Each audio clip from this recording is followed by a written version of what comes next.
There we go. Mic check. 1, 2. Too Legit City on the mic. We are back. Back in the run, boys. Oni's back. No updates since EA. Will be the first major one. Okay. We'll see what they do. I was also thinking about scooping up Alchemy Factory. I heard that one was pretty good, man.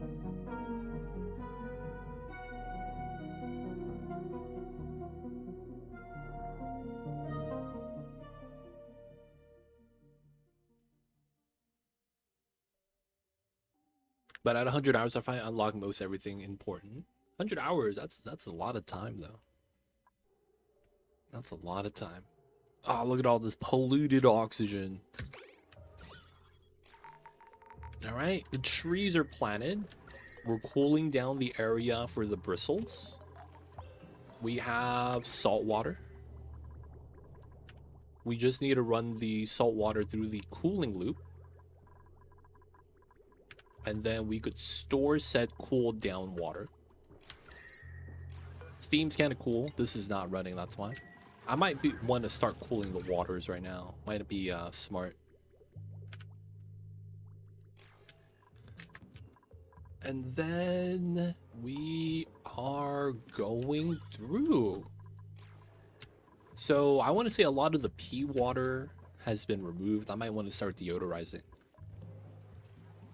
This is at 98.3.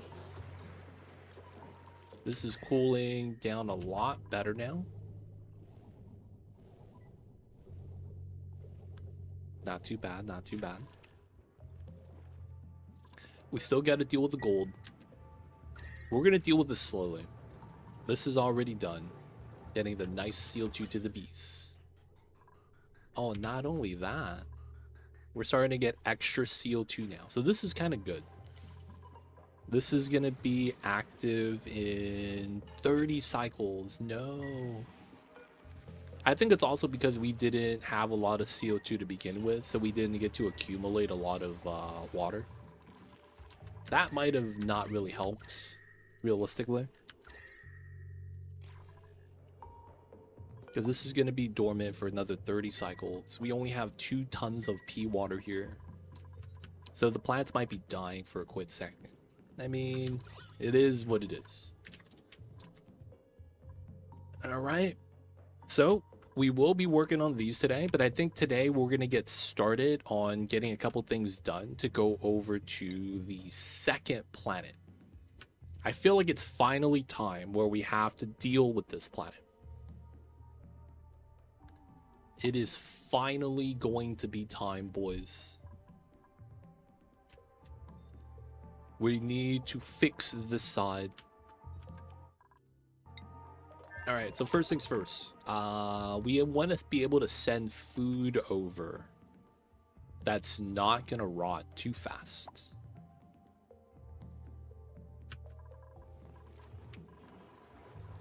So naturally... Oh, we can make nosh noms?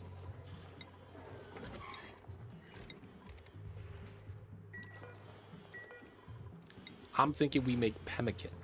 We have a lot of meat potential. All we gotta do is stop feeding the Rex's meats. Like, we have way too many feathers, which is fine if we don't feed the meat.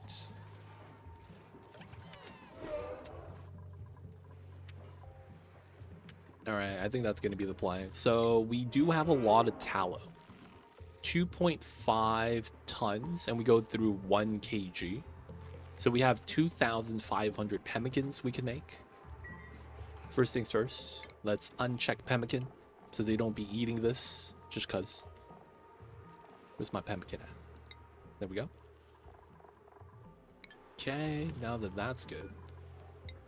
Pemmican forever. Bump this up to a 9. Okay. I guess we start eating meat.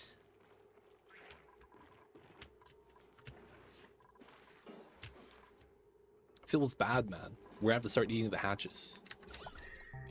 I mean, that's not a bad thing, though. It's probably fine.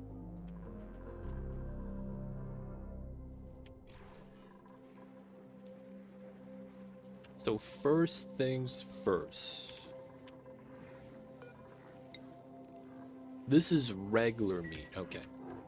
So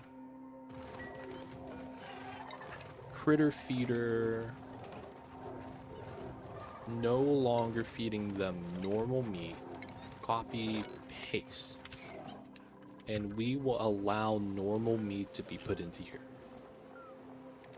So they have to specifically eat the lum meat. Okay. That means pemmican goes into there.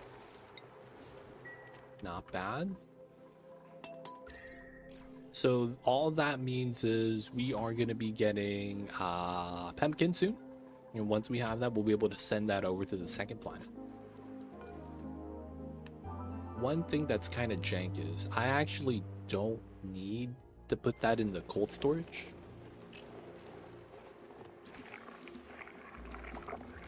Pemmican. Let's see. I can't really put it anywhere in here. I could just leave the pemmican on the floor. No one's gonna eat that. And then the one thing is I might want to start feeding the seals. We can't do that yet until we get sucrose on the second planet. So right now our tallow is limited.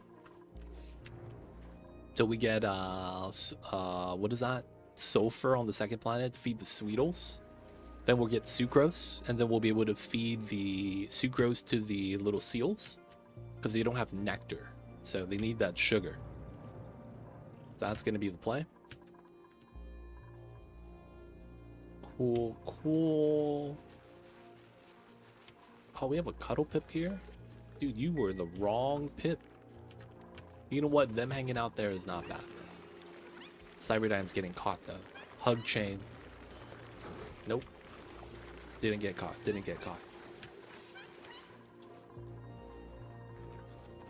Okay, a little bit of O2. So another thing is we need to have a gas line send O2 to the teleporter. That's a teleporter. Where is the supply teleporter?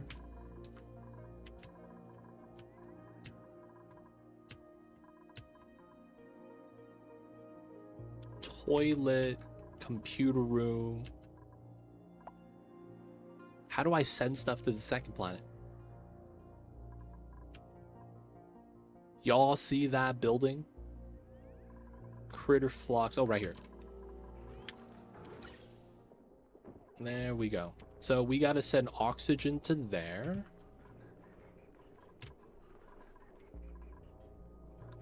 Looking at these pumps, this line is probably the line that doesn't use that much.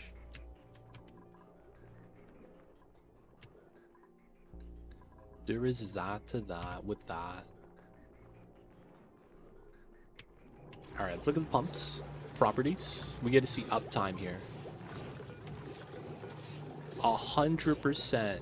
Or the back four are always running. It's the front four that's a little bit easy. To be honest, this one would be very easy. Okay, so easy solution is very easy. We are just going to be running a granite line from there so that this line can be cut. We're going to run a secondary line here that's going to go over to here. So we'll just run that through the tiles. Let's run it through the swamp. And we want to run this across. Now, while we do this, I think it makes a lot of sense to buffer the gas. So we are just going to put a simple setup here. In, out. So that we always have constant flow filling in. That's not bad. This is not going to be running, but it's fine. We can leave it there. And then we need to be able to start sweeping food over.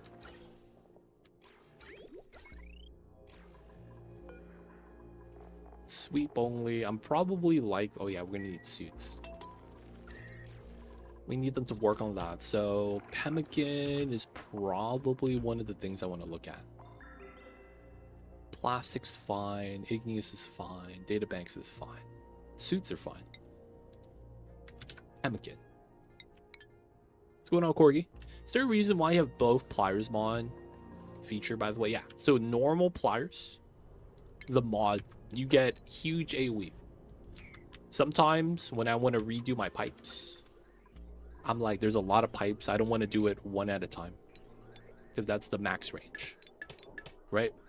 Sometimes I'll just be like, I need to pliers this, and I'll do this whole area, and then I could reshuffle up the pipelines that way.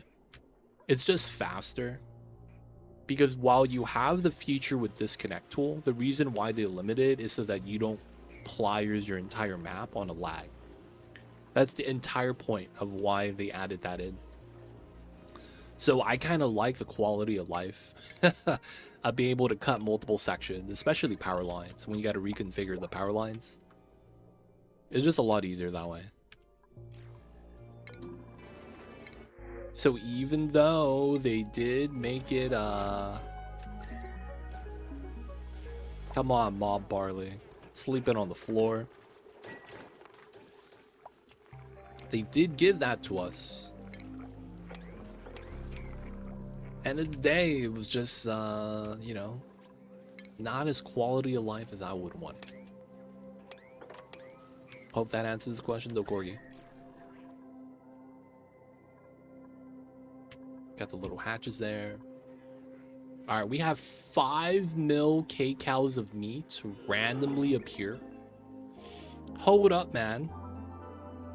Hold up. I randomly just found 5 mils of meat. My food went up from 10 mil to 16 just right now. What the hell, dude? You guys were hoarding all the meat? All right, I gotta do some math. We have about 8,000 kgs. Let's argue half of it, so 4,000.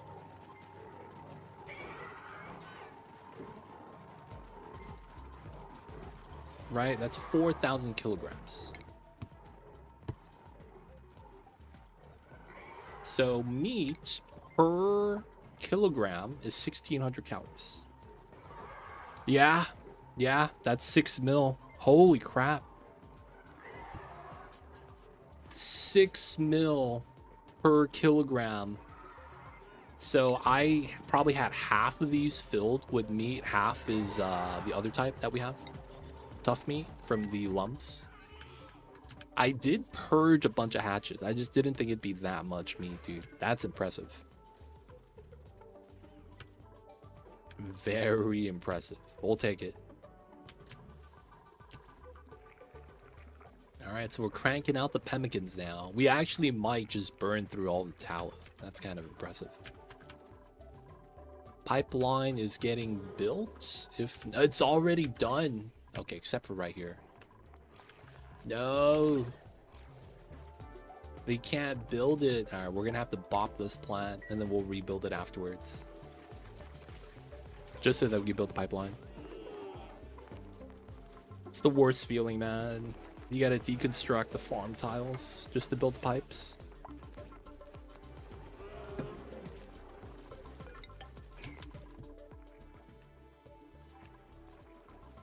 All right, so we're making the food. Let's do the pipeline cut that we would want. So it's here, and then here. This goes through, this goes through, this goes through, that goes through. Cancel, cancel, cancel. All right, we have free oxygen here. We'll just have that empty out. Go into the reservoir. And then we'll cut up this side as well.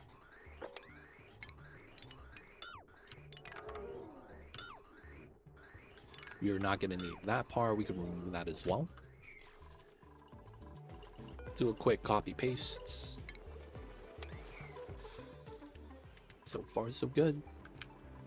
So we're constantly pumping out to the suits. This is going to go to the top suit line to make the other lines a little bit easier.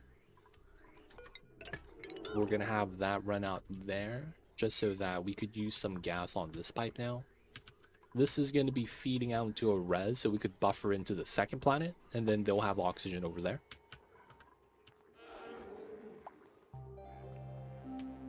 Last time I played this game was back in 24. How much has changed? I want to go back, learn everything. Seems exhausting. I have about 1,400 hours at this point. So I would say the game is pretty much the same. The September 24. You have already seen the Frosty Planet Pack, Corgi, have you? You have played with that, right? What's going on, Skipsy? Welcome in.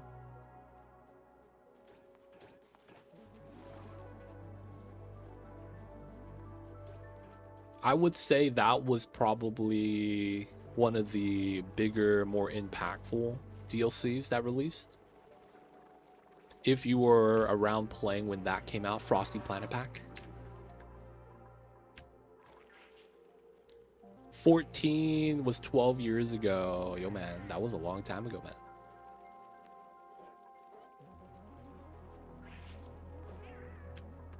Got you. So the biggest thing is when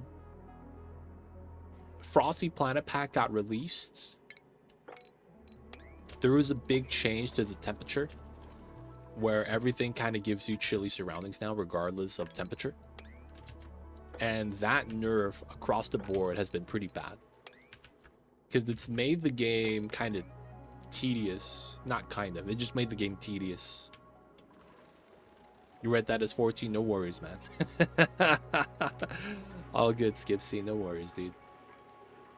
And because it's a little bit tedious, that's really the only big change.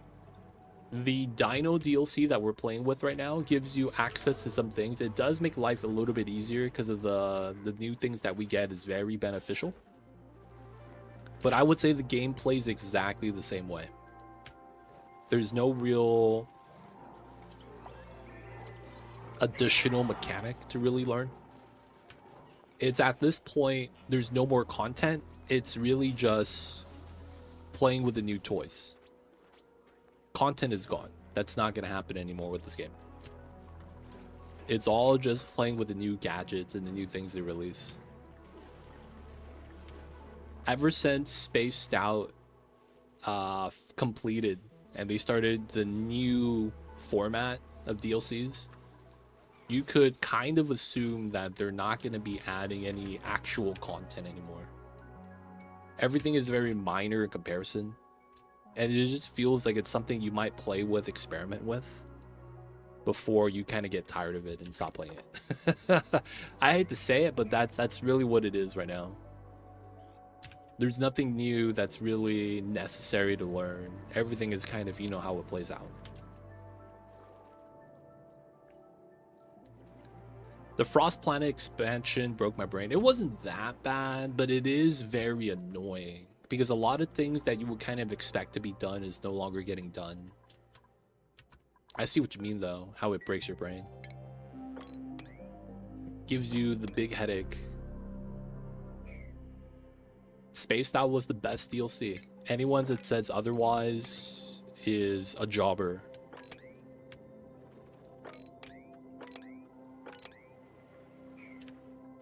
I tried that battery toggle module thing. Can't seem to fill the batteries. Oh, ha. You gotta add the power line, dude. You gotta add the power line, dude. Now, I realize that you don't actually have to connect the entire tower. You just gotta connect one of them, and they already are connected because they're stacked. So I could save a little bit of metal there. I just realized that. But the battery tower thing, if you use a smart battery and you do the normal automation wire from the smart battery to the generators, it's going to limit the generators from running. So as a result, you're doing yourself up. They don't think it be like it is, but it really do be yourself sometimes. Past you set up future you for failure.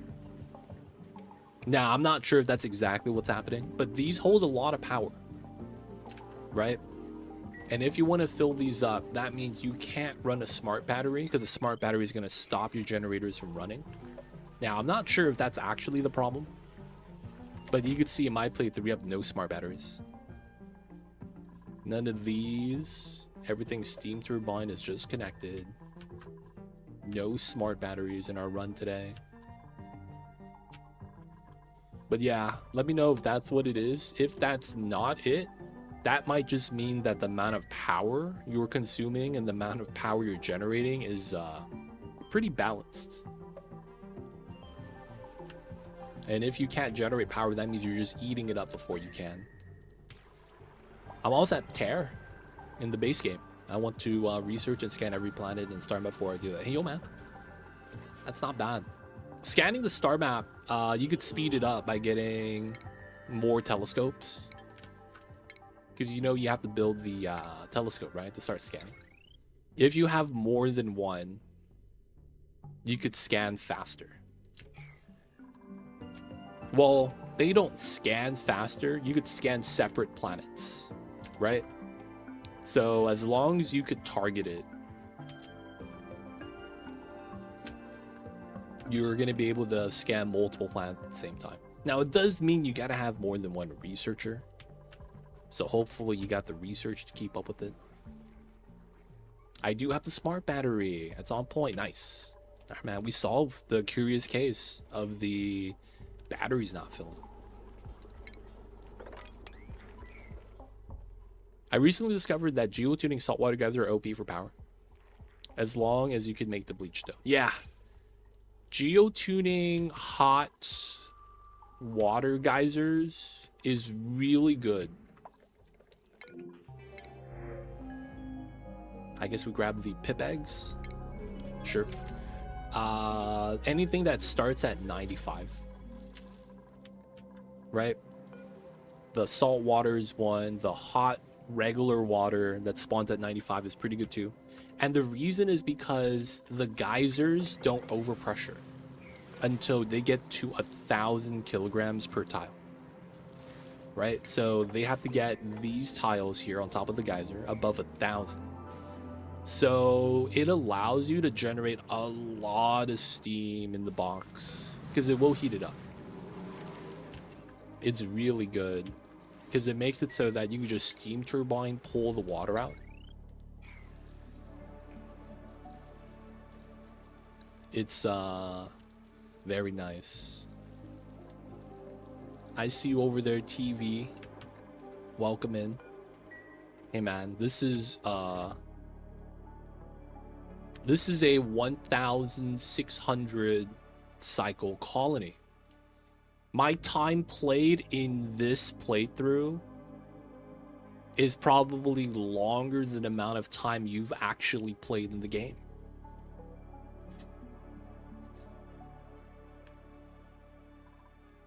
So it's like, yeah, take that as you will, man. We got all the stuff.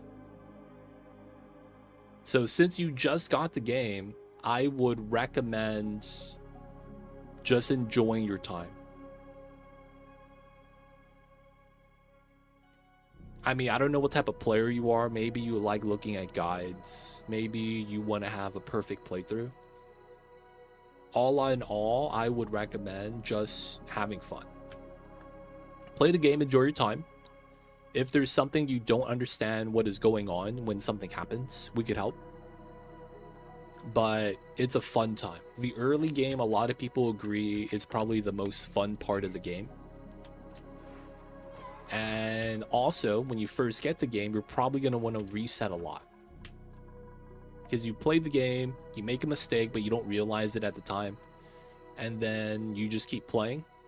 And then once you realize you made the mistake, you want to start over and do the colony better. Right? That's the reset-itis that I have. I don't know if you guys have that as well. Where it's like you got this urge to reset just to get a good setup. But yeah, if you have questions, I got you. Otherwise, enjoy your time with the game, dude. I think I failed 10 colonies in the first day, and I didn't touch it a couple days because I was wound up with frustration. Yeah, that can happen, man. So don't get frustrated. I'll do my best to help out. I didn't even know there was a room system with bonuses and stuff. I only found out about it by looking at some videos. Ah, I got you. For the most part, I would say that the room systems, I guess they're kind of important. But yeah, I would not recommend looking at videos. I would recommend just playing the game organically. Even if you think that, oh man, I'll learn about all these things now. A lot of the times, you're going to learn stuff that you can't directly apply. And then you're going to realize that rushing to it doesn't really help you because there's no problem yet that it would solve. And then it's better to just kind of just go through the game at your own pace, have fun, take your time. Because you will make mistakes, man. You will. Just, you know, don't be too hard on yourself. But yeah, if there's any questions you have, ask. We got you if you do have questions. Otherwise, yeah, man, just have fun. We are on our colony right now. We have, I think, 33 geysers. And our run is to tame every geyser to utilize the resource that it generates. Depending on what geyser it is, we have a different build. And then not only are we going to stockpile, we are not going to stockpile. We are going to consume the resources. So we're going to scale up everything that consumes so that we could have the consumption properly. But yeah, have fun, play the game. If you follow a guide, I'm part of the train of thought that if you follow a guide and do everything the guide tells you to, you'll be able to kind of get through the game, but you won't be playing it because you're not going to really get the same type of fulfillment that you would get if you were to play it naturally. It's like playing Fallout without a guide and then playing Fallout with a guide. When you play Fallout with a guide, at least in my experience, I remember doing this when I played New Vegas. It was cool. I was able to go to places I've never been to before, but it didn't feel fun. Because the guide walkthrough would just be like, you go here, hit option A, and then punch him, and then leave. It's like, I don't even know why I'm doing any of this. And it's like, we just go through. There's a little kid running in this area. He's going to ask you to revenge for his mom. And you're going to have to fight this guy. You don't want this quest, so you want to avoid him. And it's like, it sets you up for success. But at the same time, if you didn't have the guide and you did a new playthrough, you wouldn't know what you were doing. And you kind of have trace memories of like, oh, I remember I did this. But because you didn't do anything else beforehand, you're not really set up to actually survive. And it becomes this thing where it's like, you've beat the game, but you don't know how to play the game. I'm just trying to prevent that from happening, man. But yeah, different people, different strokes for different folks, right? So all I'm saying, as long as you have fun, maybe you do want to play like that, that's perfectly fine.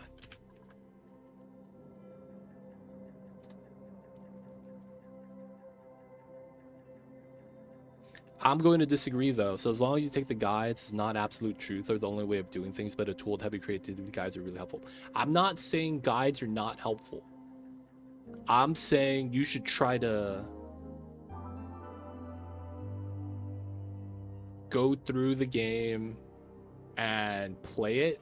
But if you don't understand what's going on, ask questions and look up a video. Right? I'm saying don't play and follow a guide one-to-one.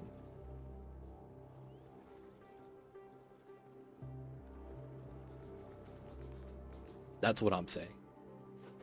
Wow, your message got deleted. Damn, you hit text limit. All right, give me a sec. I could read this still.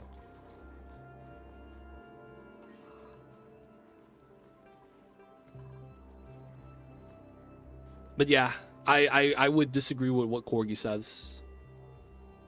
That it's like, I get what you're saying, but you're missing the point.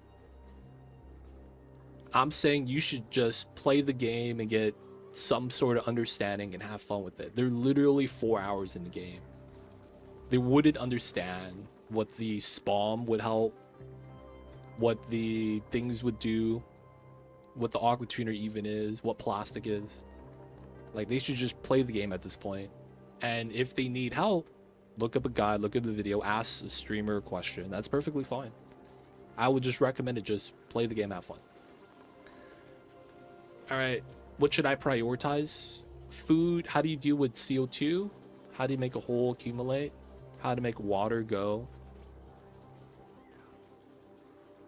Is there a overall inventory window? Something that tells me all the stuff I have? How do you guys pick up polluted water from the outhouse?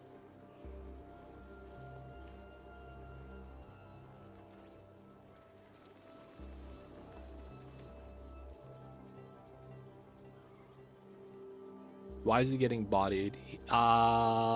Twitch is looking at it, or Nightbot is saying he's spamming.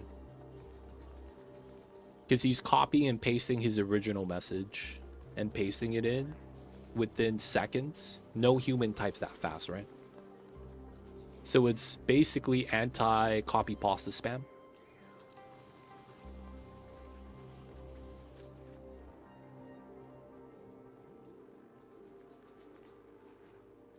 So I have to wait for him to come back. All right, TV, stop talking via copy pastes because the bot's gonna get mad. So first thing I'll say is go through the buildings that you have down here, right? So you have your buildings, and let me go from the top. What should I prioritize first? I went with food. Okay, so let's get this started.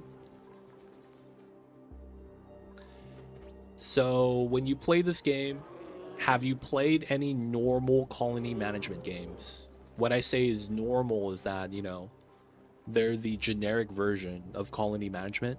Something like RimWorld. Maybe you've played Dwarf Fortress. Maybe you've played, you know, some of the colony builders like maybe Manor Lords, Farthest Frontier. Have you played any of the management games?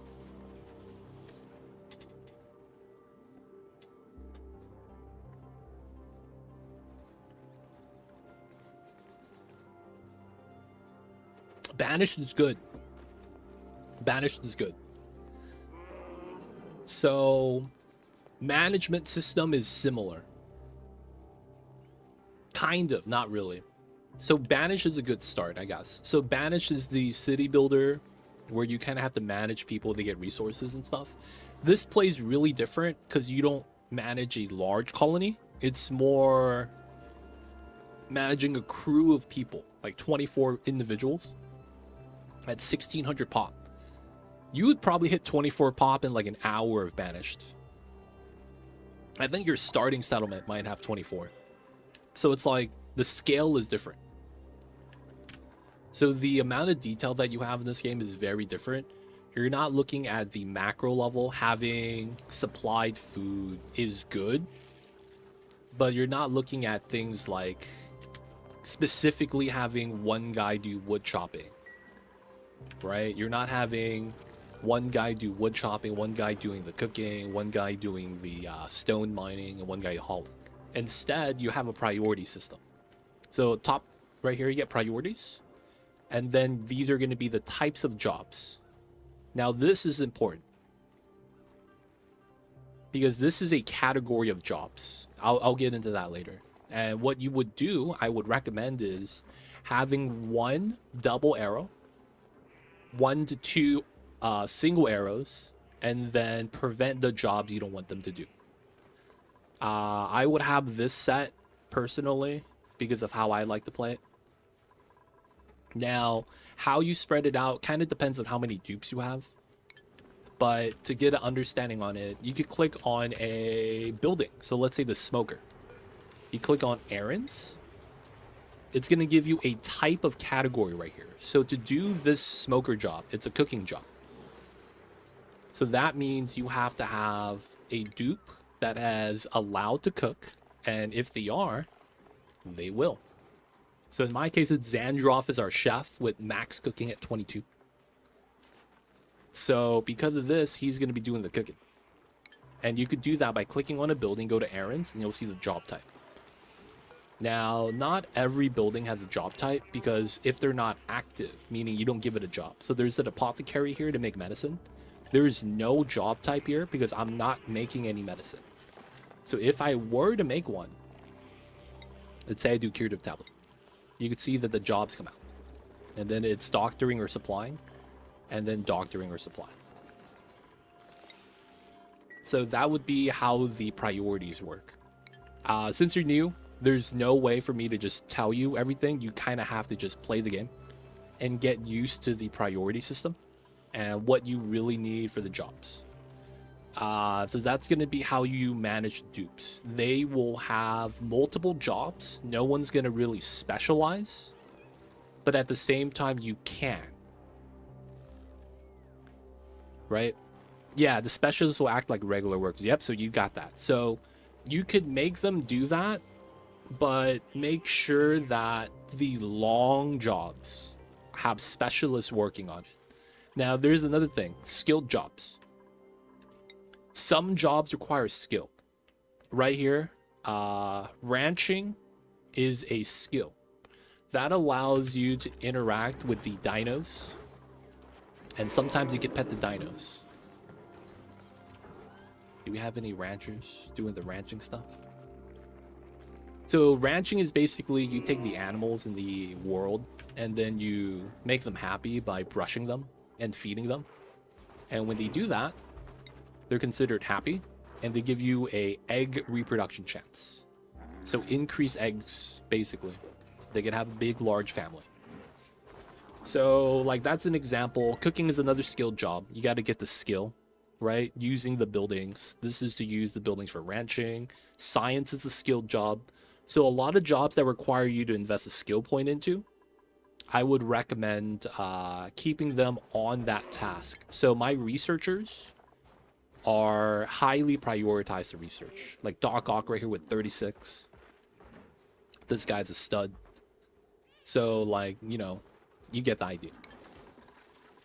So that is just how you manage your dupes. Now you talked about the toilets. Here, there's a secondary priority list. Make your toilets high priority. So you see that, you hit priority, it's probably 5 is default. Make that priority 9. How it works is that when you have dupes doing that job type, they will go from number 9 in that job type all the way down to 0. So if you have a researcher that's doing a purely research, just like this, he is going to do the research jobs 9 to 1 before they do anything else because he's double arrow on just researching. So that means that he's specialized. He's going to do the research jobs. And then those research jobs will have a priority. So in your case, you want to clean the toilets. That's probably going to be tidying. So this is going to be cleaning the outhouse, right? That's one of those line objects, affected errands, clean outhouse. So you would just go to the outhouse and hit priority 9. So anytime it needs cleaning, he'll do it. Now, it will conflict with other jobs listed at 9, which is why you have 9 numbers. So it's very smart a lot of times to actually tier it down, depending on importance. So you see my kitchen. Smokers take the longest. So I make sure they do the smoker first. The other cooking buildings that they could take their time are lower priority. So that makes sure they always do the smoker before doing the grill or the range. Right? So these are number 1 at the highest priority. And then we'll do the 7s afterwards and 5 if they're bored. So that's how the priority system works. That's going to be how you deal with that. And then now you're talking about moving water. It depends how you want to move your water. In the early stages of the game, I don't think you need to use a liquid pump. You can, but there's no purpose of this early on. There's no real benefit. Because the reason why you would want water in the beginning is to either A, grow food via the farm tile, or give water to the supercomputer. This makes it so that you need water in order to supply the building so you could research. This building has no pipeline. You hit plumbing, hit a pipe. This is going to give you plumbing overlay, which is also right here, F6. If your building could have piped water added in, like this toilet, there will be icons. These specifically require you to have a running water line. That could be either closed or open loop, depending on how you want to play. But this building needs water but has no pipelines. That means you got to get a pitcher pump. Pitcher pump is... Do I have any?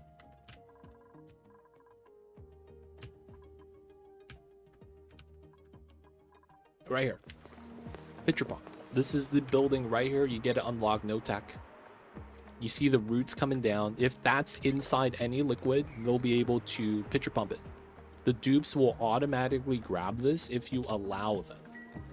If you click on a bottle emptier, that is going to be auto bottle. You can see it's on right now, and this is the button you would click. This allows you to pull random bottles on the floor only, or specifically grab from pitcher pump. If you allow auto bottle, they will do both. If you disallow it, they will only do the bottles already on the floor. Now, to get the bottles on the floor, there's a mop button. You just gotta mop up the liquids. So the thing is that mopping is weird. You could mop up water, but it's like too much liquid. There is a limit of how much you can mop. Basically, if the amount of water here, mass, is above 150, it's going to be unmoppable. It's just too much.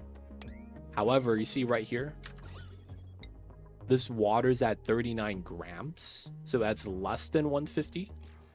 You could just mop it up. And then the dupes, when they're, you know, ready to come down to the mines at the bottom of the map, they will mop it up. And then you're going to be left with this bottle here of that liquid. The dupes can then pick it up and then use it on the building.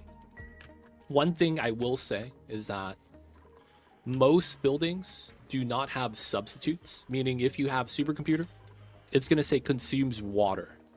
You cannot put polluted water, salt water in instead of regular water. It needs specifically regular water. So make sure you get the right liquid in. And what I mean when I say that is that if you put a pitcher pump, kind of like this, in a pool of salt water and polluted water, it's not going to get the water it needs for the building.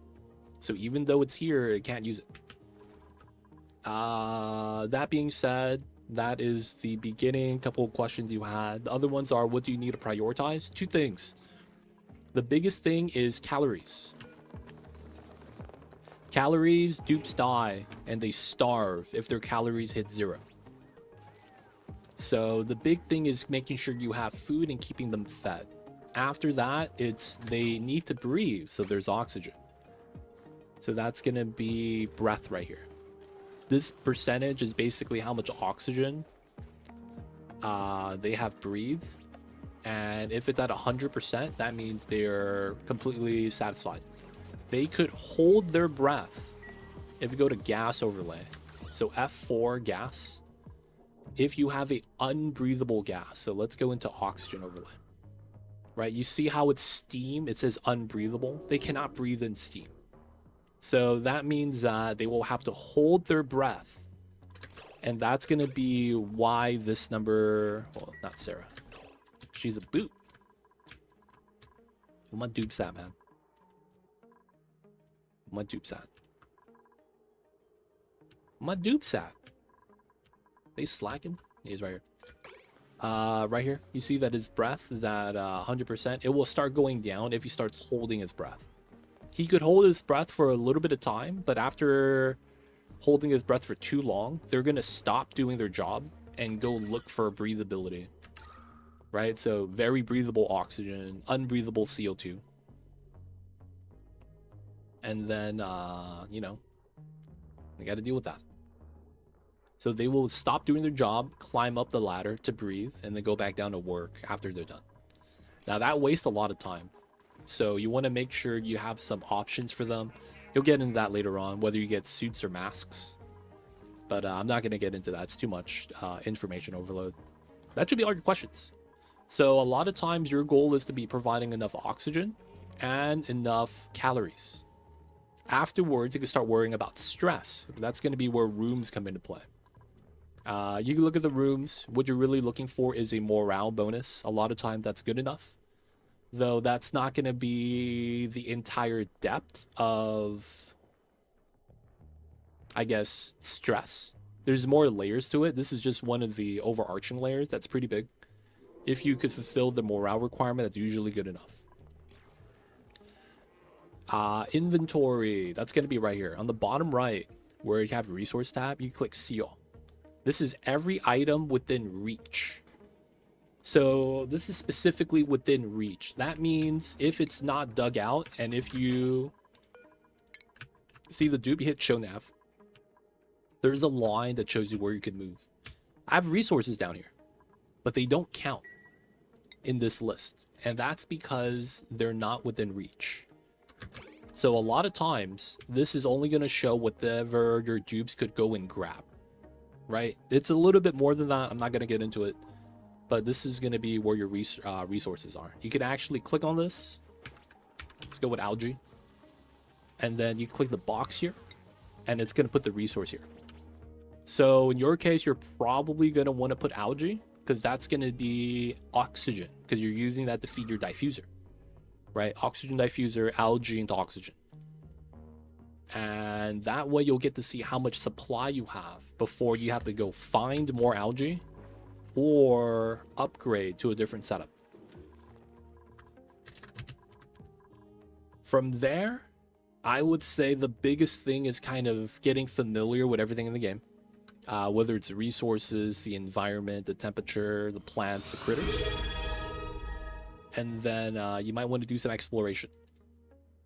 Hey, Matixo, thank you for 27 months. Thank you for the prime. Welcome back to the city. Hope you enjoy your stay. Enjoy the emote when there's that free viewing. Don't forget that legit sub badge. But hey, man, appreciate you. Thank you for the support. I see you over there. Thank you, Matixo. Hydrate. We got some, might add a coffee.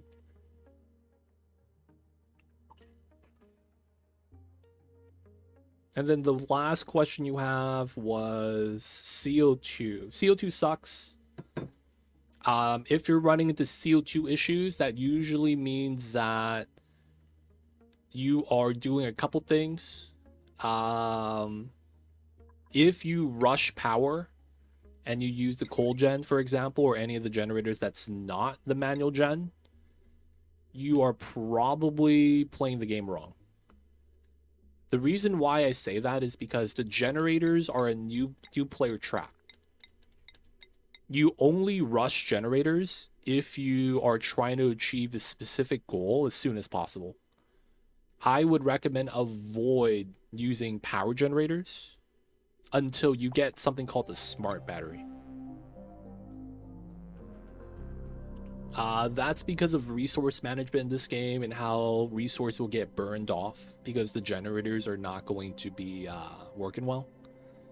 So I would recommend just running the simple, do I still have it right here? Wheel plus battery setup. The manual gen and the jumbo battery. Early game. Because you're not going to need that much power. The only power you're going to really need in the beginning of the game is research buildings. So your research and supercomputer. And then your oxygen diffusers. Smart battery 80-30 doesn't really matter. I don't have any in my run right now, so I can't show you. but I would say 95-35. You don't have a reason to having the low point be lower than 95. If you do, that means you have a lot of generators, which is fine. But yeah, it doesn't really matter too much. As long as you do set it up, that's not the stock 100-0. You'll be fine. And of course, the smart battery is not enough. You have to make sure you plug it in with the automation wire. Generators have to be hooked up to that automation wire to the port, and then connect that to the smart battery. How do I get fertilizer for farming? Fertilizer is not needed for farming. When you click on a building and it says it needs to be fertilized, it's not asking for fertilizer. There's a specific item it needs. Right? So in our case, this sweat corn says peat. Just for you, Matiksa. But yeah. Corgi, if you're out there, man, this is exactly why I was like, he needs to just play the game. A lot of these questions are just lack of playtime. A lot of these questions are literally lack of playtime. He'll get there. And we're going to help him along the way. But it's like, yo, man, I'm just saying. Sometimes you just got to play the game.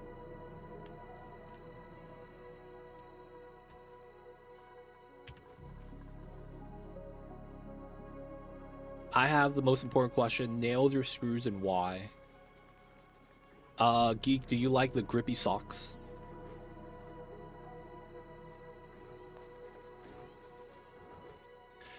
The game is huge. I would say it becomes very daunting the more you look into what you could do. This game has a lot of depth in what you can do and what you could influence, for lack of better words. You could do a lot of stuff in this game, more than a lot of other games, because you're not limited to buildings. And as a result, I would say don't look at any of that stuff because it's not going to help at all.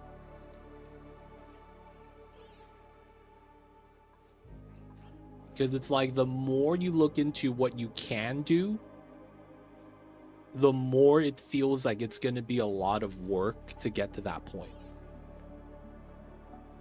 And it becomes this thing where it's like, I don't want to do this. This looks like so much work just to get to this point. It's better to just look at what you need to do immediately, get it done, and then eventually you'll get to a spot where you're going to need to learn that new step. But you'll have the fundamentals already set up for yourself at that point. So in the beginning, what you're really trying to do is satisfy the food and oxygen supply. Getting a lot of resource for oxygen so that you could always provide for yourself. And then afterwards, you want to be able to research to unlock new buildings that you would want to get. After you get that set up and you have some amount of food being grown, I would look to stockpile enough resources to keep the plants growing. So you were talking about fertilizer. This sweat corn, which is a plant that gives us corn, says fertilizer, but it needs peat, right?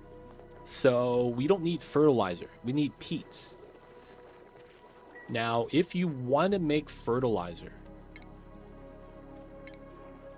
there is a building here called the fertilizer synthesizer. So if you really want to make this, you can. This helps the food grow faster. The only problem is that you're not guaranteed to get the resources you need for this.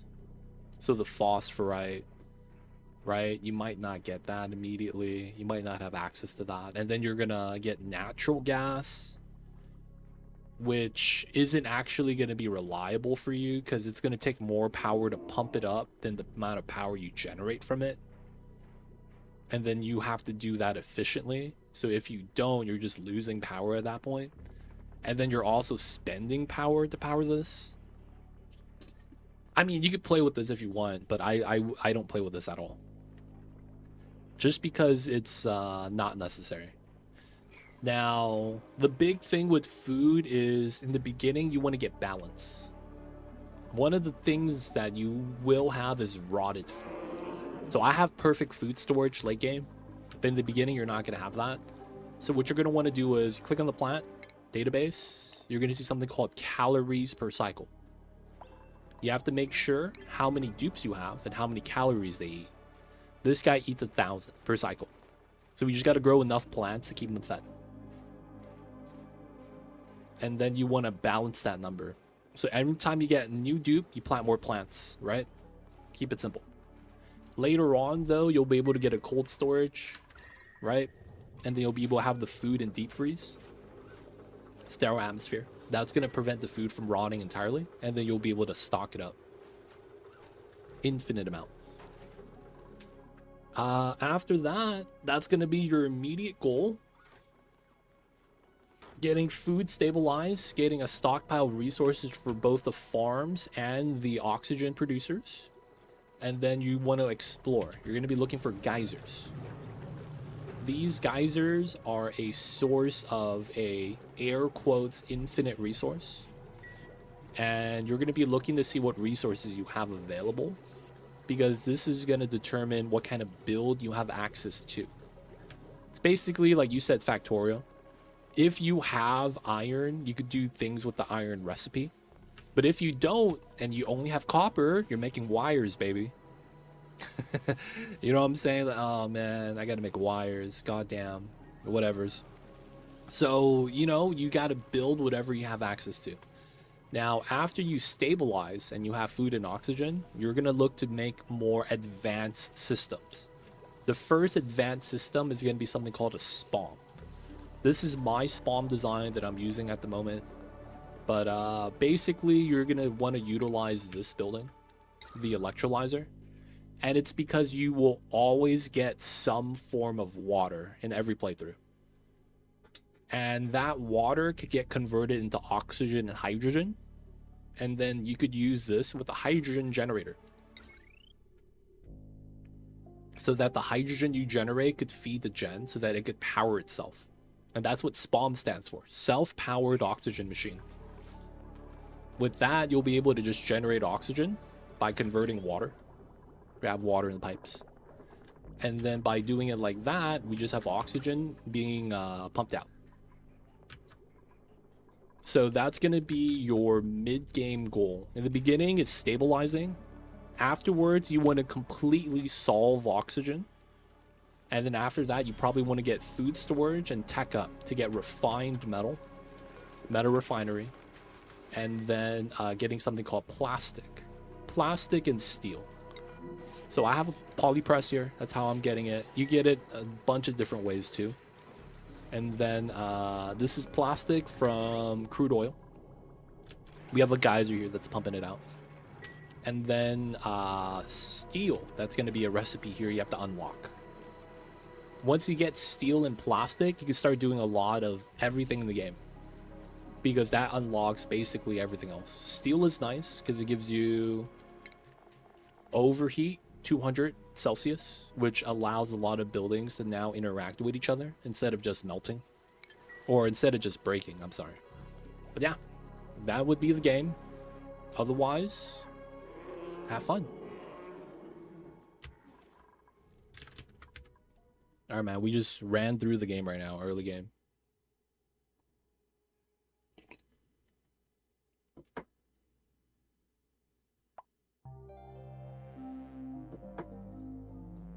But yeah, play the game. A lot of your questions you asked, it's not bad that you asked it, but it's a lot of lack of play time. Because the longer you play, the more you would just, oh, I get what I need to do, kind of a thing. And you're going to get to a point where you need to just find goals once you learn how to stabilize. Because once you know how to stabilize, you'll get good at it. And then you need to find out what you need to do as the next step. And that's going to be making a oxygen machine, teching up, getting the next tier research that's not just dirt and water. And then you have some material goals with steel and plastic. After that, you could do the pod objectives. The printing pod, if you click on it, has goals here you got to do. You don't have to do all of them, but it's recommended to do at least one. Because you get a cutscene, and that's going to be like, oh, I beat the game.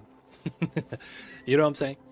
So that would be what you would try to do. The first one is the easiest. The second one is a little bit difficult. The third one right here is kind of tedious.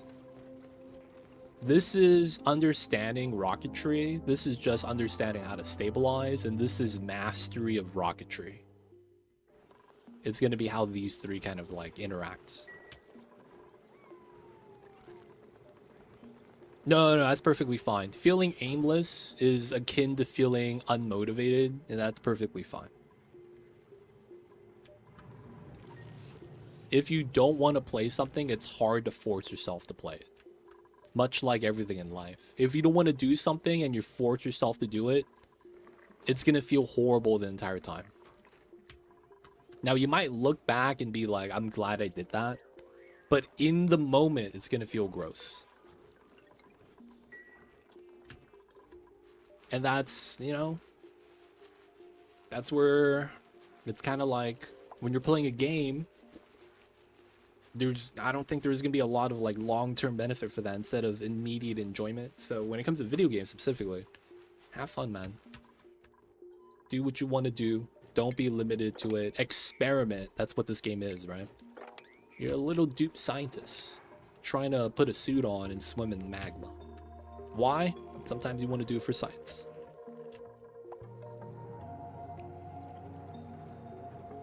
Yep, 100%. But yeah, it's one of those things, man. So don't worry. I got you if you have questions. Otherwise, take your time.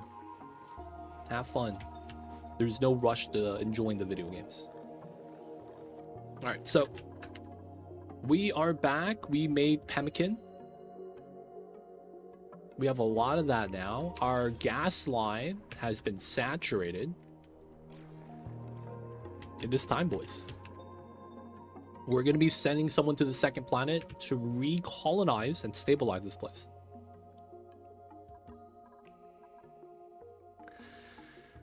This is going to be fun times. All right, so we did not do anything to the second planet. It's just been getting whaled on by meteors. There's a lot of space regolith there. So, before the heat takes over the entire planet and makes it uninhabitable and makes it hell, we need to come in and kind of do good like Superman does. So we're gonna do good, and we are gonna try to save this place. Save the little baby sweetos, they're little cutie pies. This guy's on a ledge. He needs some help. And then we are going to protect ourselves from the meteors and be good. So who is going to be good for this? Who is going to be good? We need someone with build skill. We're going to send them food. We're going to send them oxygen. They need to build a lot of infrastructure. So we need to send one of our primary builders. Looking on the list, there's 3 candidates. We have Mob Barley. Maybe. He's narcoleptic though, man. We have Timo. And then we have a D Mayor.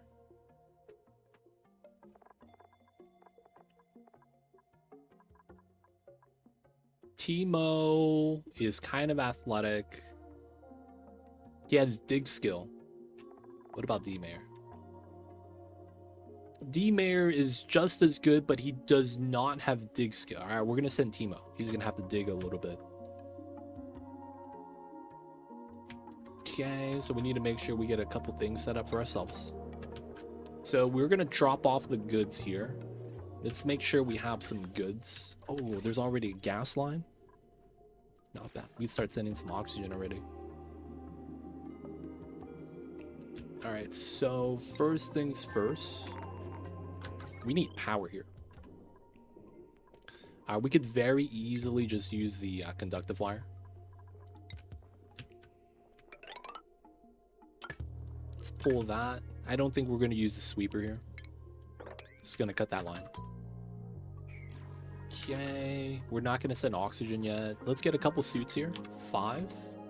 Oops. Atmos suits. We're going to go at 1,000. You know what? For the sake of it, we will do the upgrade there. And then we're just going to remove these batteries.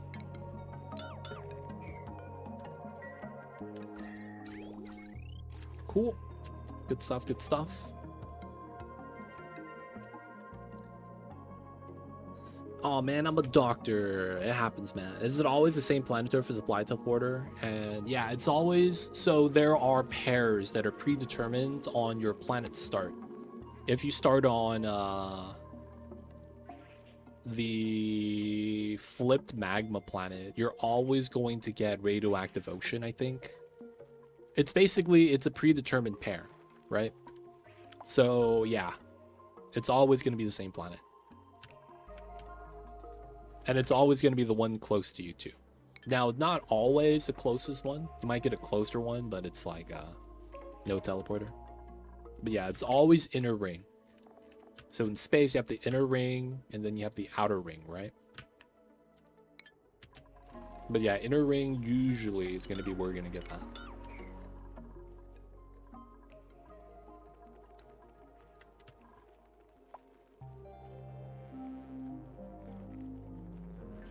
Alright. Come on, man. Build the wires.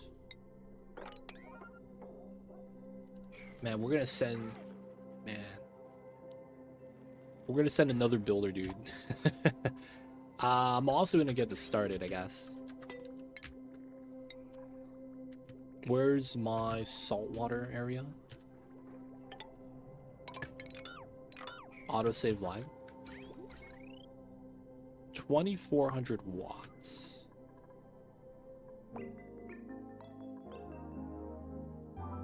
Oh, that pump is not supposed to be on, that's why. So we got a vac, right? We do. Okay, so we can cut this line. We are at 2160. It's basically going to be this sweeper loader, which I don't think it's going to be too active. And then it's this pump at the salinator. Alright, for now, this is not going to be running yet, so it's fine. The steel has chilled. Let's go. Brian's at 20. Alright, so we are running this in a loop to kind of cool down the water. Once it's below 17, we get to store the water.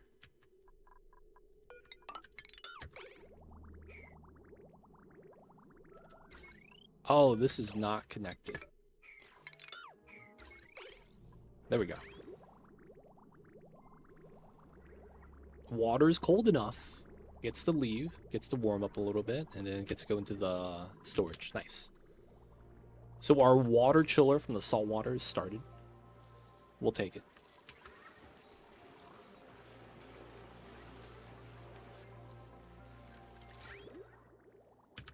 And then once it chills, we get to move it out. So we're just going to start a stockpile and start using up some of the water here. We should be good. New printables.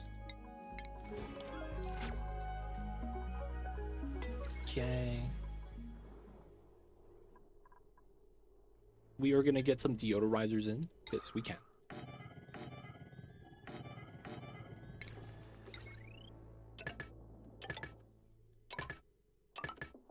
Should be good just to get it started. We will want to start deodorizing.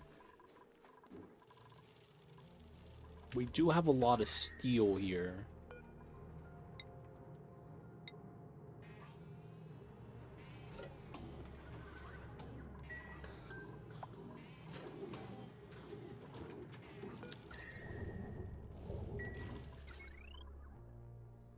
AQ is not running, that's fine. It's just a lot of steel. Just adding heat, dude.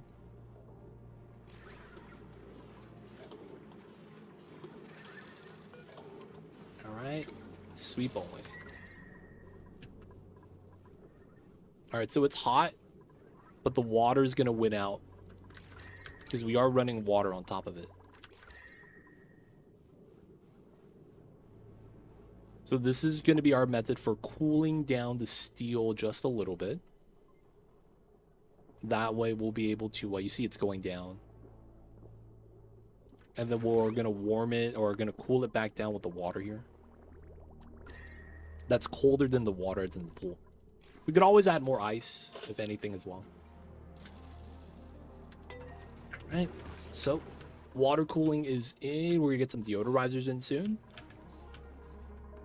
We need to get some extra suits inside, and then this power wire is built. Nice.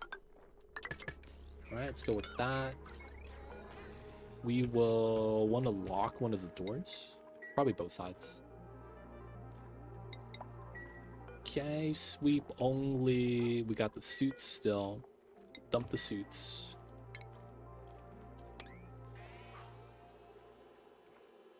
One, 2, 3, 4, and 5.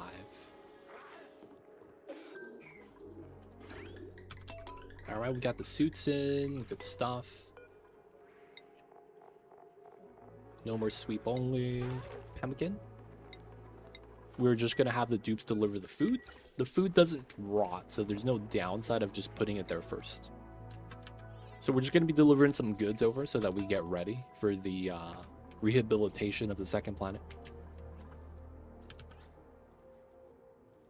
It's gonna be getting that started soon. So that's gonna be Timo doing all the jobs.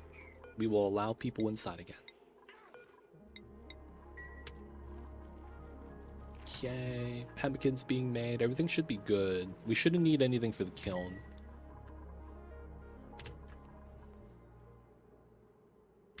Magma's fine. Water's getting moved out. 64 degrees is actually not that hot. 281, 25. So we bopped 4 to 1 exactly. So if we do 50, that's 200 degrees. Get up to around 75. That's probably good for now. There's a lot of steel in here. We got to cool down still.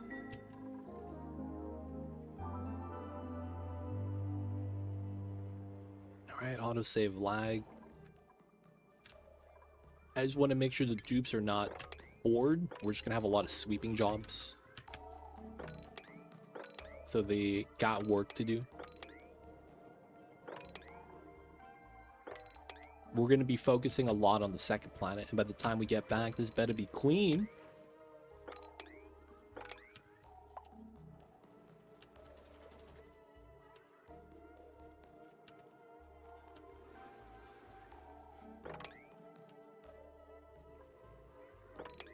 This better be clean, my dupes. Don't be slackers.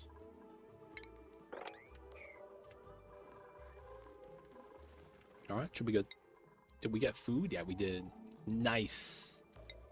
300,000 cake cows. We don't need to constantly supply that, so we're just gonna uncheck this. Alright, cool. Timo, it's time. As we need resources, we'll send it to him. But we need to start setting up second planet. I might start taking dupes on the second planet with a mini pod. That way we'll be able to just naturally grow the population second side. We'll probably be around 8. 8 dupes is probably going to be the goal. I'm in, Timo. Mop it up. Someone peed on the floor, dude. I know it wasn't your fault, but it happens. Alright, so the big thing first is having a safe space away from the meteors. We could set up a perimeter and then deal with it. But the big thing is going to be making sure we could actually survive. So I want to be able to refill my suits. What kind of resource do we have here? So it's separated by planet, right? That's good. Igneous, sedimentary, mafic. Ooh, mafic rock. So I do want to get a lot of space dug out. I feel like the space immediately around the pod makes sense. All right, first things first, mini pod. Let's go, Timo. Metal. We have no refined here. Okay, we'll start sending some over. So we're gonna limit how much we send. All right, we're gonna use cobalt. Let's put 20 tons of cobalt here. Why not? Oh. Bump this down to a 7. So we're just going to do cobalt, and then he'll have it, and then he should be fine. I think we're going to do something weird for the design. We're going to do a vertical setup. How wide is this room? From here to here, 29. That's a really good size, actually. Okay. So, teleporter room. We could argue that's fair. Let's put some tiles here, just to have a proper floor. We're going to have to open up and clean up the pee water in the gaps. That's kind of gross, but we got to do what we got to do. And then we got to get our ladder set up. A little bit particular. I want to put a tile there and have this be the ladder down. Okay. No slugs in the room, so I don't have to worry about them stealing my metal. Tebo's gonna have something to work on. I think what we're gonna want to do is have a double-sided suit setup that goes somewhere in the middle of the map. Or maybe we do one on the top and one at the bottom. That's pretty good. Alright, Timo's gonna have something to do. We're gonna need to activate this once he's able to. Oh, Timo is not smart enough. Timo, we're gonna take you to school today. He's got to learn field research. There we go. Come on, Timo. You got this.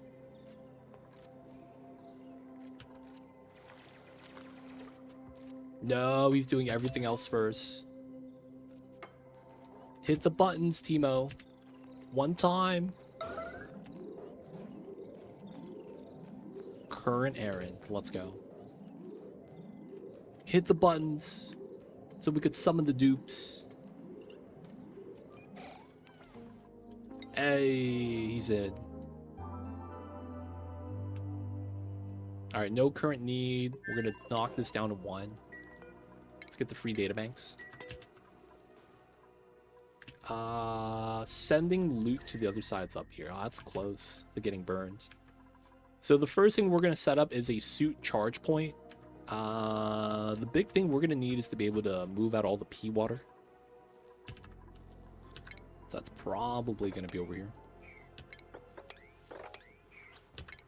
We're gonna jump down, dig out all this mud. This is not infinite pressured like a million kgs, right? Okay. That's pretty good. I probably want to build a tile somewhere here. I can't go up or down, so that's probably going to be the tile we want. That way, the water level here stays pressurized, and then we could drain the rest into the bottom. I need to spill out all the water. Alright, once Timo gets a lot of that set up, we're going to start setting up our suits. Did we get the cobalt? We have almost filled up. It's pretty good. Afterwards, we're going to need steel. What's the temperature of the steel that's right here? Still at 200. It would suck if we sent that over and started burning Timo. That's not going to be the plan. Crops are wilting. Oh, yeah. It's because we're waiting for the geyser. That's fine. As long as we consume enough. Technically speaking, I shouldn't have had that plugged in. That plant overconsumes. But we should be good otherwise. Alright, so let's think about this. We are going to want living space. And then it makes sense that we'll do a kitchen next to this. Not a kitchen, meal hall. Because we're going to be getting the food on the floor, right? Totally going to be safe to eat. And then we are going to be doing suits up top because I feel like we're going to do a lot of stuff leaving from the surface. And then if anything, we could do another suit at the bottom when we need to do the geothermal stuff. Though I do think we need to use a lot of this space in between right here as living space, bedrooms, things like that. We want to make sure to not let the slugs out. They're going to eat all the metal. That's going to be dangerous. Because I'm already kind of low on metal ore. I have no way of really like procuring anymore. And we're going to have to use steel otherwise. And then once we can get our suit set up, we'll have food and then maybe a bedroom or two. We are going to want... Oh yeah, we got to get docks for him just to get started.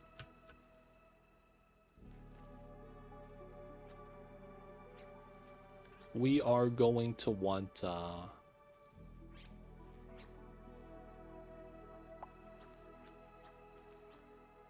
how do I want to do this? I guess we do a makeshift setup. Yeah, I mean, I guess we don't need to dig that. We will do a makeshift setup.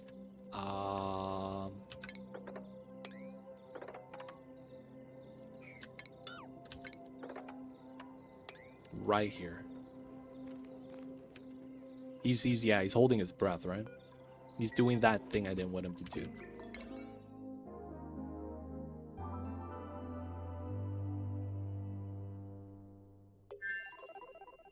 Alright. We need to do the dig. Timo, do the dig. He had his hand on his knees. Where is the setup? This is gonna be unselected, and then we're just gonna do cobalt. Since we don't have dupes allowed to supply it, we're just gonna pick up everything here and deliver. There should be no slugs able to get into this room. We got doors. Power of doors, baby. And then it looks like he's still building the ladder. Stop that. Let's have you dig this.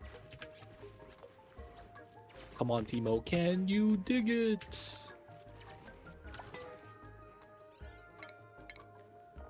This is going to be a temporary maneuver. My friends like to call this the pro gamer move. Hey, come on, Timo. What are you doing? Oh, you're already building that? Man, that's fast. Can we send them a homie right now?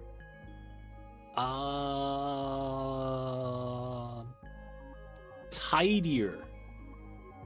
Can't dig. Does a lot of tidying. Doesn't really do anything for us. Cena would be good back at the home base. Realistically, yeah, we'll do that. Cena is gonna replace Timo. Feels bad. I'm gonna take Timo's bed. that's really what I mean. There's an open bed right now. She's gonna take it.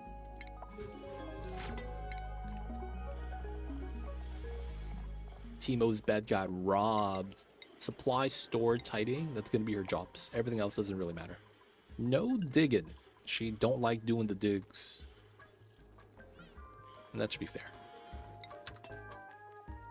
Alright, we want these. And then we get the mafic rock pipeline.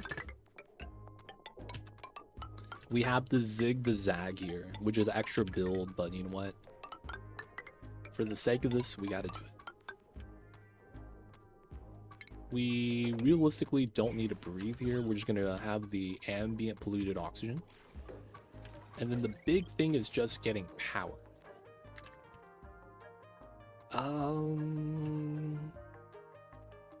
I would say natty gas, but I think for now we're just gonna have to run the wheel.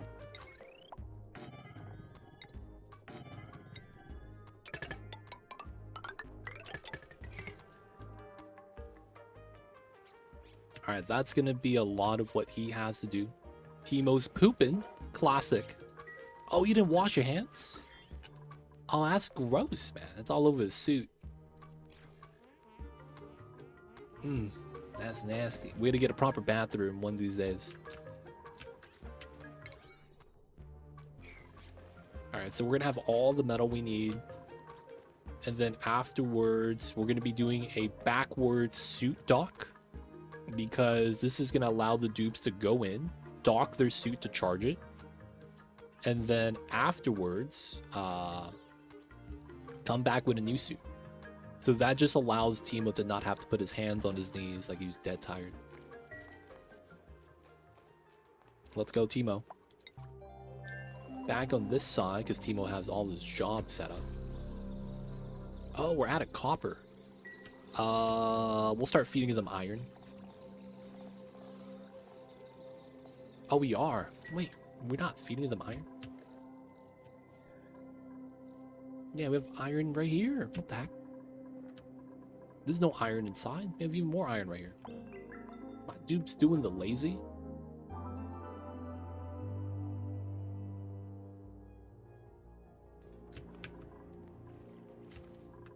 Wait. Am I not able to reach? No, we can't. We reach this.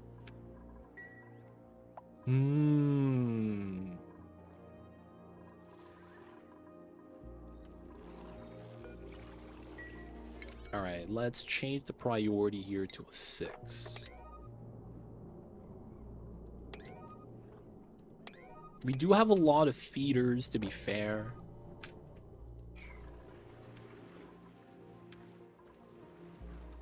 We do have a lot of feeders, to be fair.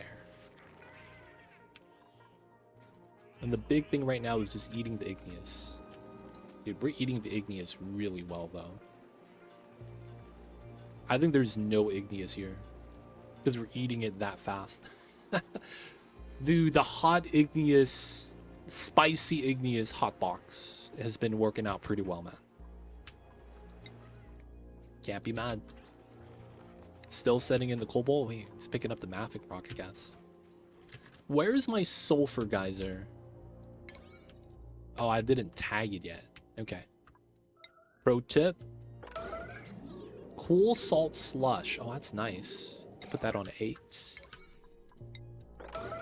This is water. Hot water. 95. Let's put a 6 on that. It's water. I'll probably use that for the spawn. I mean, there's a cool steam vent right here, too, that we might want to use. No other covered geysers? What? 1, 2?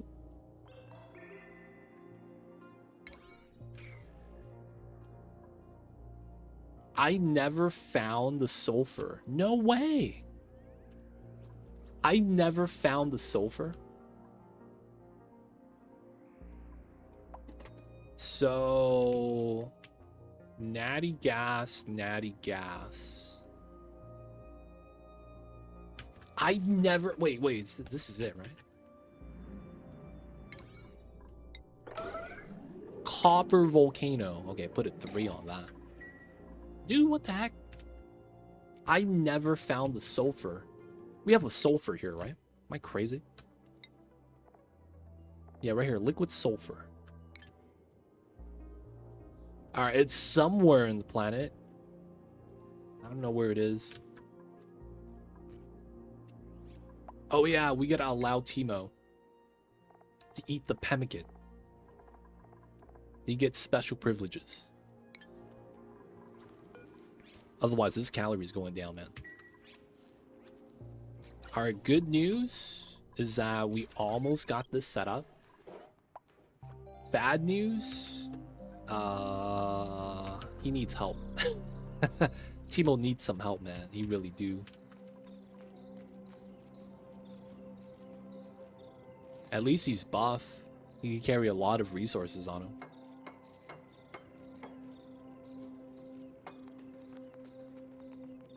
And then he just needs to run the wheel. You know what would probably help here? A tidier wheel runner. That way they could start cleaning up. And then run the wheel. That wouldn't be bad, man. That's probably what I probably want to get. A tidier that also runs the wheel. So we want a operator supply tidy of some form. Dude, Timo might be better off not having the suit, to be honest. He's gonna start breathing in this nasty oxygen, though. It'd be mad polluted. Okay. And then we're going to want 2 suits delivered because he's wearing one of them. And that's going to be 3 suits. Oh, you know what we should send over? Let's put 100 here. Feathers.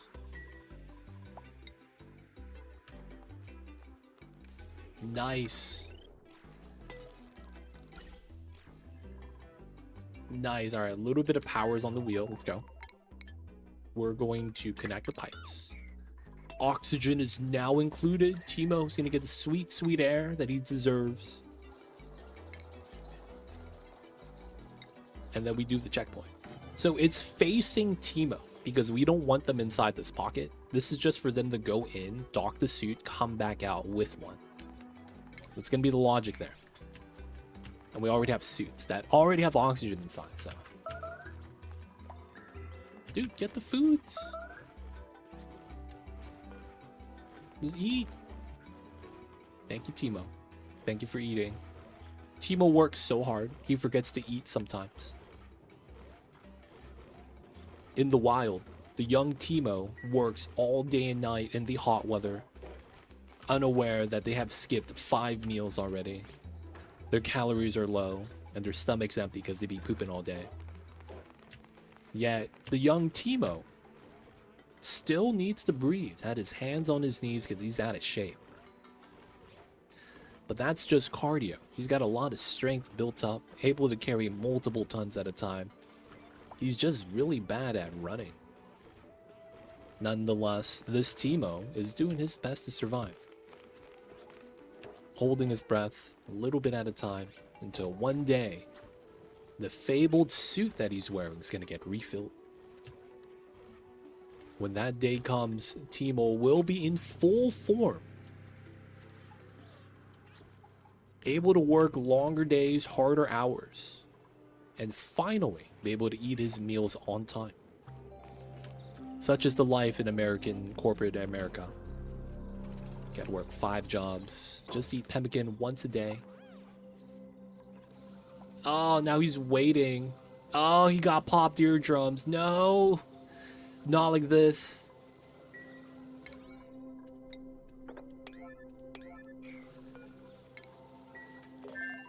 Put the suit on, dude. Fill it up.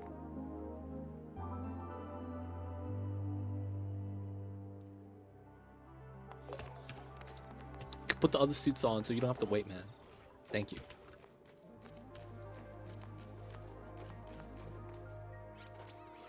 Nice. Nice. It's getting oxygen.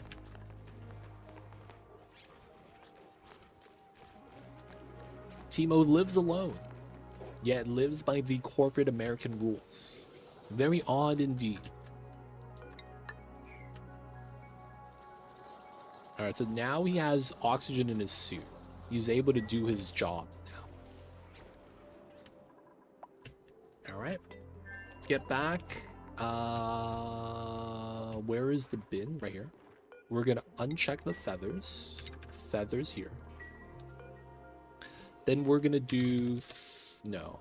What are we doing here? We gave him food. We gave him feathers so he could repair his own suit. We gave him oxygen. I think it's steel. Oh, wait. I'm not in the filter. 5 tons of steel. We have about 50 tons. I wonder if they're just going to pull from the hot box. 129. That's chilled pretty good. Not really too worried about that, man.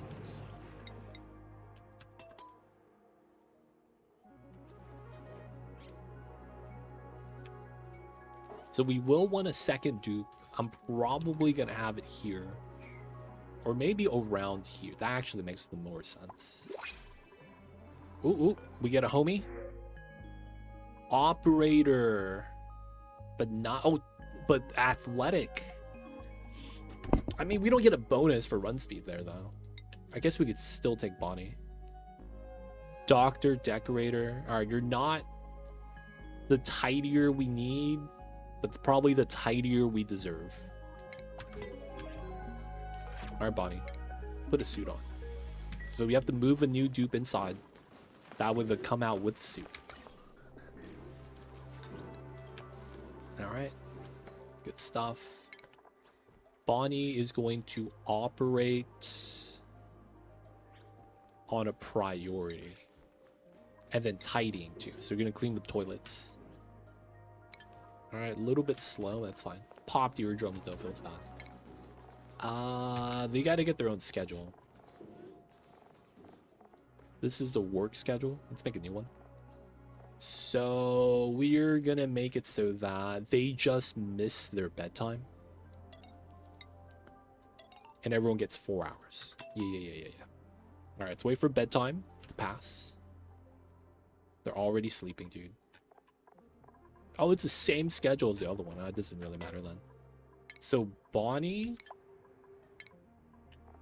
this is default new. Okay, so it's the second new. And then it's Timo. Timo, where you at? We're going to move someone here down, Gilbert.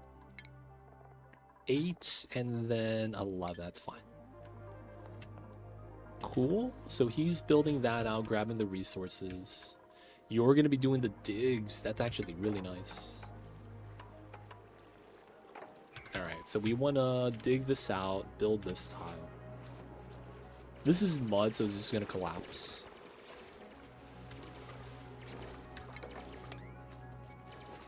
And then we're just going to spill all that out.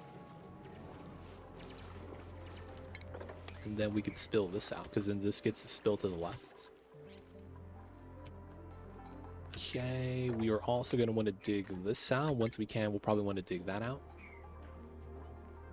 Or maybe we do it somewhere else. It wouldn't be bad to do another spot. If they eat pemmican, that's fine too. There's some bog jellies there. Oh, she's helping, dude. She's helping supply. Bonnie's trying, man. She's gonna primarily be there to repair the suit. Because she's gonna be an operator. You see that? Swapping suits automatically? That's gonna be the name of the game. Oh, is there not enough suits? Why do you keep swapping? Whoa, what is this swap glitch?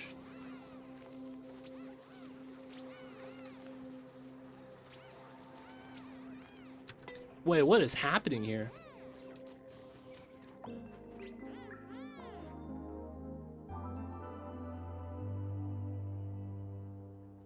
He keeps looping into the suits. Why?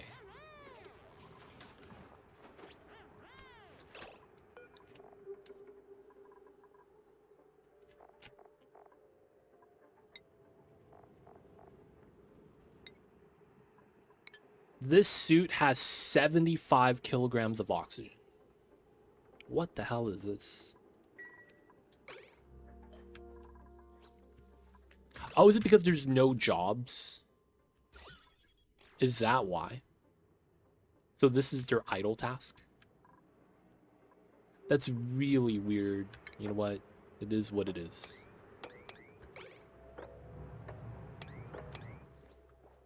Yeah, they now are able to do it. So that's just an idle moving out, moving in. Wow. Okay. Let's build tile here, here. Yeah, dude. It's like, let's put the suit on, take it off. Got nothing else to do, man. These goddamn dupes, dude. They don't think it be like it is, but it do. I was like, is this broken somehow? I was like, God damn, okay. I will likely need to bop this. Because we climb up. I want to bop some of the mud here so we dig in a little deeper and get some more suits. We're building these tiles to spill out the water. Nice. And then we get to dig these. I probably dig these as well. Just get rid of that ledge. Oh, you're not allowed to eat? We gotta allow the pemmican for Bonnie as well. Priority 9 on the outhouse. We gotta get toilets up proper too. No bedrooms yet, but they're on the way. Alright, I do want to do a little bit of digging right here to get some extra suits. Sleep it on the floor. Right, we'll be able to ladder up at some point. Even if this is a temporary ladder, this is pretty good for now.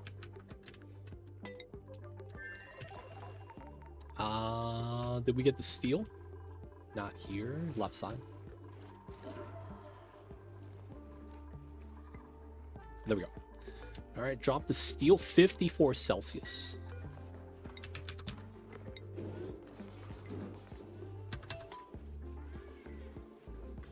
All right, after we give them steel, is there anything else we'll need? Probably not.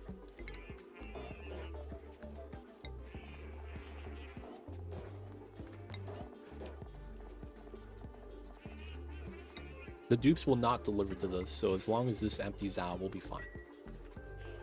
Security doors at the bottom of the map. That's fine. Alright, so we're going to be digging a little more.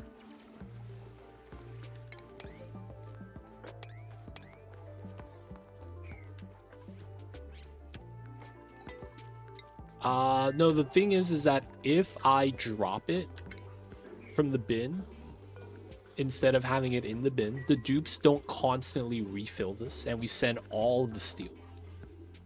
I want to set a set amount, and this is the best way to do it. I get to line up the amount here, fill it up, then drop it on the floor, and then the sweeper just picks it all up. Because if you use it off of the bin, the dupes are always going to top it off. You end up sending your entire amount through. So it's a little bit more control that way. Alright, we got to dig this. We probably also want to create some space here.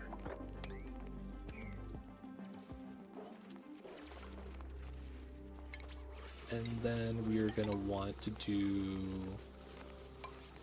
some tiles right there. Push up, push down.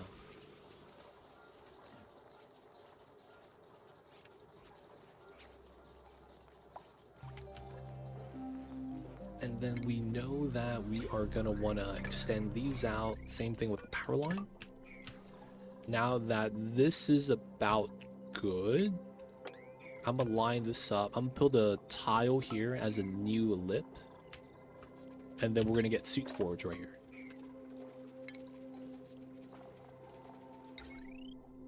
Yep. All right, that's going to be the plan. We should be getting steel, so we'll be able to start getting to the top of the map soon. And then the goal is going to be build our perimeter up top. Alright. Got that set up. Can you dig it? No? Please? As long as it's not being stolen from other dupes who job. Yeah, it's basically just preventing the jobs from overfilling, technically.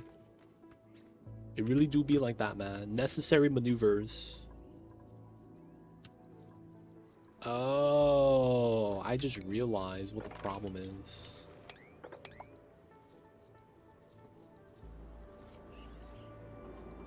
That's not gonna work, huh? They're cramped because the store right there. There's no real easy way of uncramping them.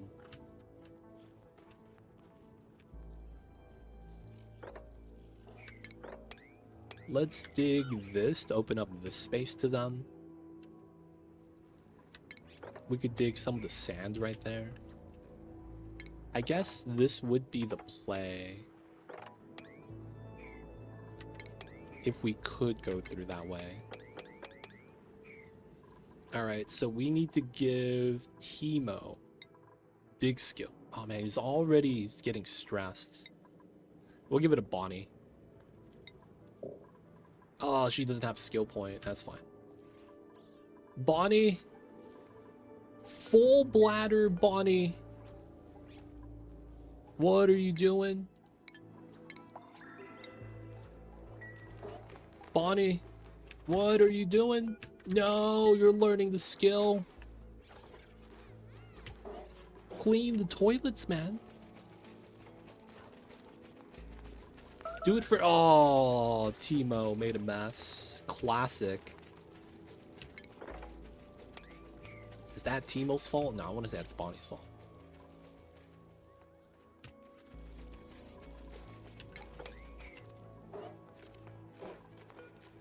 Get the dirt, man. What are we doing? Dude, you would change your suit mid-toilet clean. That's so gross. Like, you should have just finished cleaning the toilet before taking the shower. You know what I'm saying? This guy got a full new suit mid-job. What the heck is that? Oh, look at that. Alright, let's get a new suit checkpoint right there. We need to get proper toilets, man. We really do. Get a room somewhere for that. Yeah, you gotta clean it up, Bonnie. No suit. That's what happens, man. That being said, you know what, man? I gotta make sure I don't make a mess either. So I will step away really fast, you guys. These guys are gonna do good. I'll be right back.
We're live. Oh, we got a new dupe. Tidy Ranch? That wouldn't be bad. Not someone to really help out with the current setup, but for the future, I guess.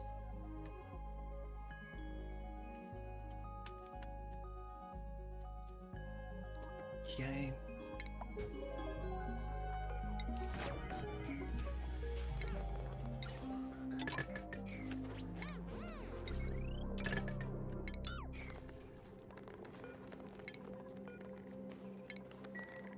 How many suits do we have? 2 more? That's fine. And then we can start making some more. Repair. Cobalt fibers. Okay. You need to get a suit on, my dude. Hydrogen. Is there a slug free?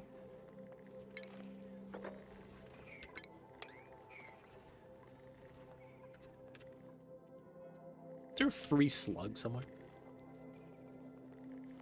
I don't see one. Alright, this hydrogen might have been from like a lot earlier. Alright, let him work, let's go.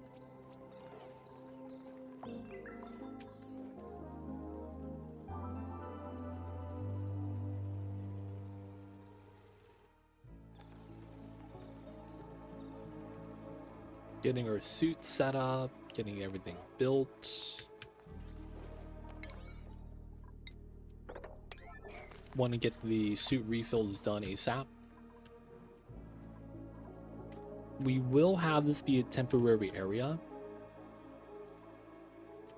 It does look pretty good though, to go up this way.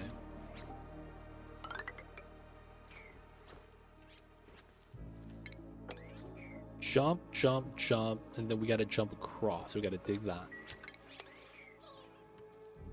And then we want to ladder up, and we want to get to the surface so we can start setting up the meteorite defense system. Another thing we're probably going to want to do is just get some outhouses for now. Maybe we go straight into plum toilets. That way I don't have to worry about water generation. Okay, we need to get someone with dig skill. I just don't want to give it to Timo. It's going to be stressed out. First planet chillin'. Calories are very good. Water. We're going through it. This is heating up. Can't be mad. Steel there is at 50 degrees. The brine's at 27. It's cooling down still. We're still sweeping. We don't really need to do too much back at the home base. There are some things we could do though. I just want to get the second base set up for now.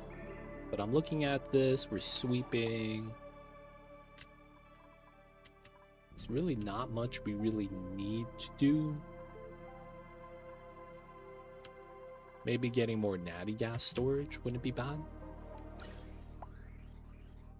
Get another storage right here.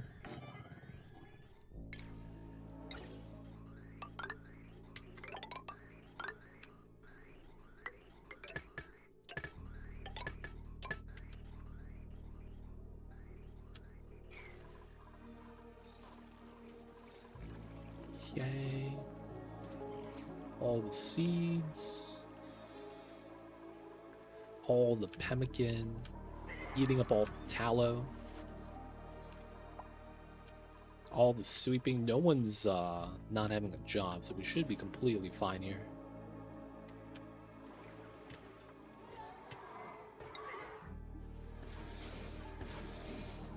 Okay, 1, 1, 2.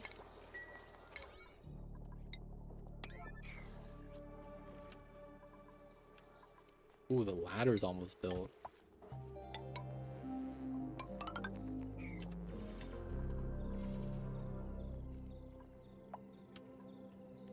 You know what? Let's keep a little bit of defense Climbing up this way. Now we should maybe stop right there then.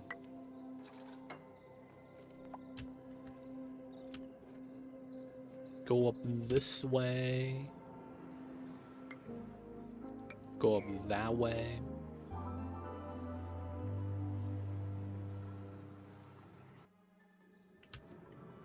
And then from here, we work our way to the broken ladder, finally.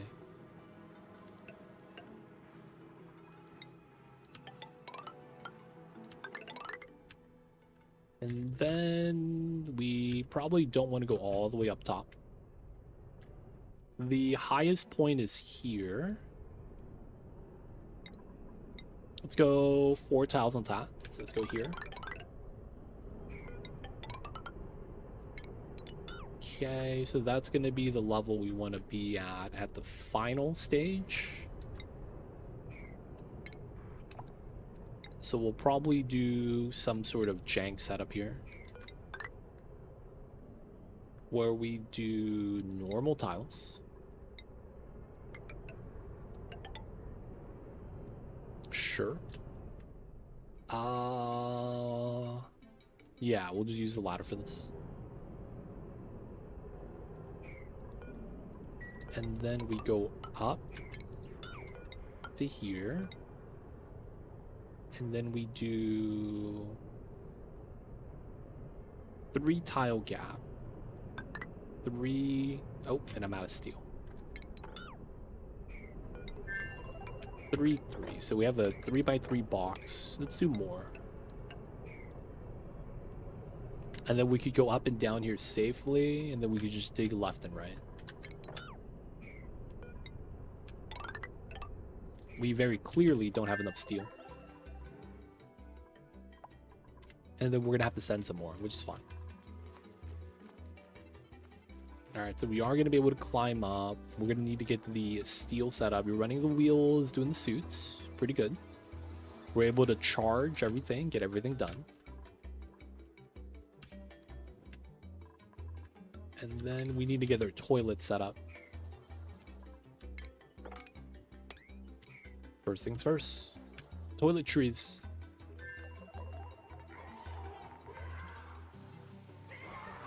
We got a lot of meat there if we need it. We keep the Rexes chilling. We have way too much Rexes, so we could reduce the count there perfectly fine. Deodorizers are trying to work. It's just, yeah. These 2 levels right here. This is trying. Alright, we'll do it. Here and here. We'll need one here, because you can't put that on top.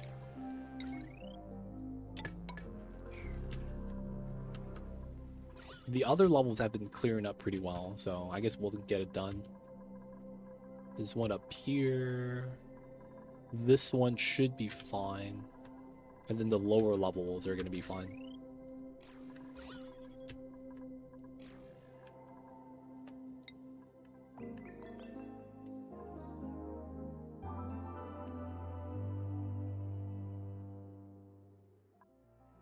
Okay, a little bit of lag.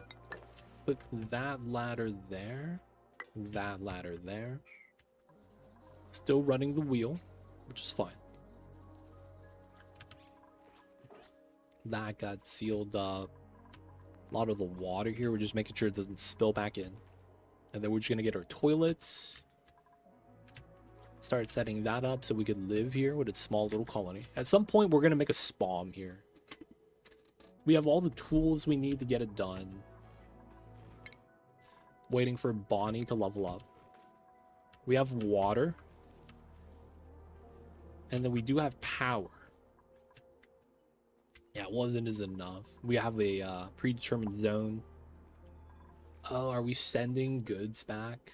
Yeah, we don't need that right now. Oh, they're running this wheel. Oh, crap. I didn't realize that was plugged in. They're sending stuff here when they didn't need to. Feels bad, man. Alright, so we need to send more steel here. Let's do another 5 tons.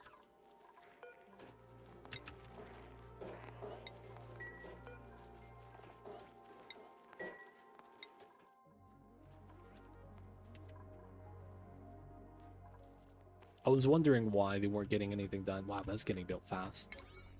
Okay, digging. We'll dig this side.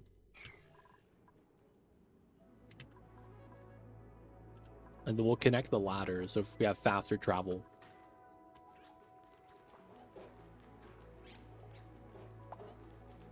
Batteries are filled. Let's go. We is digging. Let's go. Progress. Let's finish the construction on the bottom stuff.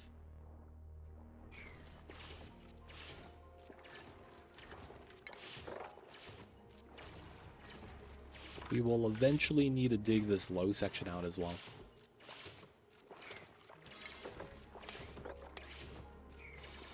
We dig the mud too. Okay, we want to dig out the low section. Nice. Get that built. And then we get this built and that built. Get that in. We'll have this connected soon. Let's get the dig here prioritized.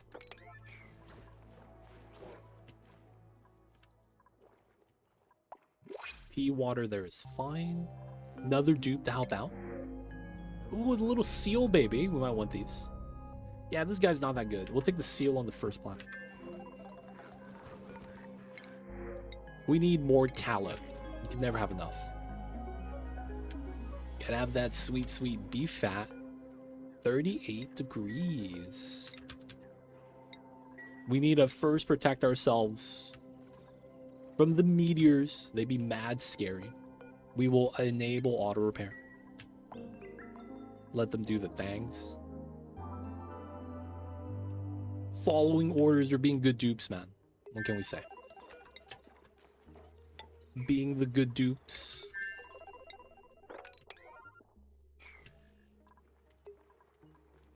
Not right now, though. What the heck? Oh, we never set up the new guy. This guy was gonna help out with the tidying, right? So he has dig skill just by wearing the suit. And then he was gonna be a rancher later on. I guess he could...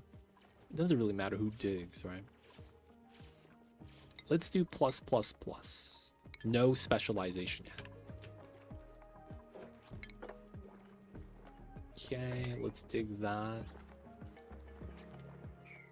We're gonna start getting our first toilet set up there soon. Actually, let's dig all of that. This ladder is almost done.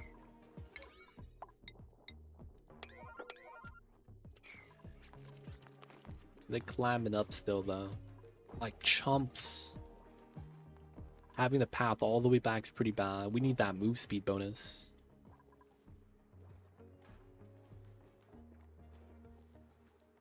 They're hanging out. Oh, we have food here. Oh, I didn't even realize. Nutrient bars. Probably super stale. Y'all ever do that? Y'all buy like the trail mix nutrient bar and then you put it in the pantry, and then a couple months later it's like, oh yeah, we're gonna go hiking, and you're like, oh yeah, we bought trail mix for this, and then you go eat the trail mix on the hiking trail and you're like, man, this shit is stale. What the hell is this? Didn't realize you had that sitting in the pantry for like years. You know what's one thing I've always hated about those nutrient bars, trail mix bars? Crumbs everywhere, dude. No matter how well you open it, it always feels like it's just leaking out crumbs. Like, without fail, dude. It's impressive.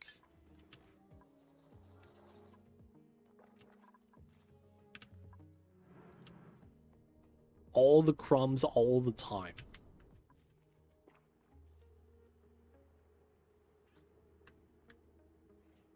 They don't think it be like it is, but it do.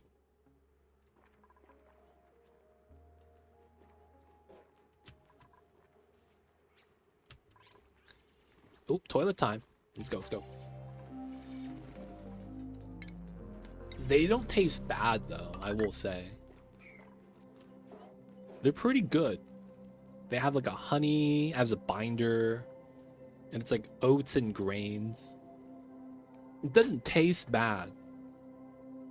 It's just, man, you better open that stuff outside, man. Otherwise, it's everywhere. What's going on, P-Nugget? Welcome in.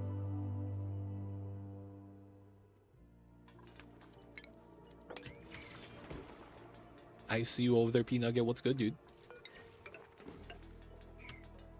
How are you? How are you?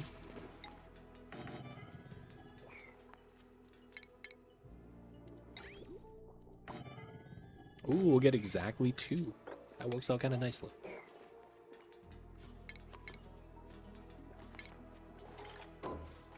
We'll get a 2 toilet setup. It's pretty decent for now. Yeah, this igneous is hot. Goddamn.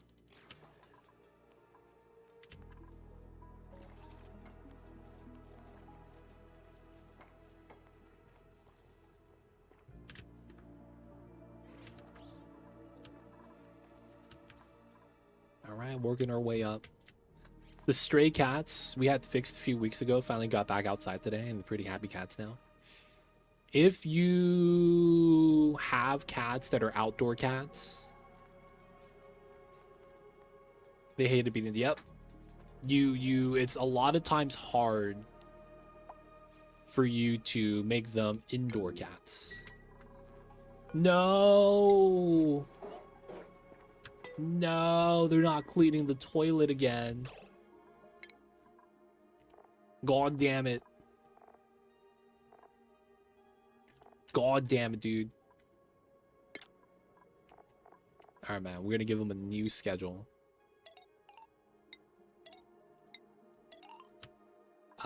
The new guy. What's his name? His name is Hassan? New guy, where you at? It is Hassan. Hassan, dude. You gotta clean the toilets.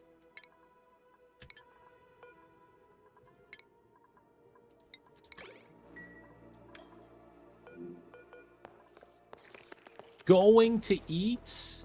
Oh, you're not allowed to eat the pemmican. There we go.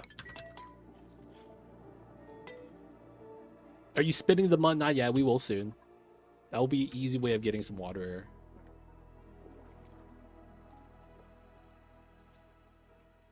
Yeah. You gotta understand the cats have a high attachment to things that are familiar. Right? That's kind of just cats in general. They have a lot of times, not that they mark their territory, they do, but it's like they have attachment issues. So it's like they've been outside, that's all they know, and now you took them in.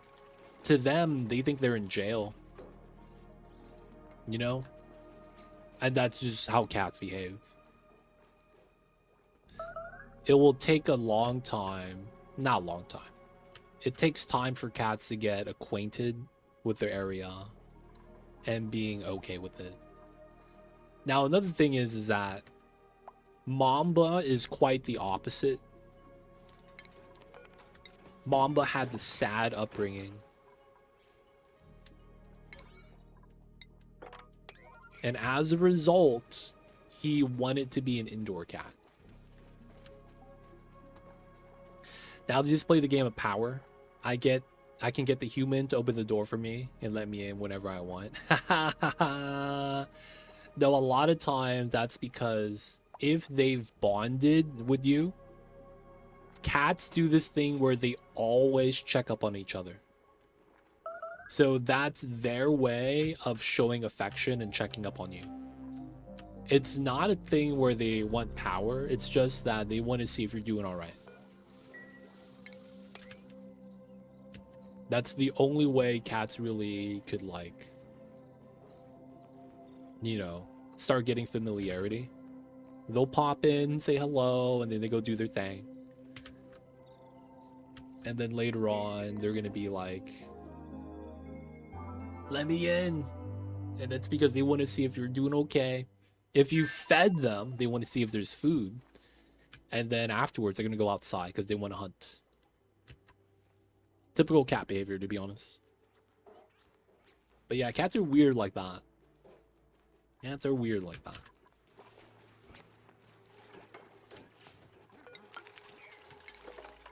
Alright, we're gonna do a filter system down here. But yeah, you'll have two types of outdoor cats. Cats that have just been born and they're living outside.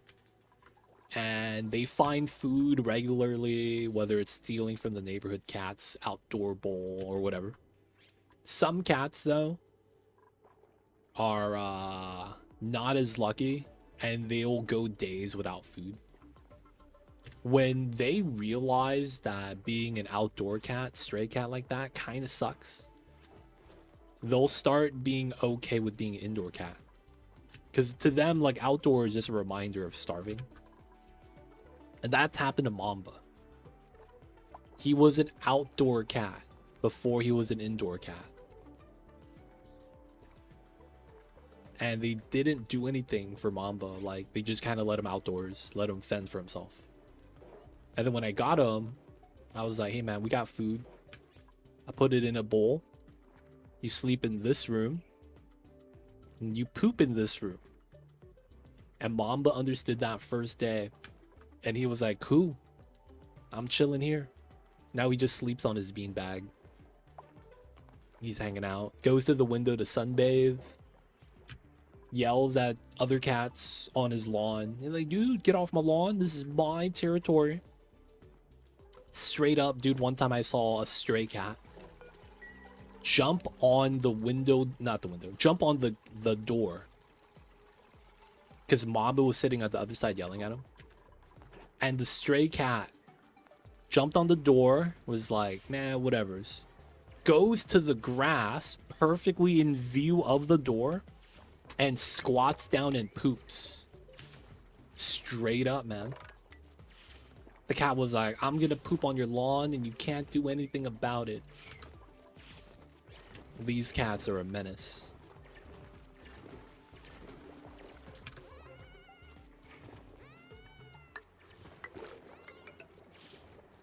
They really do be a menace sometimes, man. I've always loved cats to be how they are. They are. I love cats, man. I feel like cats get a bad rap because they have a dog counterpart. And if dogs didn't exist, cats would be perfectly fine.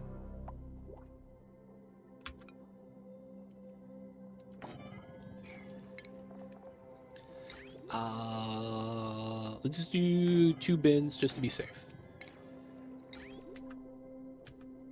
And then we do the setup like that.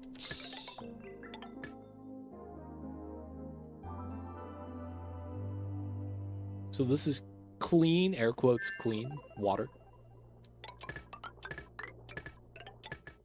And then we have the bad water come down here. Oh yeah, but then we have to deal with this. Okay.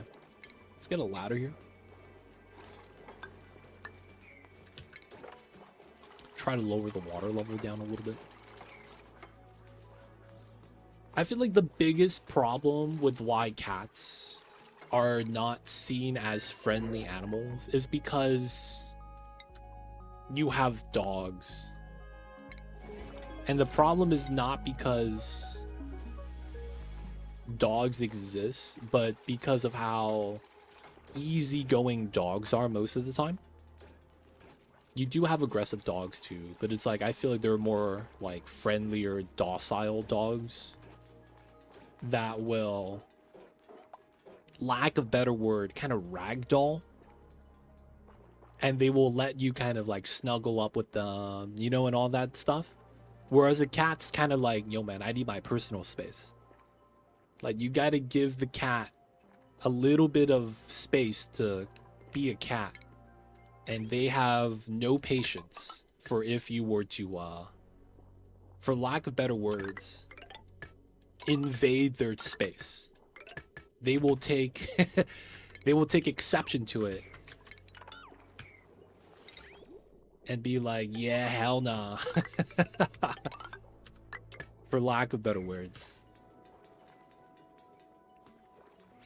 Well, the only reason cats are nice to us is because they're small ammo. Have you seen the cheetah thing? The largest cat that meows is a cheetah, and they don't attack humans. I don't know how much of that is true, but reportedly there has been no deaths to cheetahs, or it's in the single digits. Something about us being bipedals. At the same time, they also meow like a cat, whereas the other big cats, like lions and like pumas and stuff, they don't meow. They like roar or something.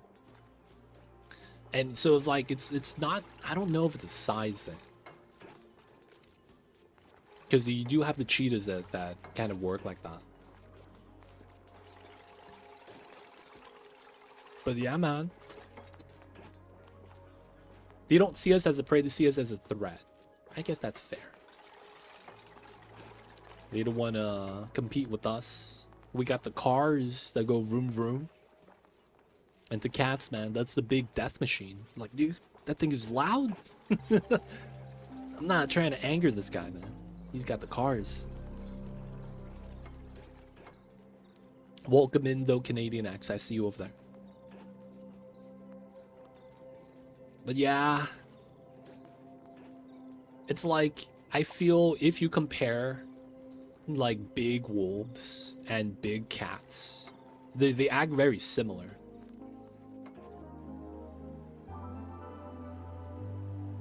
A lion has their pride, a wolf has their pack. Though there are size differences with that. I feel like it's very similar. There's like the big dog, big cat. And then you got the followers of the group. But they hunt in packs and stuff like that, right?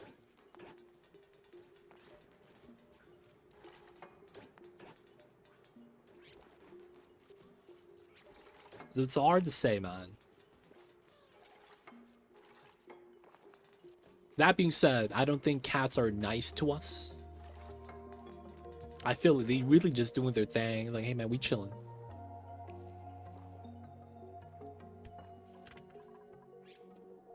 Oh, we got the bunker started. Let's go.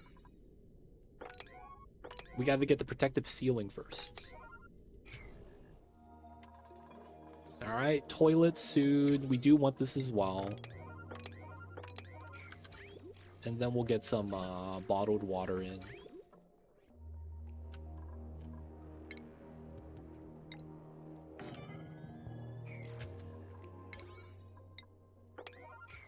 All right. Once we get toilets set up, we have food being sent in.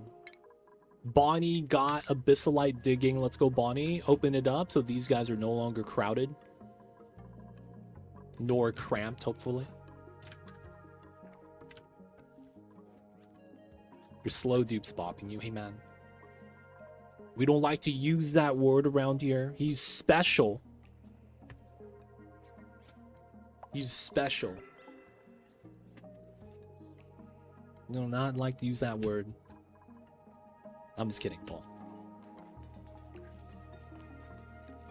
He's delivering to everything.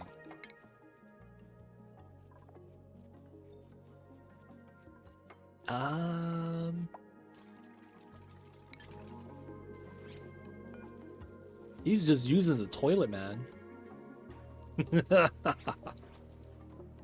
You kind of have a little bit of drool by his mouth. You know what I'm saying? He's trying, man. Timo over here getting the job done, though. Alright, we gotta run the power line.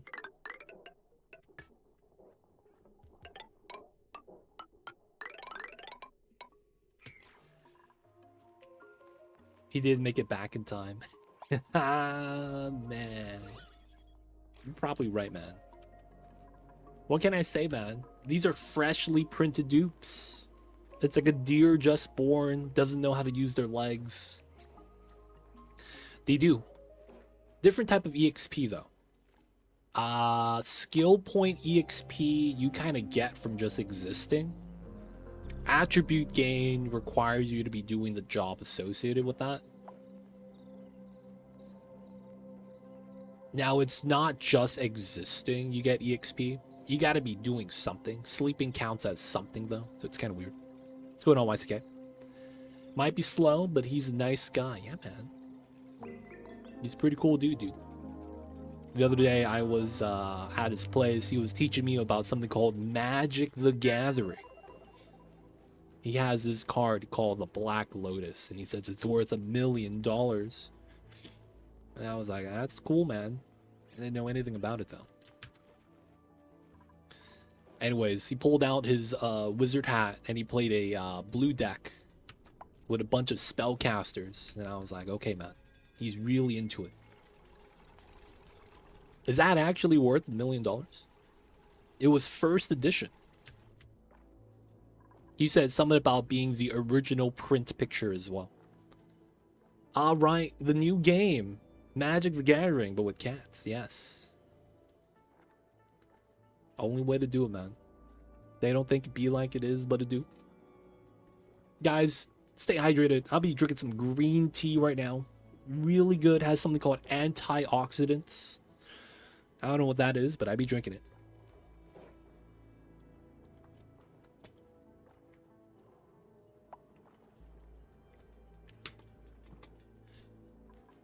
Good stuff. Man, I remember when I was younger, I would go to a Chinese dim sum place. And I was like, man, this tea is really good. And then I would ask them what kind of tea this is, and they would say something in Chinese. And I'd be like, man, I can't look this up on Amazon. God damn. So I was never able to find the tea. Because I can't translate this. What am I doing? So I ended up just going through random brands and random teas to find something good. Took me a while. I eventually found a good green tea. There's another really good tea too.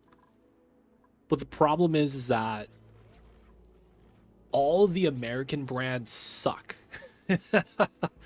So it's like I gotta go to like a special store and then be like, hey man, you got the stuff imported from China? They're like, yeah. I was like, all right, man. Let me get a bucket of those. They're like, okay. And then I was like, man, you know what, man? I'm just gonna drink the green tea. Gave up on the other stuff, man, because it was harder to get. Oh yeah, we got the ceiling set up, so we won't get our ladder bopped. I mean, we still could get sniped diagonally. Oh yeah, did we send over the steel? We did. Nice. We'll probably want some more. Let's get a little bit more. Pepsi is the best. I'm gonna be real, man. Pepsi kind of mid. That being said, I'm just memeing. I think Pepsi is perfectly fine. There's just this sugary aftertaste that I get with Pepsi that's more apparent than when I drink Coca-Cola, which is the reason why I would drink Coca-Cola over Pepsi. First of all, there's a slight difference in the taste, very slight. And then for whatever reason, there's this weird sugary aftertaste I get with Pepsi every time. And that's the main reason why I prefer Coke over Pepsi. I will say, though, growing up, the vending machines that we had Pepsi Twist and Vanilla Coke. I preferred Pepsi Twist over the Vanilla Coke. I was like, that's pretty good, man. We'll dig the acorns, why not? What's going on, Poi Poi? You seen Oni speedruns? I have. I've done a couple too. It's just that it's a weird place right now. Do you do cycle count or do you do real time? And I feel like a lot of people would rather do cycle count, but then it's like there's no such thing as that. There's only real time.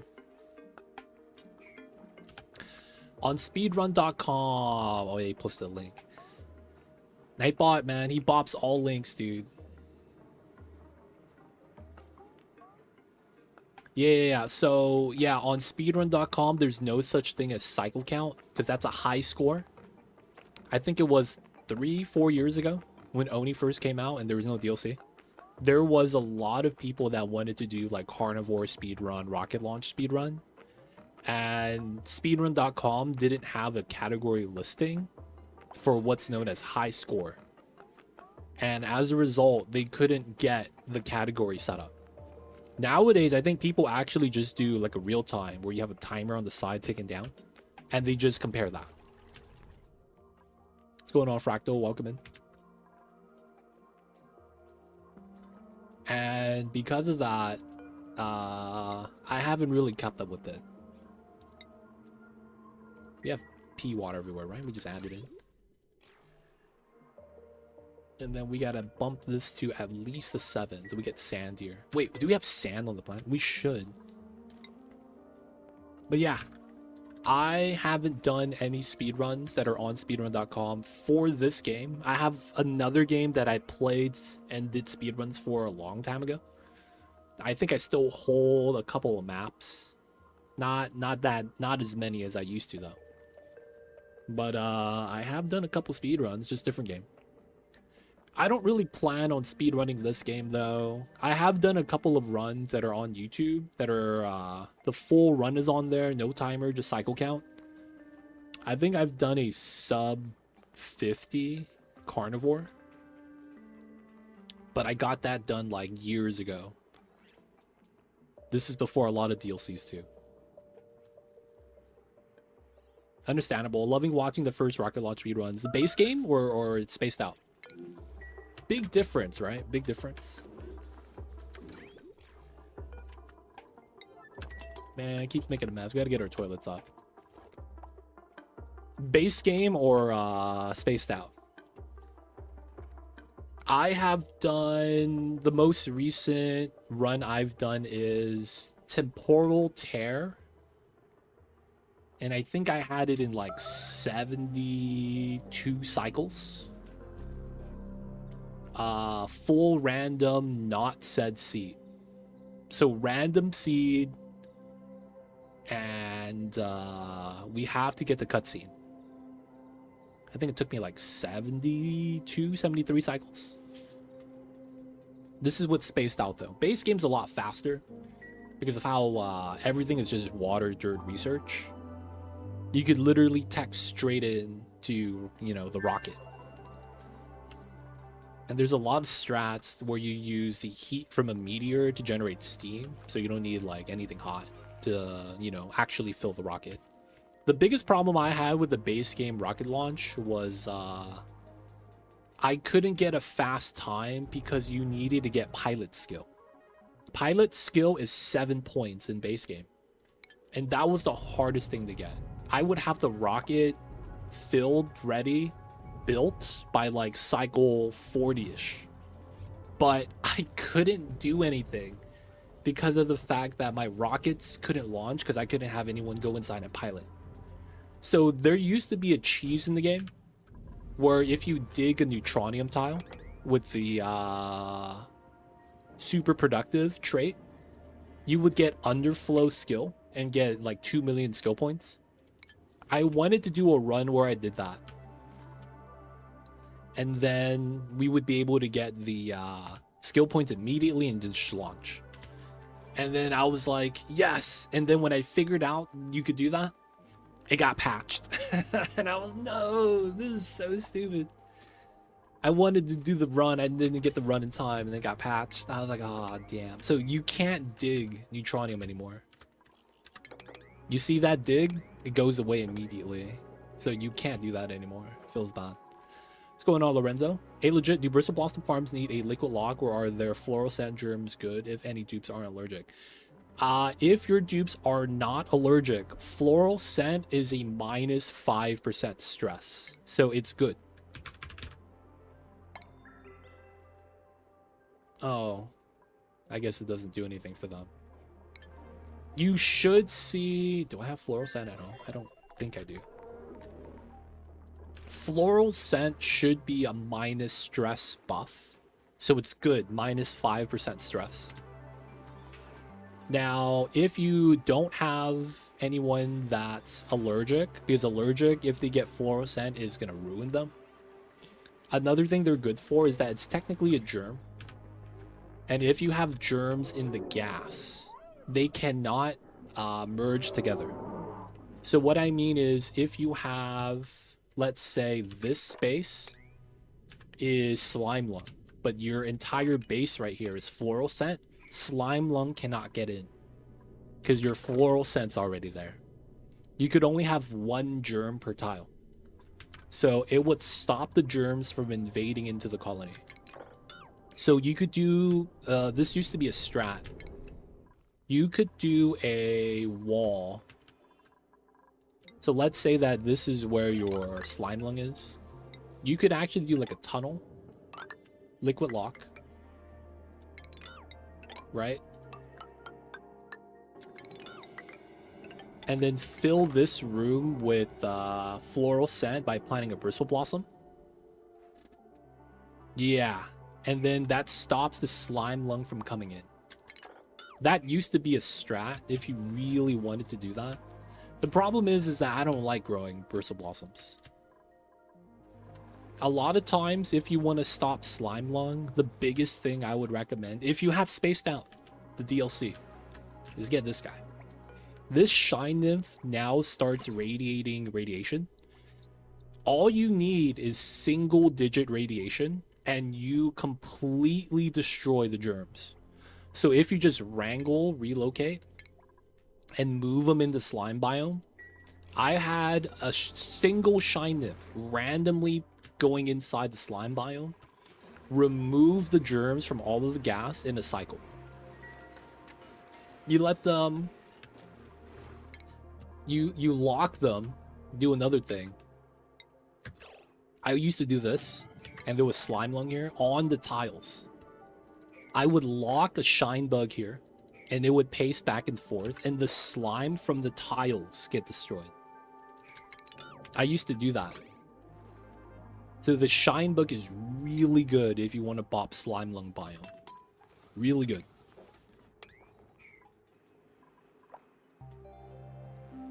Yeah, it's the main bottleneck people got down the cycle 24. Oh, they grinded it down even faster. That's awesome. Yeah, but yeah, that's the thing about the base game speedrun that kind of sucks. You need to get piloting skill, and that seems like it's such a time gate. Just because you can't really speed that up in any way. At that point, it's kind of like, can we find an exploit to make it so that it's faster? That's really where it's at right now.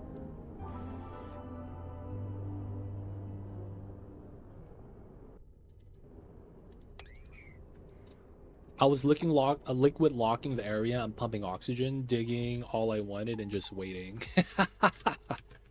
Yeah, I mean, you could do that. That's fine too. There's a lot of ways to do it. It's just that those ways I pointed out are very, like, you just move the shine bug in and you're good. Another thing that instead of doing the, you know, the bristle blossom lock that I was talking about, where you just fill up the room with floral scent, you could just plant a Weezwort.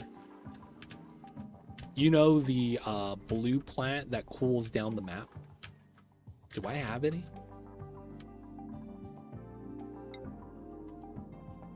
These guys. They directly emanate strong radiation. You could literally just have this at the exit, no liquid lock, and it will destroy everything that comes by. It's so strong, dude. It's so strong. 400 rads. Accept the slime lung embrace. Yo, man. That cough. YCK, man. Y'all know YCK? I met him one day. And he was talking, and then mid-sentence, he started coughing and goes, I got the black lung, Pop. And I was like, what are you talking about? He's like, oh, you haven't seen the movie? And to this day, man, I don't know what he's talking about. They don't think be like it is, but it do.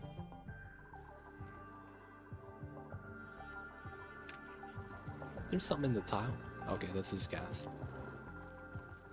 How do you manage the slime lung in the actual slime? I'm relocating the chlorine room, but then the dupes get all germed. Remember what I said about the shine bug? The radiation could remove it off of the tiles while it's there. So you could either just plant a planter box next to the tiles, and then it will zap all the slime lung from it, and then you could dig it and it's germ-free. Or, if you...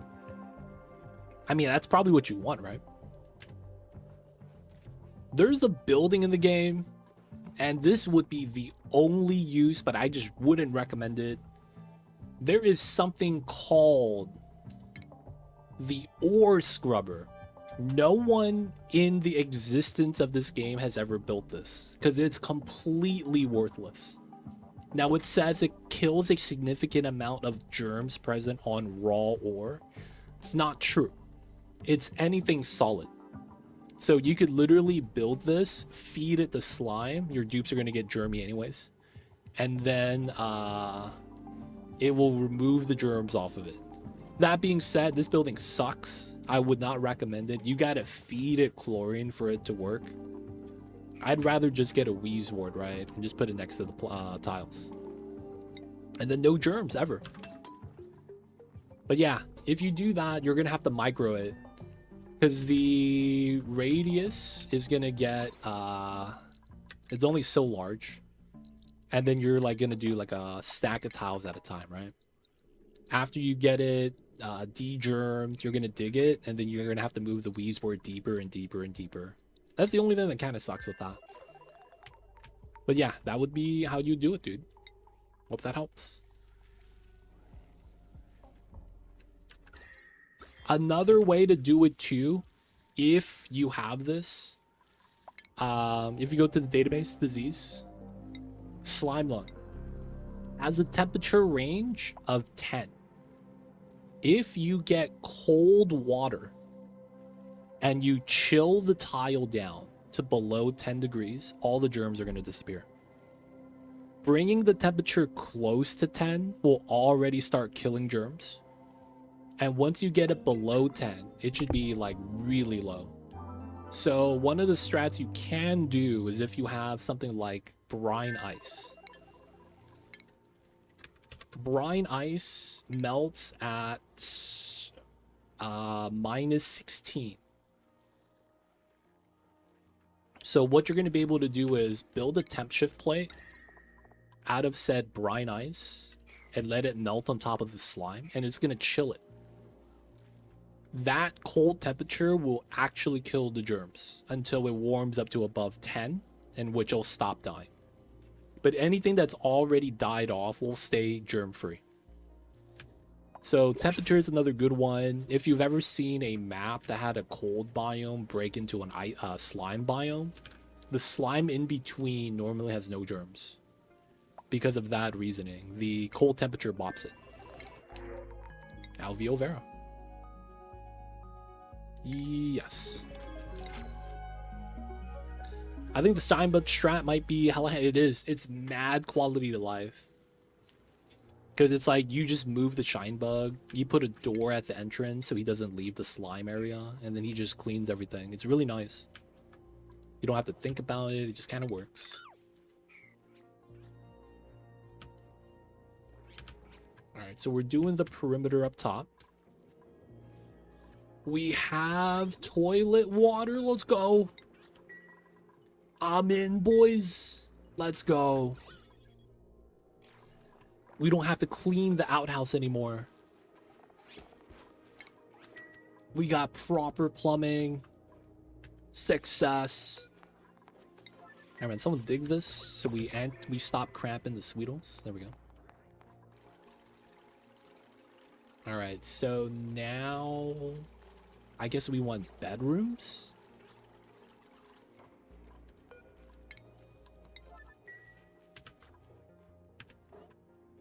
Yeah, we'll need to get overflow. I'm thinking about it.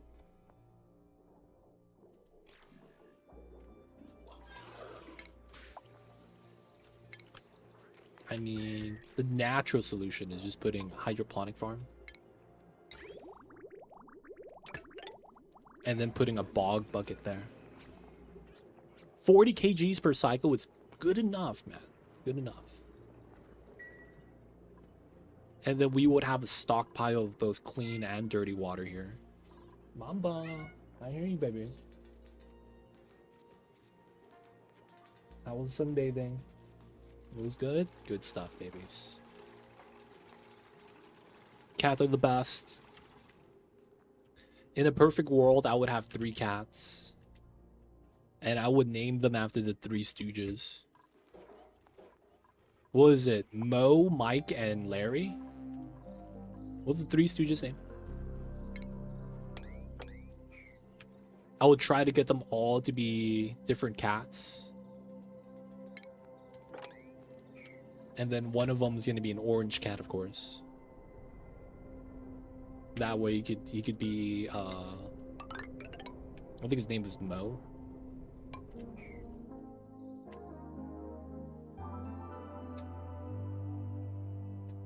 Gotta get the kitty cats, man.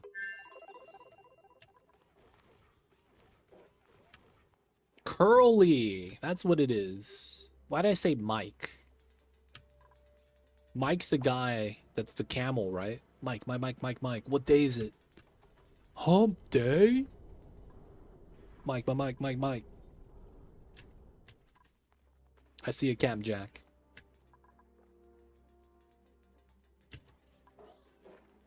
Alright, let's get the bog jellies. We don't have to harvest it. I was watching a streamer, and he said that hatches are like cats. I do have 5 cats, and they only produce poop and pollute water. Can't farm them also. You want to see real cats?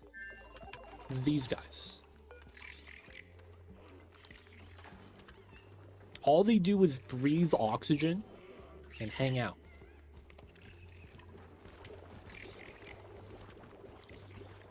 And if you go to the database, look at that. Extremely beautiful and luxurious coats. They got fur, dude. They're actually cats. This is a long hair slickster. The normal slickster is this guy. He breathes in CO2 and poops out oil. If you keep them in the cold temperature long enough, so anything below 60 Celsius, that's considered cold for their breed, they become long hair. And instead of having a slimy coat, they have fur.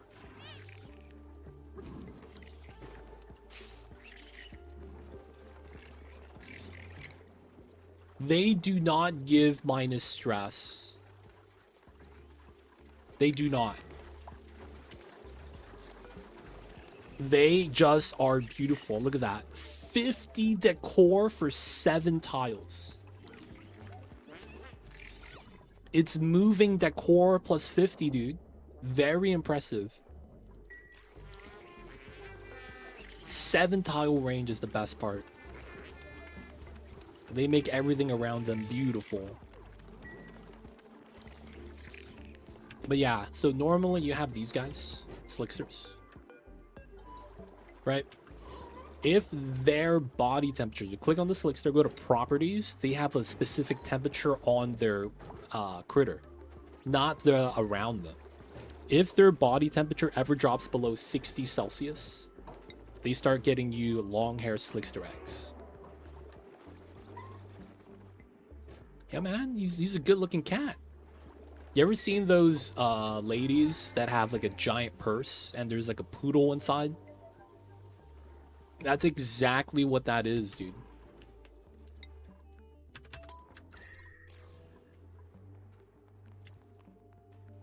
He's the dog, dude. He just hangs out.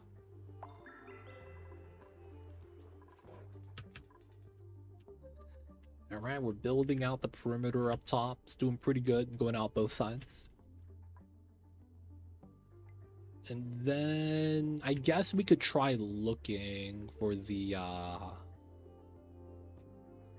yeah, we should. All right. Jump up, jump in. Let's go in this way. Let's go in that way. Up and over. We're gonna be looking for the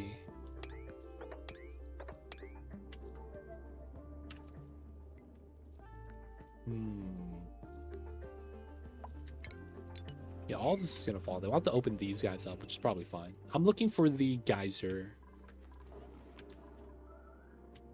We're gonna be looking for the food for feeding these beetles. That's gonna be what we're gonna be looking for right now. There is a chlorine geyser in here that's gonna suck, because we're gonna have to unlock that. That means we're gonna deal with some magma. I'm thinking it's gonna be on the right side. We're gonna check that out.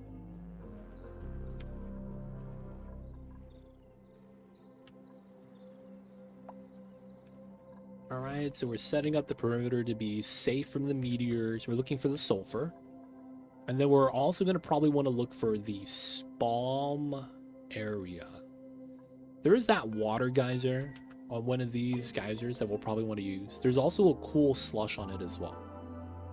Natural cooling, which is really nice. No fire poles. We probably could. We probably could now. Now that we have a toilet up, we could actually start adding that in. We just finished getting the toilet. And I was thinking about getting bedrooms. But you know what? Maybe we give them fire poles instead. They could sleep on the floor, right? Totally fine. Sleeping on the floor. Don't know if you mentioned it, but do the little guys appear on the map, or you have to get in the care package or something? So you have to get lucky. So there are biomes in the game. Alazar, welcome in. Hope you're having a good one. This is a natural critter to the oil biome. The oil biome is typically hot, around 80 Celsius. And you're going to naturally get these slickster guys, the base form. You're going to have to get one of these. Make sure that you don't have them in a below zero environment, because they'll die. And then once they cool down, you'll start getting long hairs, right? You see that between 20 and 60. So you have to get lucky, because this biome, if you go to the star map, is listed as the oily biome.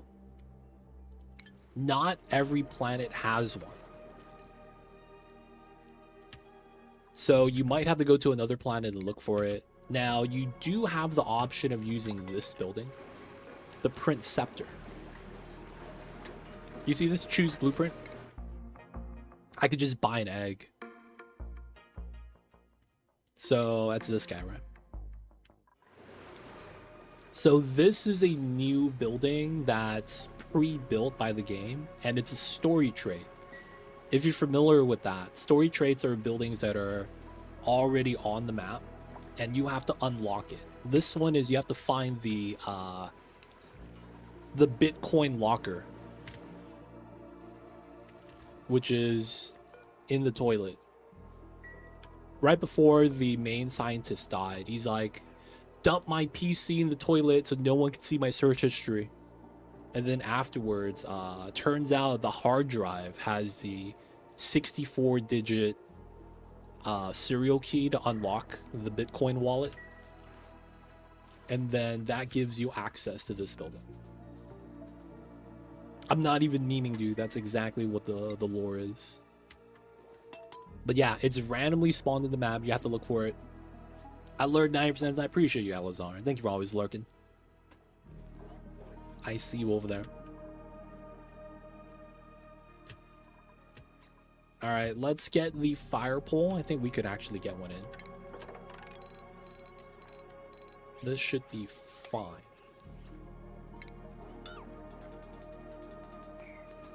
This might cause a spill, so we'll, you know, put it there instead.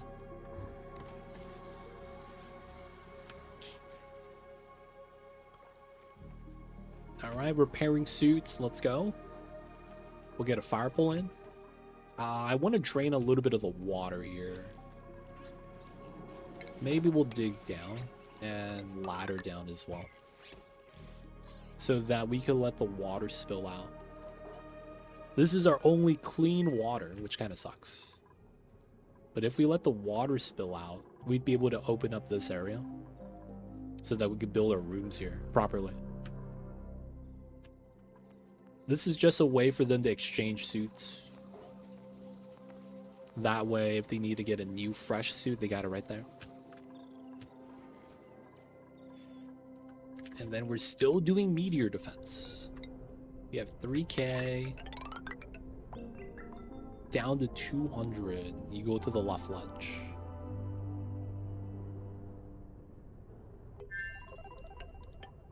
Okay, that means we have to send some more. Alright, unclick steel. Not bad. And then, how is the steel on the steel cooling area? Steel is gone. Oh no. 22 degrees. Nice. The brine temperature didn't change because it got cooled back down. Good stuff. Alright, so we will pull some more hot steel out. This is at 600 degrees. This is because the bots disintegrate and they fall into the magma. Fun times. But we need them to do the magma pumping. That's kind of their job.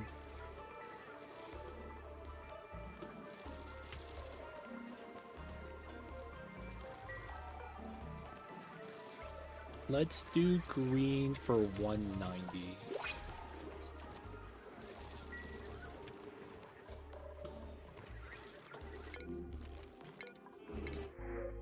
Grab the bomb lily. We're pulling out a lot of heat, so sweep only this. Because we're going to have to deal with that ourselves. Let's get another temp shift plate here of brine ice. Just to add a little bit more water for the steel. This is filling up. Can't be mad. We're going through as much as we can, though. And then the water is going to feed into some blossoms soon. This pea water dump, I think we will want to redo this. We just have pea water everywhere, like right here. That we're going to want to move out at some point.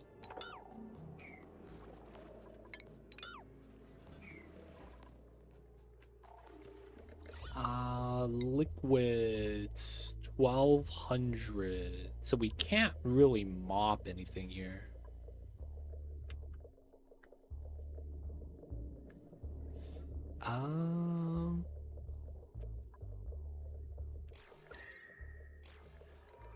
Okay, so we're gonna build a mesh tile here, and we're gonna mop on top of it. That way we'll be able to reduce a little bit of liquid here, and hopefully have some more pea water spill in, and we'll be able to pump out. We're not gonna grow bristle blossoms yet. Maybe we should set that up. Maybe we do that.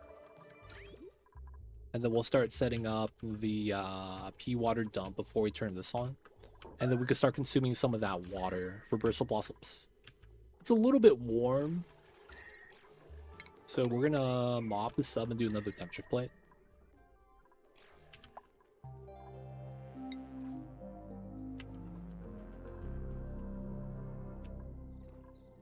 Oh yeah, did we get the steel?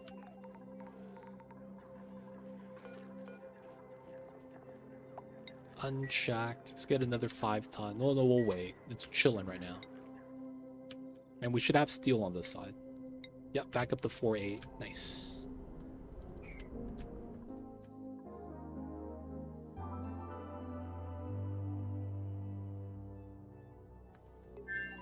Alright, so we don't have a ladder going straight up because we don't actually have a ceiling yet. Everything just kind of feeds into space and gets deleted, unfortunately. So eventually we will cap everything proper.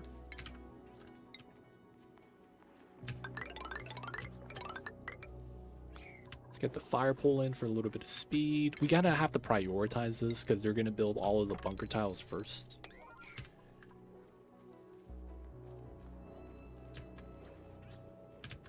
And then we will want to trim this down. Let's dig all this out. Let's dig this as well. Where's my geyser? We still gotta dig this way because I'm looking for my sulfur geyser that we know is on the map because it's listed on the star map. Could be on the left side too. I guess we could go down this way. Dig. Dig that. Hopefully they don't get stuck. Lower a little bit of the water level and then climb back up and over. Go this way. Go through this chlorine pocket. See what's on the left side.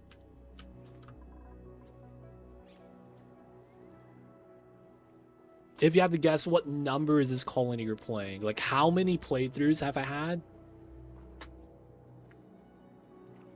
How many individual colonies?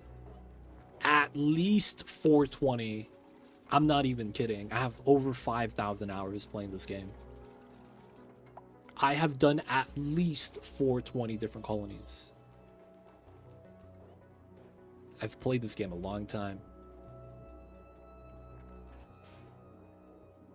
Over 9,000, that's a stretch.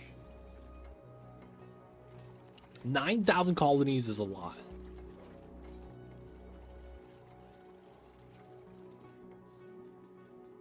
Hey man, I had a lot of colonies die too. I take that back. None of my colonies died because I quit before the colonies actually die. If you didn't know, if you actually have a colony die, you get a pop-up. And that's what I mean. If you don't see that pop-up, you didn't really lose. You just, you know, quit before that.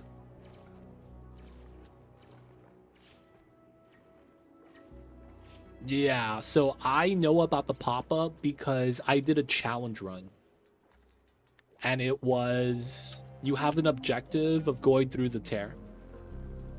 I made enough rockets to send everyone in the colony. So when you send everyone through to the tear, your population drops to 0. And then you get that pop-up. Hey man, colony has collapsed. So that's the only reason why I know. Yep, true and real. I have never failed. Yep, seems legit. But for science, I had to do that run. Yep. But yeah, I'm not even kidding. That was a run we did before. That's how we found out about the pop-up. That's how we found out, man. They don't think it be like it is, but it do. Alright, this guy's gotta go. We're gonna break this open and hunt him down. He's cool, but he's gonna eat all the metal, and I kinda don't want that.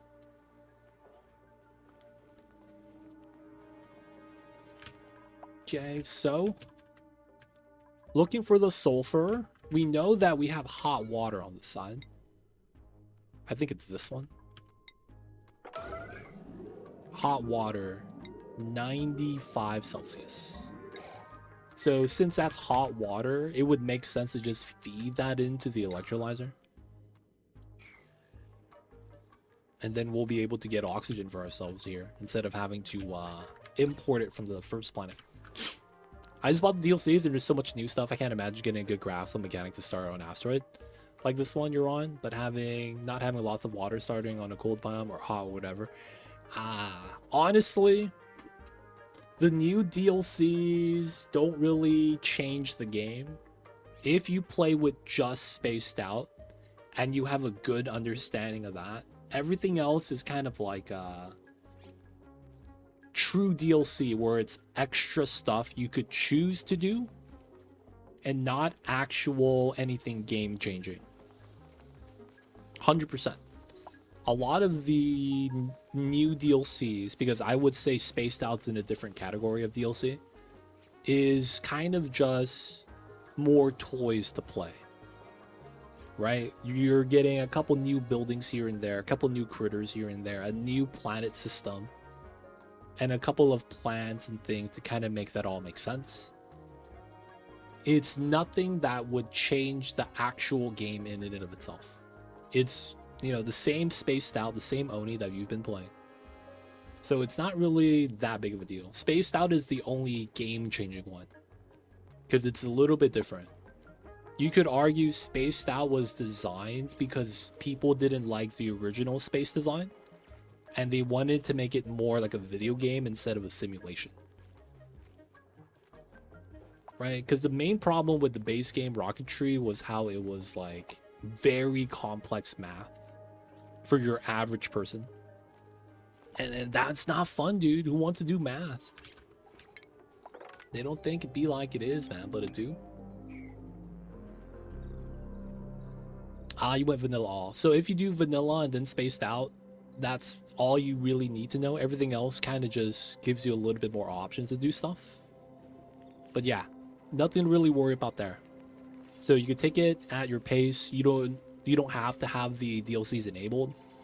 Just play base game plus Spaced Out. And then you could just have the other ones off, and then you'll learn it as you go. But that way, you don't overwhelm yourself by having everything already, you know. You'd be like, oh no, bro, we're getting bionic dupes? What is that?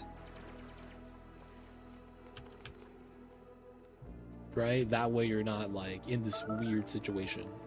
Dude, someone take out the slug. What are we doing? This guy's a menace. Take him out, boys. Thank you, Timo. Dude, the slugs are at home. We have a farm of slugs, man. Look at these guys. We gave them dreads. Not only did we braid their hair, dude, we given them nice tans. And then we got the other slug area. These guys, they're furry and they rub up against each other and they generate power. You know what I'm saying? Static electricity. So you know what, man? They kind of want to be rubbing up like this. We're just not harvesting the power. We don't need to. Weird look. Hey, man, I think it looks cool. They got the volume in the hair. That's one way to do it.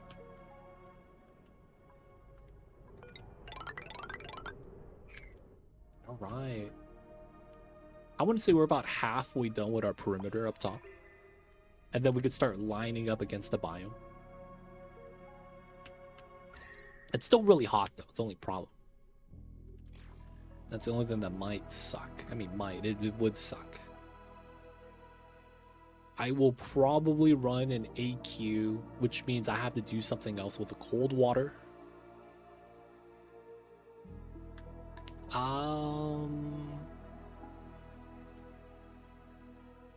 We could kind of do a meme strat. Not really, though. So how would we want to do this? The water's going to be cold at -10. We could use that for general cooling, I guess, but as I got... Oh. Is this it? Oh, another water geyser. What the heck? Hot water? That was not what I was hoping for. Okay, so that's not it. That was Copper Volcano. Let's dig this. Build a ladder here, and we'll be able to climb up and in. From there, we'll make them dig these tiles to get a little bit more vision on the right side, but we're at the wall already. So I think we're gonna have to go left to see if there's a geyser there on that side, which is this area.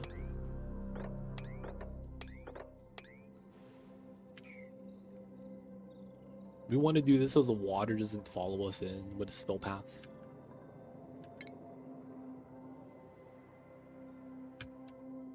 And I think that allows us to do this and then go straight in.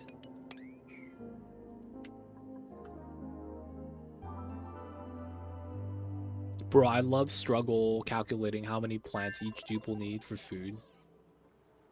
Oh, dude, it's not that bad though. They made it easier in database. So if you click on the plant right here, right? You hit this. It shows you how many calories per cycle.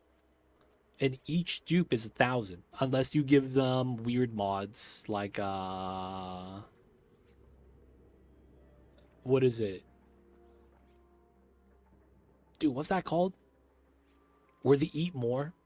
I forget what that trait's called, man. What do you call that trait when they eat another 500 kcals every meal? Binge eating is a stress reaction. This was recently added in. Bottomless stomach. Thank you, Alazar. Appreciate you. Yeah. Major English. I see you over there. Welcome in. How are your Chiefs, dude? I didn't know about Kansas City until I heard someone else talk about them. I remember I was watching a StarCraft competition, and one of the audience members in the crowd shouted out at the casters that I were watching, and they were like, shout outs to you guys from Kansas City with love. And then one of the commentators, I guess, is from Kansas City, and he's like, dude, he's from Kansas City, go Chiefs. I was like, I didn't really get it. And then he explained it, like, yeah, we got nothing in Kansas City other than the Chiefs. I was like, oh, okay. He's like, yeah, there's nothing really to do there. We do got the Chiefs though. I was like, okay, man. I didn't know it was like that, man. They don't think it be like it is, but it do. Ask me after the draft. That's fair, dude. Yo, man, that Kansas City barbecue is pretty nice.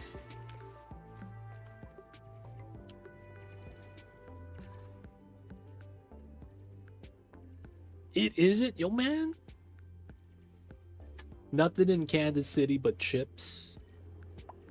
We talking about championships?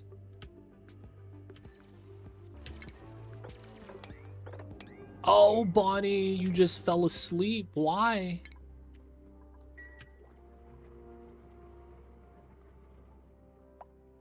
This, so in our playthrough, we are banning rocket launches. So we are not going to be allowed to launch rockets. So this is just a perimeter to stop the meteor shower.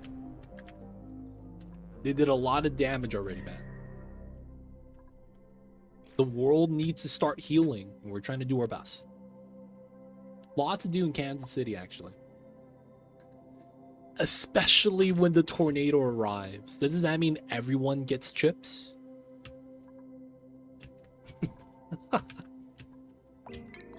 Asking for a friend.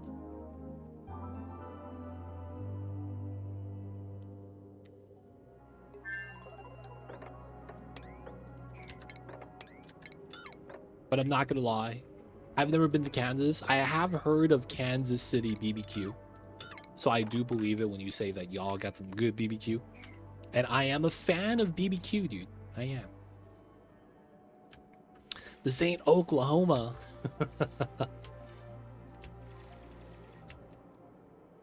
Oh, we might not need to go too far. This is the wall.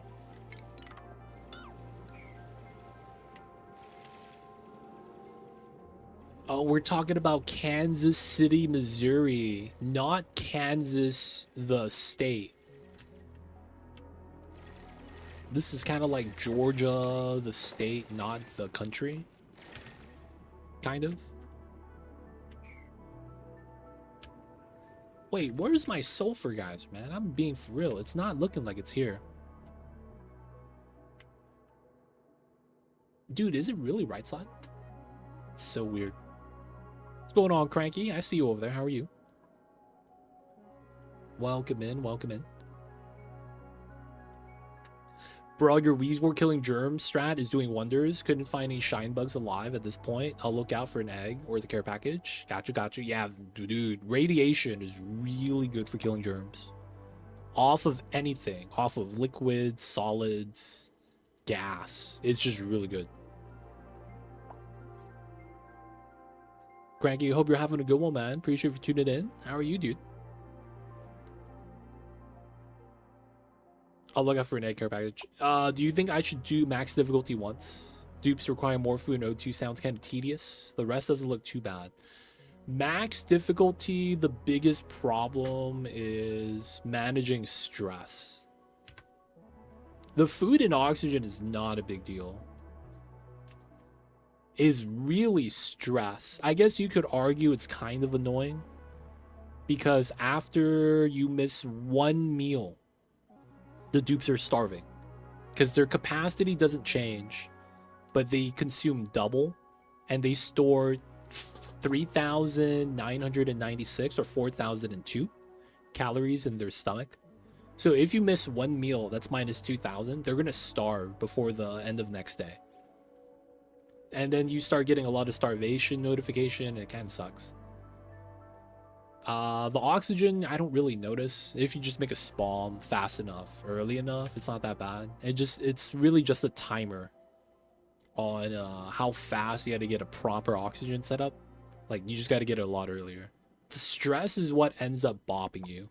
And it's not because stress is bad. It's because all the stress reactions will almost annoyingly inhibit you in some way.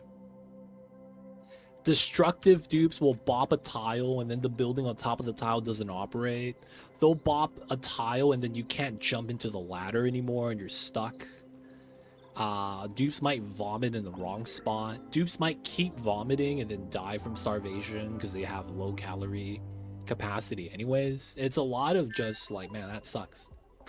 So it's more of a stress thing, believe it or not. I see you, I've Saron. Yo, is that you in the sky, Wiggle? Casey's on the border, and there's a Casey in Kansas, but it isn't that big. Wait, I mean, it ain't LA. wait, so Kansas City barbecue? Which state is that? Is that Kansas or Missouri? If you have two Kansas cities, and you have Kansas City barbecue sauce, who claims the Kansas City barbecue sauce? Good, my friend. Glad to see you doing some Oni. Been debating about returning to it as I miss my dupes in the chill stream. Yo, man. Oni time is a good time. I feel like I would die on Oasis with increased water consumption. Oasis is kind of rough. If you do first time playing, I would recommend doing an easy map just to get familiar with the upsides, downsides. It's really just all downsides, though. They're so unpredictable. It's such it is. That's kind of the dupes, though. That's why we love them and also hate them. Hey, Slickster eggs. We don't need this, though. Oh, slow learner. You're a rocket pilot in a world where we're not rocket piloting. Alright, man. No one here is going to be accepted. The Kansas City barbecue sauce is the Missouri's. Okay. They don't eat twice a day. They will eat until their stomachs fill. It's not so much that they got to eat multiple times. It's more so that they don't hold as many calories relative to how much they burn in a cycle. So instead of being able to go 3 days without food, you go a day and a half. Right? Because you divide by 2. So it just becomes a thing where you have to make sure they're eating every day instead of being okay if you miss a day or two. Because in the base game, without the max difficulty, they will miss a meal, but you won't notice it. Because they will make up the calories on the next meal. And that's kind of how the dupes work. They'll eat as much as their stomachs will allow them to fill.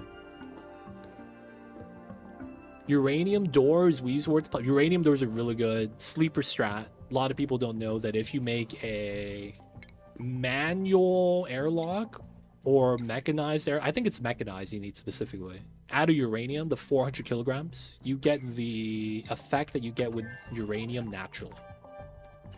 Uranium has subtle radiation shining because it's, well, uranium. So if you make a door out of that, you get the upside.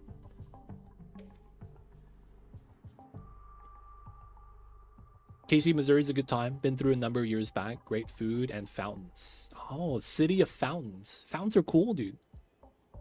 The only thing is that we're in Cali. We live in a drought capital, so we wouldn't mind some of that fountain water. That's why I'm so adamant on learning how to kill slime lung a different way. It's a pain even if it doesn't kill dupes. It is. That care package. Why not get the slicksters? So I'm at a point where if I hit F11, my critter count is above 400. If you actually have too many critters, you start lagging. I'm at a point of the game where my critter count's so absurd. And this doesn't include the critters that are in a room like this. There's 8 in here, 7 in here, 7 in here, 5 in here, 6, 5, 6, 6, right? And then outside of that, we have over 400. So my proper ranches have a separate room. But then outside of the ranches, we have 460 extra critters.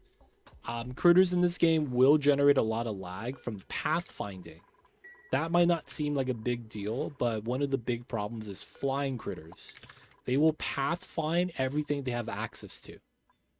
So you kind of want to kill off a lot of critters a lot of times because of pathfinding. Like, you see this puff in space? This guy's a menace.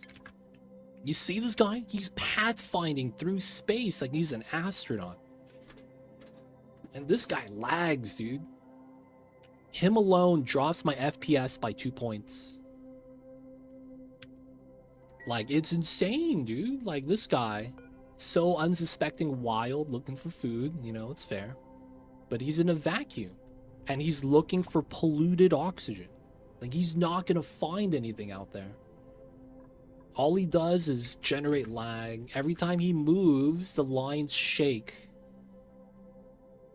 Y'all know Black Bolt from Marvel Comics? He whispers and the worlds shake like the lines right now, dude. Like, what the hell? They don't think it be like it is, man, but it do. So, you know, I'm not taking the slicksters because we have too many critters. Population's getting a little too high.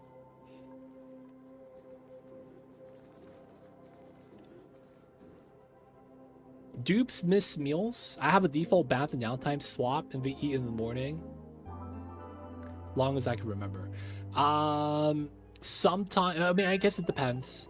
I have my meals before they sleep. If you have meals after they sleep, they probably don't miss it. But yeah, since I have meals before they sleep, sometimes it'll take a little bit too long to get from the bottom of the map. Right? Like, it's time for them to end job and they're running back. And by the time they climb back out, their downtime is finished and they just finished using the toilet. So they're like, okay, I just don't eat and go to sleep.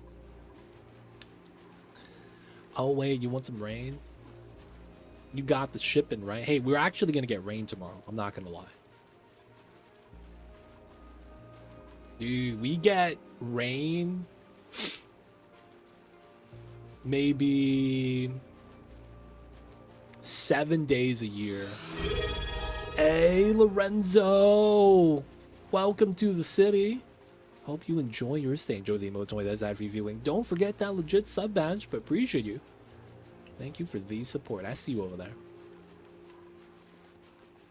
No more ads. Let's go. Appreciate you, Lorenzo. Enjoy the emotes, the Mamba emotes. My kitty cat Mamba. I put him on the cam, but he's on his beanbag and we can't see him. I have an all black cat and an all black beanbag and you can't see him at all. Makes me wonder how humans get anywhere IRL. Daily pathfinding. What about the debris on the ground? So many data points tied to it. You would think that there's none left. That'd be too rough on life. We're kind of minimizing that. The big thing with the game is pathfinding is very important because of how they have updates on the jobs. Because the dupes aren't really told what they need to do by the player. It's constantly looking for jobs that fulfill the requirements. So pathfinding is very important because it's going to determine whether or not the thing that the entity wants to do can be done. So if a dupe can't access a building, it's going to do another job instead, right? So it's constantly doing updates to the pathing and the jobs, which is why it's bad. The debris in and of itself can be a problem since you're doing heat transfer calculations, but a lot of times it's not as bad as pathfinding for a critter or for a dupe. I mean, it has impact. It's not something you could ignore, and you should try to do something to it. It's just not as, I guess, damaging. If that makes sense, man. I got you, though. Sorry if you answered, got some ads. How do you feel about getting the Slickster eggs on the care package to eat them? You see my calories, man? You see my calories? I got 17 million K-cows. Million. I like gold. And you know what else we got? We got 176 tons of gold. If you were to convert this into grams, it'd be about 17,175,000. Dude, man, I'm just saying, man, we good. We good. That's the power of being calorie positive and then having a permanent food storage. So my food never rots, right? There's no change in the freshness value. And as a result, my calories as I'm cooking only goes up because I'm cooking more food than they're able to eat. So this is just permanent food storage. You'll eventually get one of these set up, man. And once you do, you don't have to think about food anymore. It's really nice. So tempted to mod the game so my dupes keep sleeping through downtime. You could swap one sleep block for one downtime block. They do. You don't need a mod for that. Dupes will always sleep through downtime. So, Darkarak, if you didn't know this, dupes will always sleep until they're full stamina. They will always sleep until they're full stamina. So if they go to bed late, they will sleep through their mealtime and their downtime until they're full stamina. That's just normal dupes and how they work. So you wouldn't need a mod for that. They already are and have been doing that. You should never have a dupe wake up tired. I don't think that's possible because they will sleep through. But there is real-time data points tied to some debris too. It's a lot of what I was thinking, not you specific, but just anyone in general. I see you. It's just in this game, it's really not impactful. At the very least, if you did worry about that, you could lock up the resource behind a locked door and then prevent the dupes from accessing it. Keep that room as a vacuum so there's no heat transfer. And then it's basically not having any interaction with anything. You're talking about basically picking up the item, delivering it to the building, and then processing it, right? Stuff like that. So it's like the jobs are getting checked to see if the resource, got to pick one of these resources from the pile, and then, you know, you use it, right? I see you with that. There's options to do that. It's just not as important.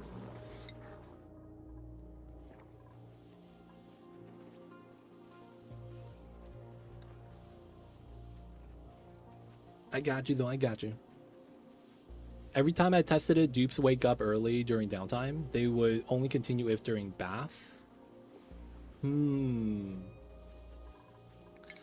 So, dupes are supposed to do what I said. If they have less than optimal stamina, they will sleep through work. I guess maybe downtime is different, but they will sleep through outside of their bedtime blocks. They're supposed to because of how sleeping works. But yeah, maybe something weird.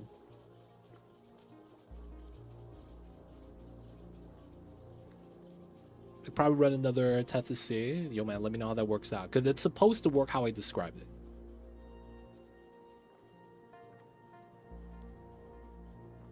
if you turn magma into water as a main source. How do you do that?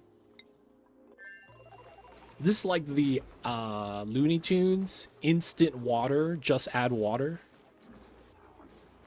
You know what I'm saying? Like, yo, man, that sound like you can't do that. Hold up, man. You can't do that. How is that different from this? Take the magma, we cool it down, and then we get rocks out of it. How do you get water out of the rocks?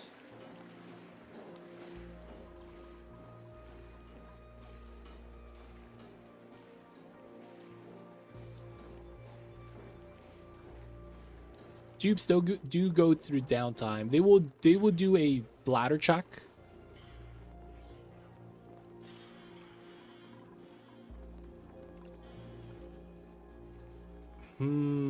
So I have half of that already.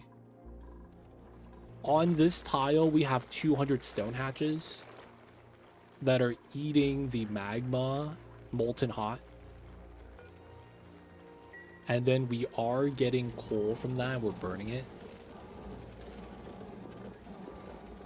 And then CO2, I'm feeding that to my bees, and then they just go to sleep. Right, we feed CO2, and then they just go to sleep.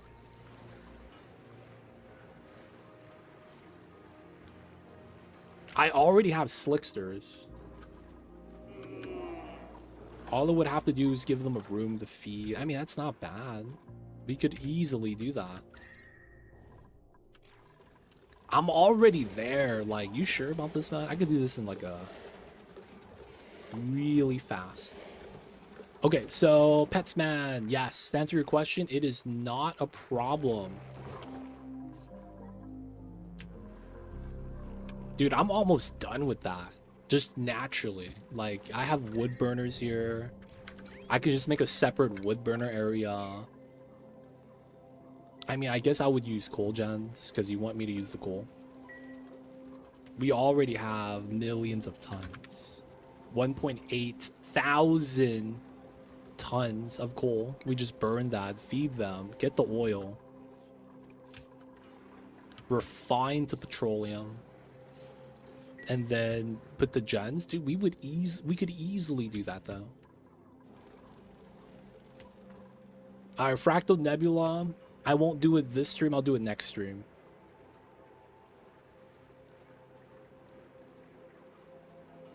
Humidity from air, condensation. I see you.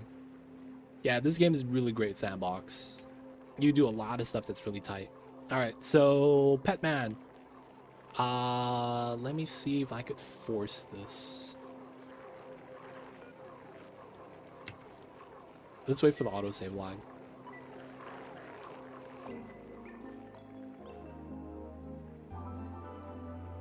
So in our challenge run that we're doing right now, all the geysers challenge, the challenge is we have to get all the geysers tamed. So we're utilizing the resource and making a build around it to utilize it.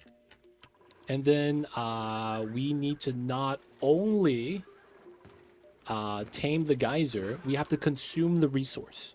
We're playing on the Relicaaargh lab map, and there are a dozen full-size volcanoes. 1, 2, 3, 4, 5, 6, 7, 8, 9, 10. It's only 10? Oh yeah, 11, 12. These two in here, I didn't count. So there's 12 full-size geysers. So I was thinking to myself, how do we eat igneous rock? I'm feeding it to the hatches. Now, these guys are eating all the igneous that we cool down through the cold box. I got tired of doing that. So instead, I made another design here with a triple... Okay, that's going to erupt soon. Triple magma volcanoes. We solidify the igneous here. And then the trick is you have to have the room in a vacuum. The creatures in a vacuum have no heat transfer with a debris in a vacuum. Debris or objects laying on the floor like this, they only do heat transfer to the tile they're sitting on, nothing else. So by having that on the floor on an insulated tile that's not going to heat up, the hatches could sit on that same floor. So what we do is when the magma solidifies and pops out, they're going to be able to eat it right away. The temperature of the food they eat, there is a magma, doesn't matter. Because all they're going to do is give you a resource that they create, which is coal, equal to their body temperature. So we're deleting heat that way. Boop, look at that. Eats the igneous. Eats the igneous. Y'all gonna poop? And then once they poop, we sweep it out.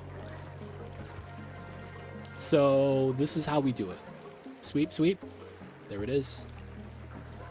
So technically, the igneous is going to be at like 1400 degrees, because that's when it solidifies. Yeah, 1409. And then they delete all that and give you 25C coal. So that 1375 degrees Celsius of heat gets deleted. This is a classic strategy that's, I think we found out about this back in base game before any DLCs got released. That if you just have the critters in a vacuum, they could eat the hot debris and it's just not a problem. There's also a weird thing too, where if you have your critter feeder in a vacuum, the contents inside do not transfer heat to the building itself. So this critter feeder is at 22 degrees, but the items inside are at 46. That's because items in the contents don't matter. So it's kind of like this situation. We have 132 degrees crude oil, and then this reservoir overheats at 75. The inside contents never matter. It's only the temperature of the building itself. So if we put the building in a vacuum, we could ignore that. So it's like weird stuff, because then this gets up to like 200 degrees, 300 degrees, overheats at 75, but it doesn't really matter. They get up for downtime. You know what it is, man? That's fair. I remember when I was in summer vacation, waking up 6 in the morning during the summer when I went to play World of Warcraft was a lot easier for me to wake up than waking up and going to school. 100% of the time. I would wake up like, yeah, we gotta do our dailies. Instead of, oh man, I gotta go to school. Like, man, I want to sleep. But then it's like summer break, I don't have school, I don't have anything. Like, dude, let's go. We gotta do dailies, man. And then we gotta do our twos for our PvP tokens. And then we gotta do a little bit of farming for our flask for the raid, and we good. And then we do the raid. And then it's like we have time to do some battlegrounds. That was high school, dude. Fun times.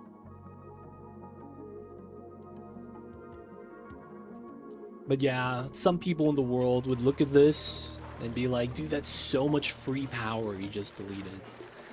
And then it's like, I gotta point at my battery stack. You see this? This is 15 batteries at 100,000 watts per battery. That's 1.5 million power. And then wait, is that a second rocket tower? Oh, is that a third one? Holy shit, there's 2 over there. We have so much power, dude, just from the volcanoes and cooling down the rocks. That's like, we don't need it anymore. We just have a lot of power, man. We really do. I see a P-Nugget. Name checks out. Dude's got 56% stamina. But yeah, man, that makes sense, right? They want to wake up to go play at the arcade. They got the motivation now. What's your stat if you ever needed to get into an aqua tuner room? Oh, do you know what a drop lock is? Let me show you. That's probably the best way to do it. So these guys are busy building the perimeter. Let me see. No, drop block is when you use a drop of liquid. All right, so let me show you via...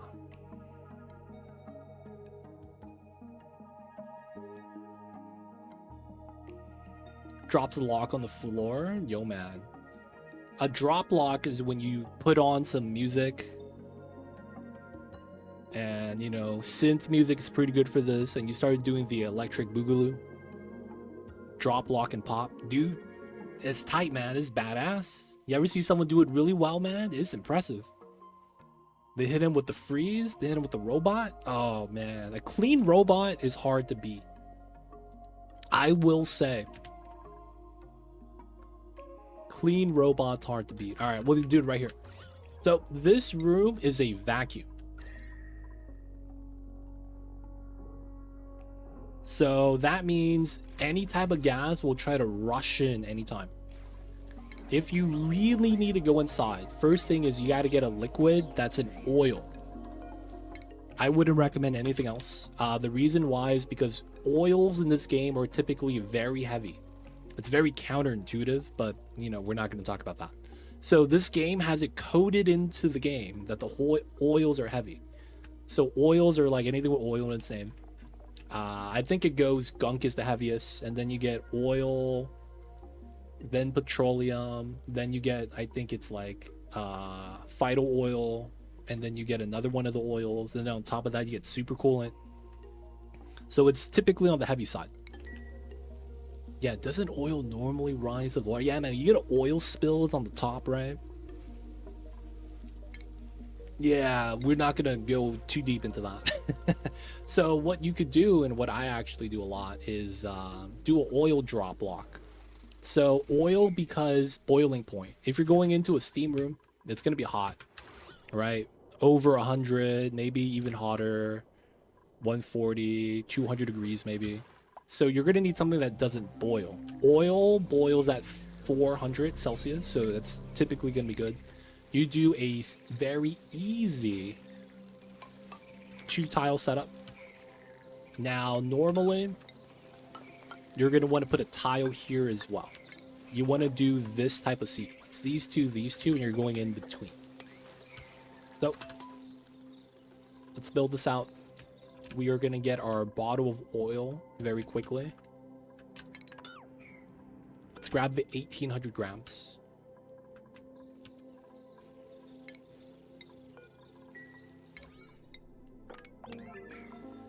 Let's get that built. You can use insulated tiles if you really want to reduce the amount of heat coming out of it. It's really up to you, though.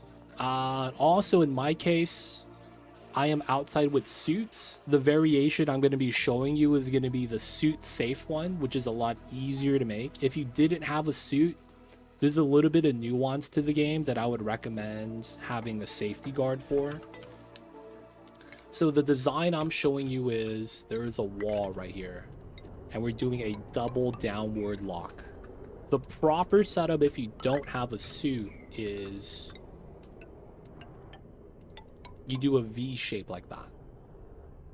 And there's going to be a reasoning for it. It's because when a dupe is standing here, they could breathe from the right tile. Or they're standing here and they breathe on this tile. The droplet of oil might push the CO2 to the left.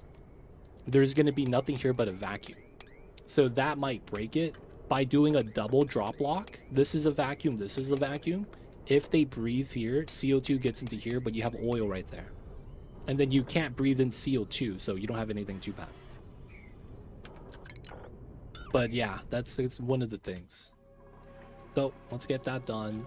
So what you want to do is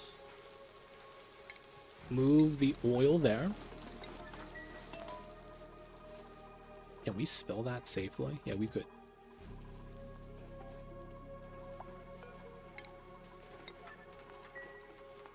Yeah, there's a new update.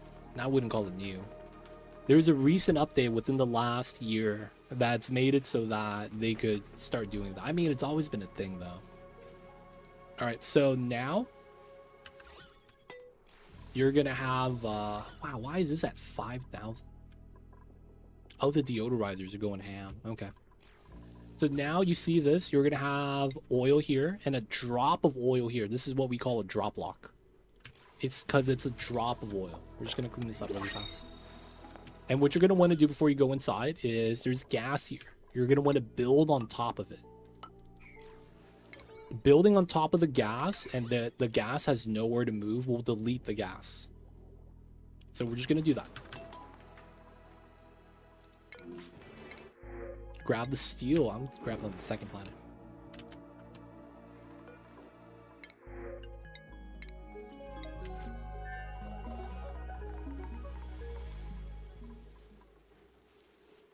Hunter has a point with Napta if you're gonna use a drop lock entrance like this. You're doing a drop lock setup and you have dupes going in and out a lot. If you do plan on doing that, Napta is technically better. But making Napta might suck because you have to get plastic and then melt the plastic. And then you don't really have anything you could do with Napta unless you want to make sour gas. Because you could always just take a little bit of oil before you refine it to petroleum and do the stuff. You could also use gunk too if you have bionic dupes. But yeah, as long as it's a heavy liquid, it's all that really matters. Yeah, if they breathe on the droplet, it displaces left or right. So now that we built the tiles, we could deconstruct the tiles.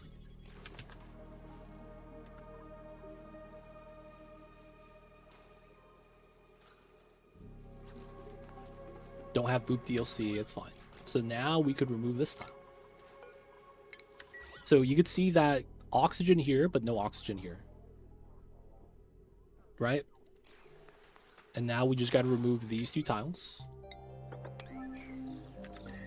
And then they're going to be able to go inside if they want to. I mean, we have a liquid lock on this side. They're going to open it from the left side. Classic. Look at that. Chilling. So you can see that you can go in and out now. Now, the big thing is if you don't use a heavy liquid, you won't have this happen. You can see here, salt water with 5 full tiles of salt water cannot move this drop of oil. Why? Because this drop of oil works out. It's buff, baby. Holds up all the water in the world, no problem. This guy is strong. He works out every day, doesn't skip leg day. He's able to carry and lift. So this prevents you from having the steam leave the room.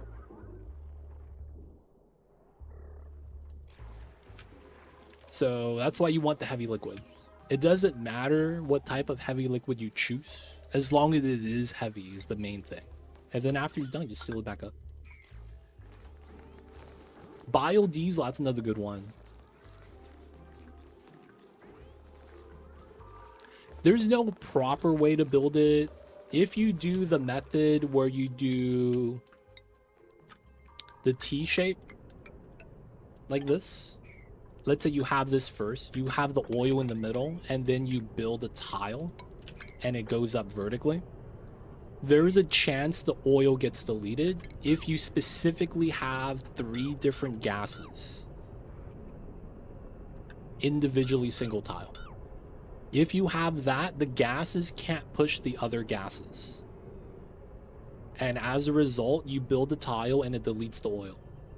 That can happen if you have single gas, but over the 3 tiles, it's just going to get pushed over. But you can't push a gas to push a gas.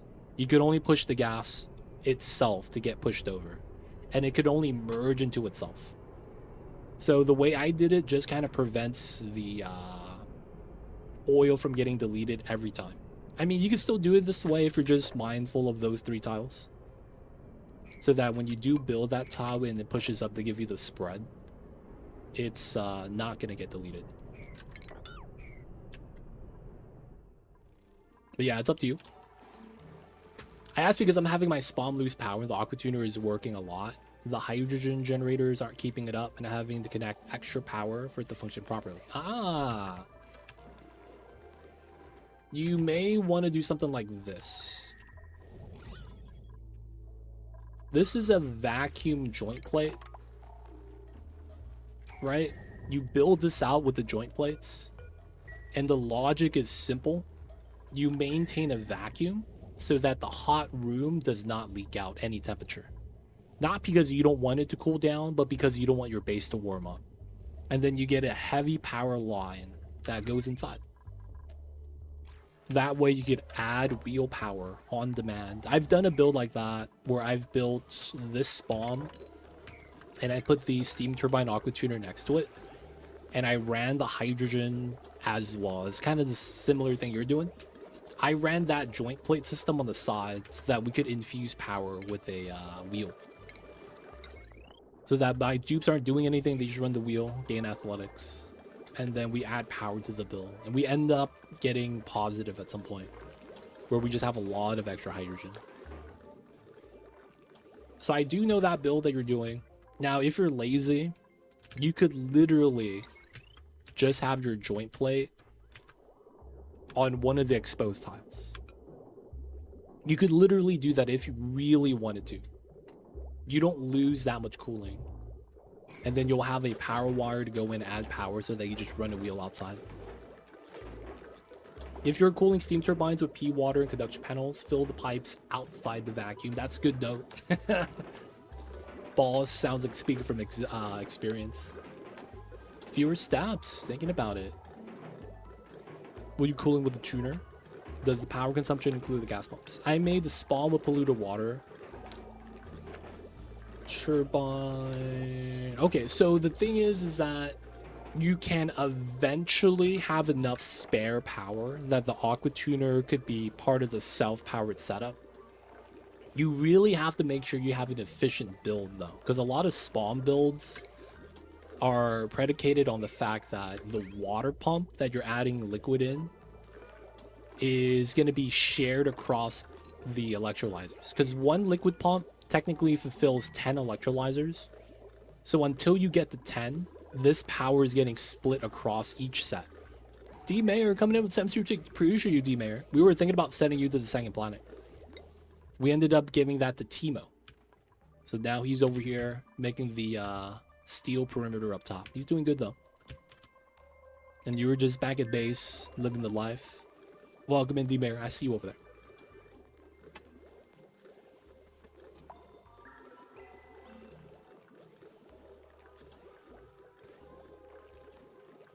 Oh, I made a polluted water pool aqua tuner turbine. Are you running a radiator design?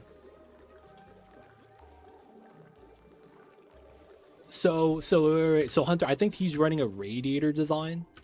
He's not cooling the water before he feeds it in. I think what he's doing is after you pump out the hot gas, they run the pipes through a pool of water so that the water could cool down the gas. Because I've seen that build before. Run the radiant pipe of gas tiles through a pool of water so that they cool down the oxygen before it gets to where it needs to get to. That's the radiator design. You run that through like a liquid radiator, radiator pipes. And then the aqua tuner cools that down and uses the water as a medium to just transfer heat. That's... You could do that. It's just, man, I used to do that too. The problem with that is it's just a lot easier to cool the gas directly. That's really what it is. From an efficiency standpoint, you could argue that skipping a step because of one stat. If you click on oxygen and you go into the properties, you have something called specific heat capacity. That is how much work you have to put into the element in order to influence the temperature. So that means oxygen with 1 versus polluted water at 4.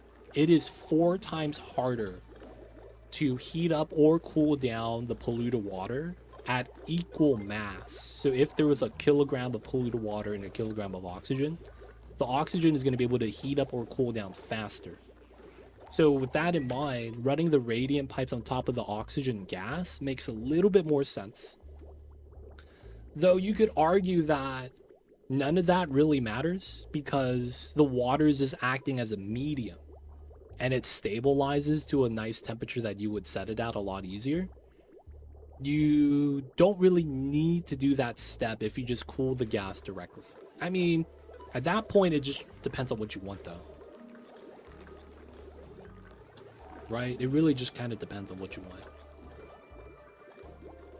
But yeah, it's one of those things where it's like, they both work. I'm not mad if you pick one over the other. But it is one of those things where if you want to be more efficient, so you're not, you know, needing to do extra steps. I will say that you're doing a Rodriguez, which is, out of all the spawn designs, the most work in terms of maintaining the build. Compared to maybe every other design in the game. Because the thing with the Rodriguez is that it's always going to come out hot. And you don't really have an efficient way of like keeping the oxygen cool. And you kind of need to run that radiator setup for have stable temps. But then again, you know, it's like, you know, if that's a spawn you want to build, I can't really be mad. It works. I'm at cycle 315 and I had to rebuild it. Last one was working good, but now it's whack. It happens, man. Oni is about kind of experimenting with designs. And then you'll find one that works for what you wanted to do, man. So don't worry, man. This is just a step in the progress. You don't have to worry about whether it's good or bad. You need the experience. You know how it works now, and now you can build something different if you want to. And see how that works as well. I like water thermal buffers dealing with the burst heat generators. But normally with the spawn, you're usually producing 24/7 every day. Yep. Yep. The upside about a Hydra is that you don't need to always have water in the pipes. Because if I just ran out of water, I would have 11,000 kilograms per tile. That's each and every tile, by the way. Where they could just pump. I don't even need to feed it water anymore. And we have hydrogen to power that pumpage. You could think about the Hydra system, submerge system. I'm running the submerge electrolyzer. As a front heavy setup. Yeah, so that's how this works, right? You get to get infinite pressure too. The Hydra / submerged, depending what you want to call it. I call it the submerged, which is why I always call it submerged. Or you'll hear me say that. Is because the infinite gas pressure allows you to kind of just feed it water. So that you don't have it on the map. You're just able to just consume all of it as you need it. And as a result, you'll be able to always have the oxygen. You don't have to worry about the, you know, balance of gases, air pressure, and then you just be pumping nonstop if you need to. But yeah, it is infinite pressure built into the design.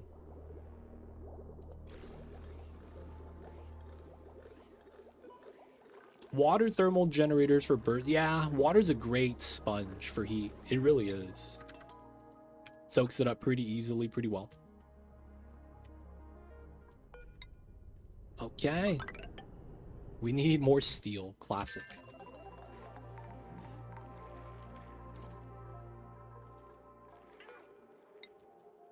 Another 5 tons. We are at 36 tons of steel still.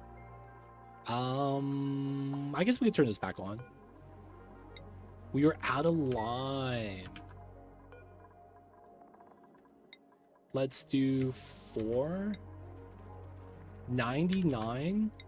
99. We got all the fossil and eggshells right now, man. All right, and then we'll be making steel, I guess. This steel is still kind of hot. 110. I filled my melted rocket space with enough stuff for a bionic colony. I still feel like I don't have enough space. That's the thing, man. The melted rocket interior is the main reason why I want like a DLC where you're able to build a rocket ship and put in the star map. Like imagine you're able to just build a rocket space station and have it be kind of small like mini base mod. And then you're able to just go there, land, have your bionic dupes kind of just handle everything. They live in space because they're cool with it. And you know, it'll be tight, dude. It'll make space travel a little bit easier too.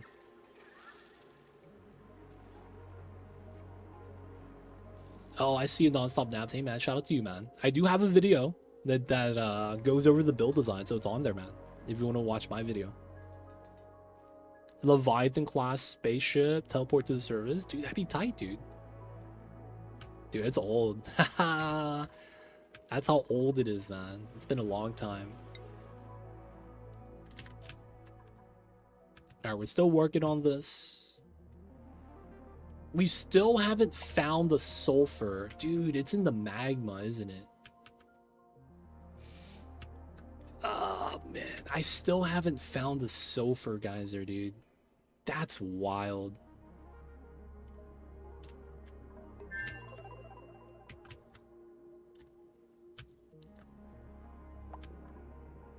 Wait, did these guys die? Wait, how did... Oh my god. They were both on this tile, and when we dug it, they fell down. Because then they're here now. Dude, they're not supposed to be here. What are the chances, man? 10 tiles. They were on the specific one that frees them. Wow. Alright, man, it is what it is. I can't be mad about that. They have the moves, dude. Alright, so... we are going to dig down because we still want to look for... I think it's in the magma, man. I really hope it's not, because that's the geyser I want to tame first. Oh, that's going to be annoying. Alright, he's pollinating, man. He's trying to help out. We'll let him do his thing.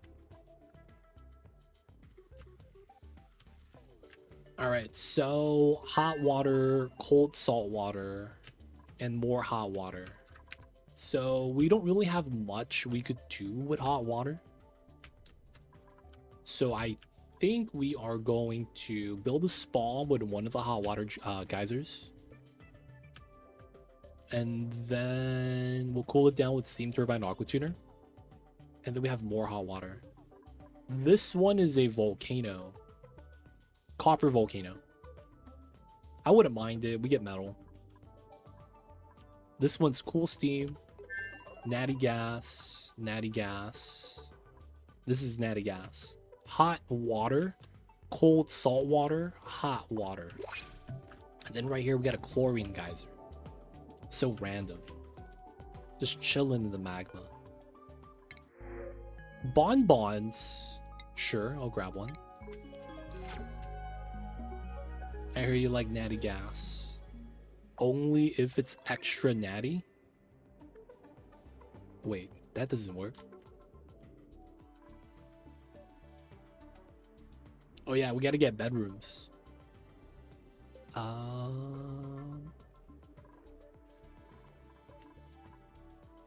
the slug died. So I guess we could open this. Yeah, dude, I think it's in the magma, man. I'm hoping it's not. I haven't found it yet. It's only this chlorine geyser. It's gonna be annoying. I need to at least locate where it is so we can kind of like play around it. Because we're gonna have to build something on top of it to cool down the magma, and then we'll be able to actually access the sulfur at some point.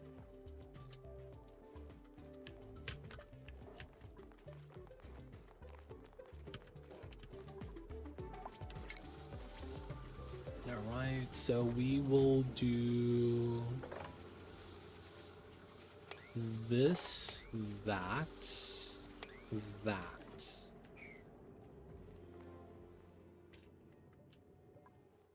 Alright, so food here is fine. A lot of pemmicans still. We're gonna get a perimeter almost finished. We're gonna send some more steel. And then we're just gonna be digging out the entire map on the second planet. 2.8. I guess we're still going through a lot. 9 to 5. The water's trying to cool, dude. 27 degrees.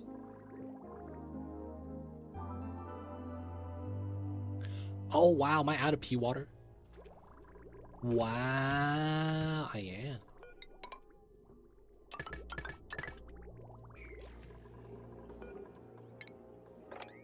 Alright, we're almost ready. Did we do the pea water from here? Yeah, it just says salt water on this. So we're gonna do a little bit of mopping.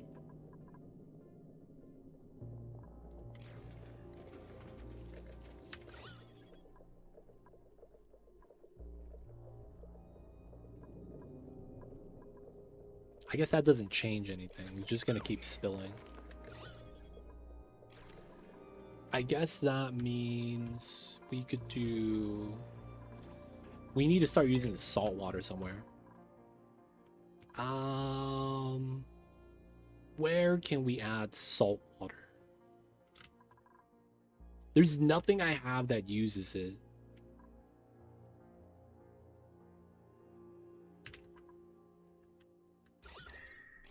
Alright, this would be the only solution then, I guess.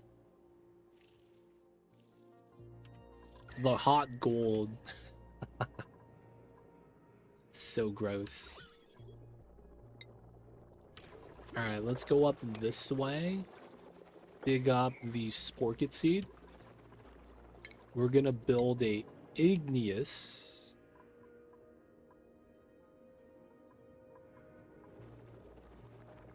I guess we use ceramic here. Bottle emptier. We gotta dig this as well. 2 sporkets. We have germs inside. A little bit, it's fine. And then we're just gonna have saltwater dump here. Nah, it's probably not good enough. The easy solution is just put in some more reservoirs here. Not gonna lie.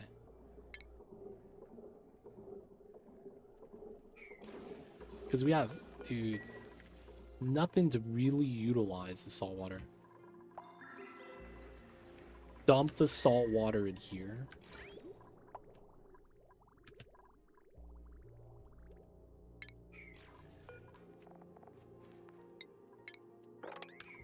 Alright, let's pop this.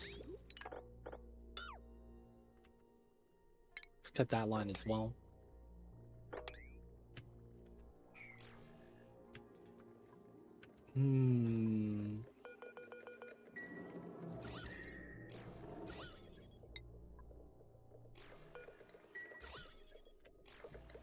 This spill has been a little unfortunate.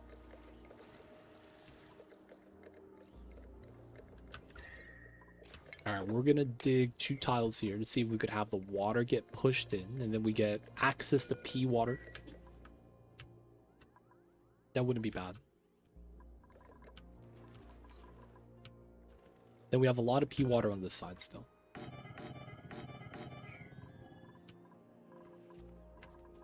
Okay, we're gonna uncheck the steel.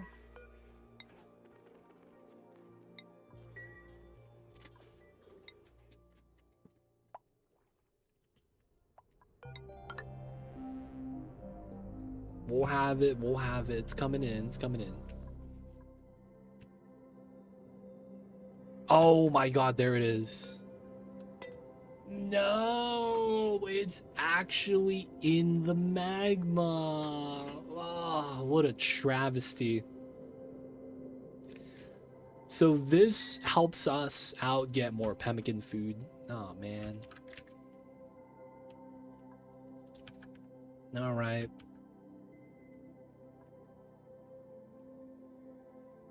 They don't think it be like it is, man, but it do. Why is it gotta be in magma, man? Dude, there's this sulfur and magma, dude. They're best friends. Oxygen is not my homie anymore. Magma is my new best friend.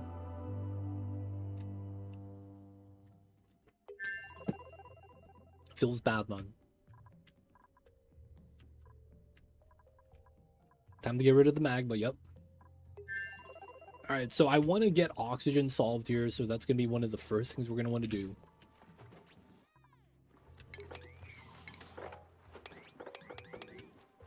We're going to be digging.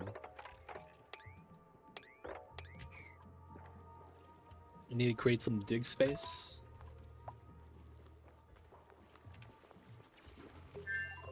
There we go. Okay, we want to start utilizing the space on the right side. So I have to go through here. So, where are my dupes? Doop, doop, doop, doop, doop. Dooping. We get stopped right here. Yeah, that's pretty fair. We will dig that. And then we have this to climb up and down, which is fine. And then I should be able to do this as well. We're going to spill all the water down into the bottom from these rooms, so that we could just get it out of the way.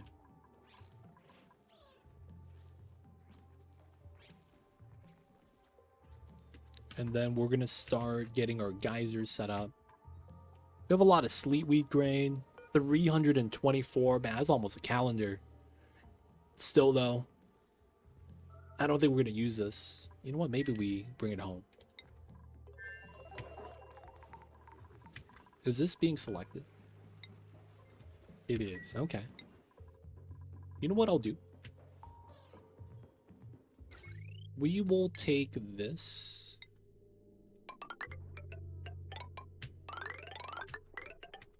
And connect it to our existing line. We will bop this wheel this back. And then we will select sleet wheat grain. It is not on here. That cooking ingredient. Alright. So we got to be digging. We're just going to create space for liquid to spill in. Some of this is hot, so we might actually just have the hot stuff. Bop the waters. Take the pea water and, you know, pee on it. Y'all ever find hot sand and just decide to pee on it and steam starts coming up? That's totally going to be the strat of choice today.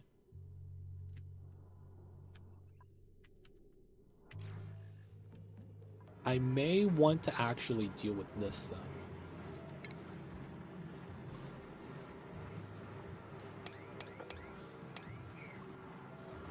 We get to jump down. CO2, yeah. So igneous and then sand and then regolith. I want to box this up. I guess I don't have to. Yeah, that's not necessary right now. We can do that later.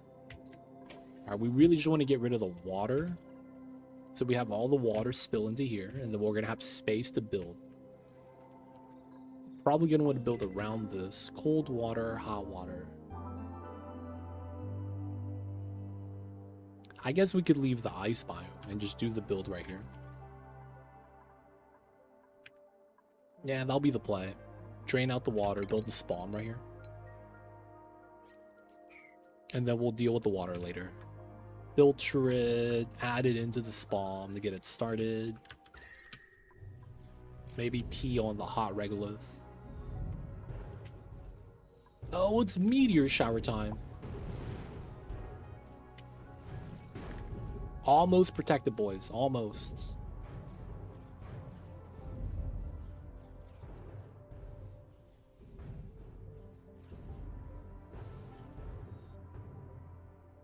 Whoa.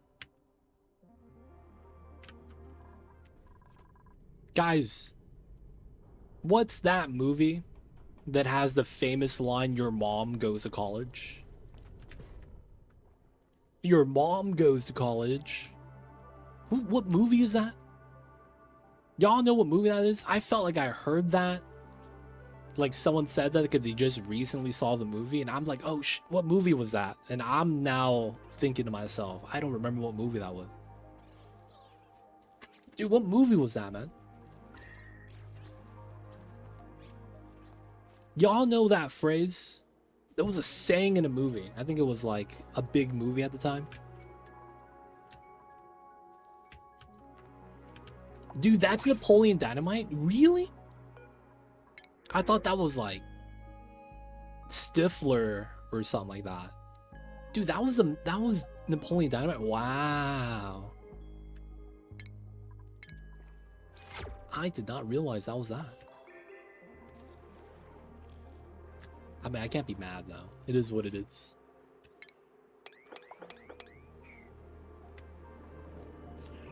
What was the scene?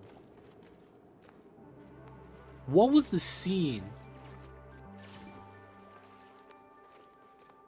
I don't remember that scene, dude. I'm just trying to think to myself, what was that happening?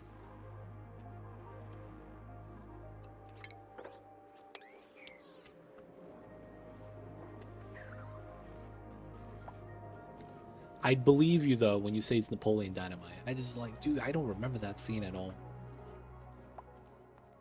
Alright, a little bit of spillage. Most of this is fine. Try to mop this up. Still need to dig this out. The power line is in. Manual use, sleepy grain. So once we get to the ice biome, they'll be able to just pull it out. We could reach this, right? How come no one's doing this? Alright, we'll make it easier.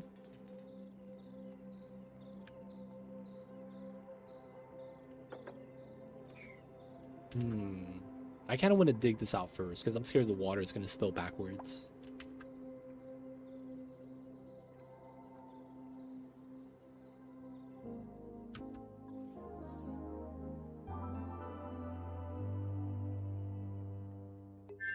Nice. Autosave lag, nothing bops. Wow. Broken ladder. Alright, let's deconstruct it. Why not? Wait, this ladder is not broken? Dude, sketchy. Nah, that's fine.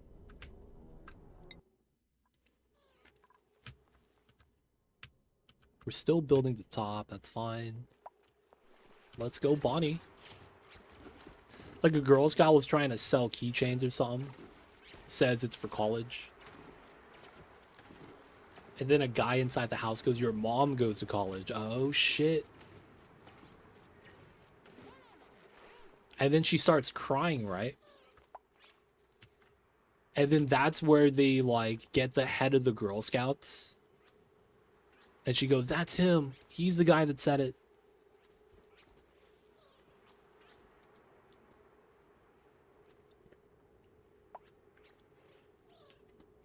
Dude, I'm not gonna lie. Who's Kip?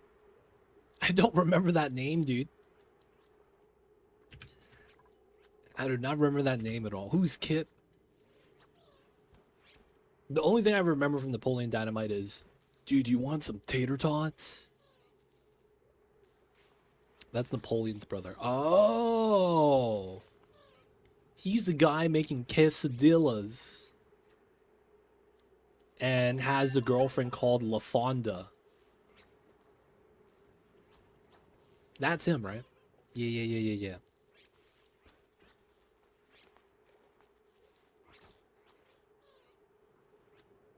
I remember that. He held the sign at the airport.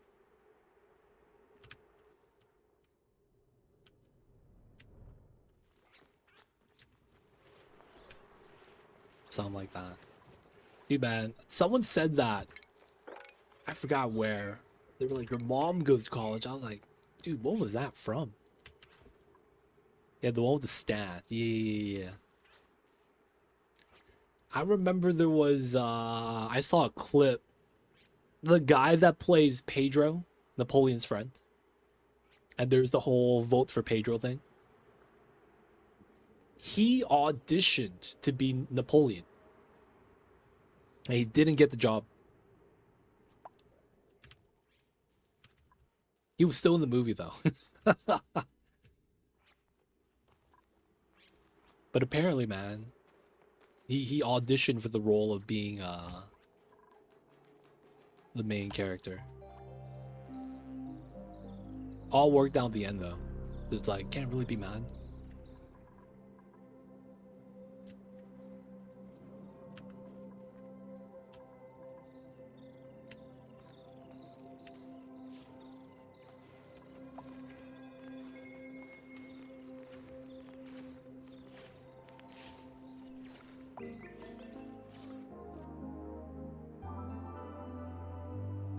Lag.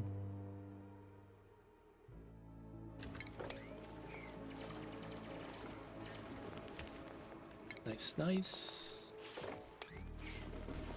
Let that spill. Good stuff.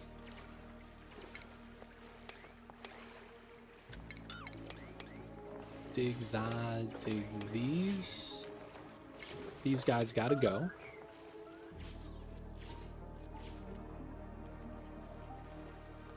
Plants are gonna drown, but that's fine. We're gonna have to open this up as well. Oh man, they're breaking out of jail. He thought he was fast. Timo got him though. Let's go, Timo. Can't reach. Can we do that? This building is the ultimate trap.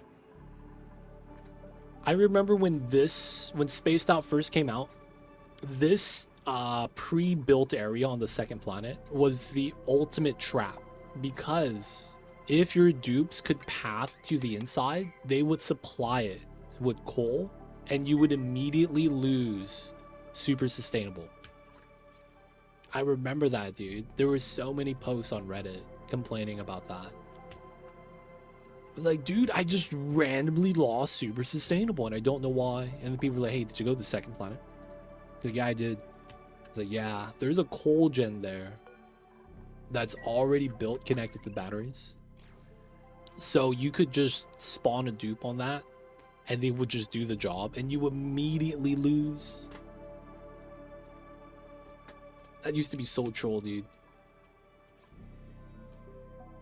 I mean, it's still a thing now, funny enough, but it's like, I feel like people now know about the traps. The devs know what they're doing, dude.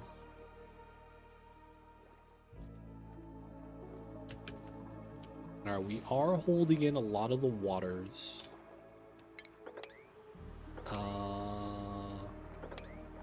I'll probably want to go down here and start digging out a little bit more space. Nice. Dig that, dig this. We're going to open the door and have the water spill down.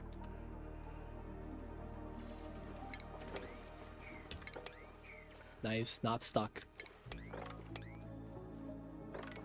And then we'll dig this for a little bit more water spillage space. That's gonna spill down. Okay, we're gonna trim that when we can decon these walls. We're gonna probably want to do that and then ladder up.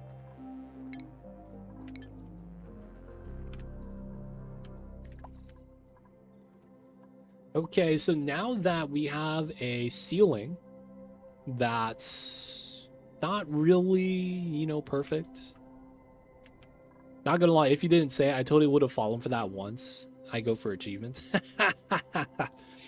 Hey man, there's a lot of traps in the game. You gotta watch out.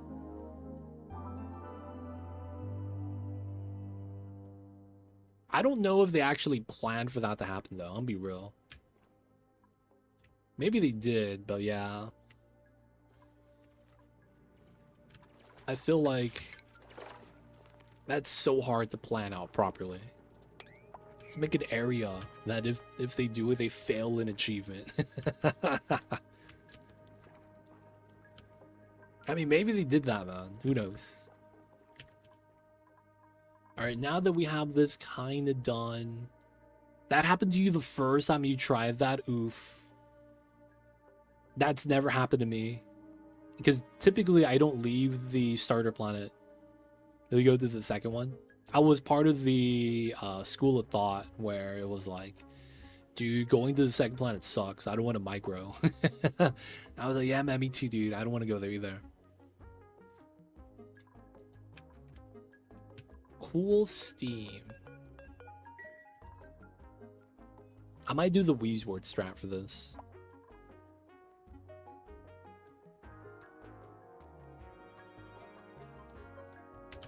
Oh, you didn't miss anything, man. We weren't talking about how the devs were being trolls. Totally not. Nothing weird was going on. Nope.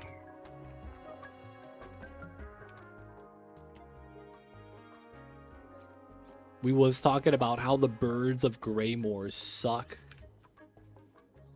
They got this weird movement that makes it hard to be hit. Goddamn those birds. Alright, we didn't take none of these guys.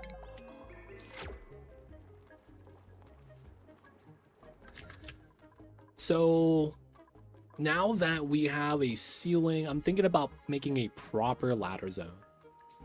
So you know what that means? Get some plastic. 62 tons. Let's go. We have almost 1 million kicouts of pemmican if I need to send more over, so we're going to be good with that. Start getting some plastic here. Let's go with 20,000. Let's go with full tub. Because that's only about 1/3 of our max, and then we're making plastic here. Right, so I wanted to spill that, and then I could do something with the water. I mean, I just wanted to put beds here so that they could start sleeping in peace instead of on the floor. I mean, the floor sleeping is not really a big deal. It's only -1 for half a cycle. Oh, they filled us up. God damn it. We was talking about this generator being here, and if your dupes could path to it, they would add in coal, and then you would lose super sustainable immediately. God damn it, dude. I got hit by it. I said I never got hit by it. Immediately get hit by it.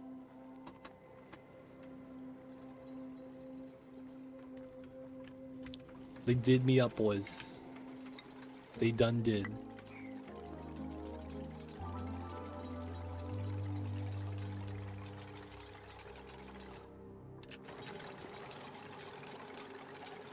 Whoa! There's a plant inside this airflow tile. Y'all see this? You know what they say, man? Life finds a way. There is a mellow mallow inside the airflow tile. Entombed. Very impressive. This is random generation jank. It spawned in like that. It's really weird. This can't happen. It's kind of rare, though, I will say.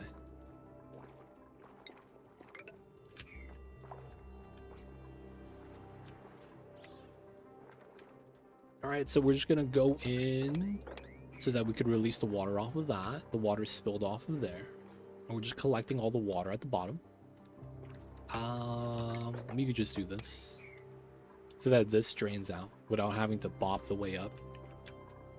I think we might just remove this building. Like, we don't need anything here, realistically.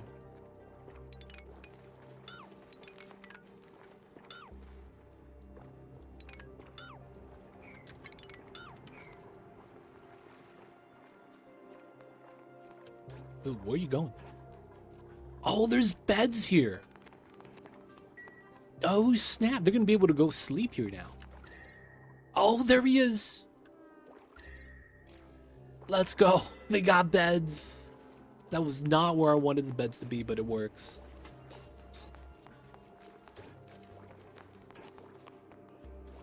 Dude, we have no artist. Oh, you know the flower pot pit planting bug? I wonder if it works across planetoids. I believe... Dark Iraq, didn't you just do that? The pit planting bug with the flower pots?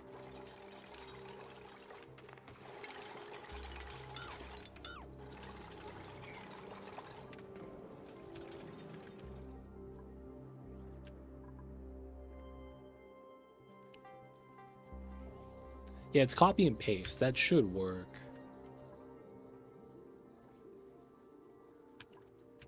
Alright, we're gonna probably take this as proper. And then 4 space gap.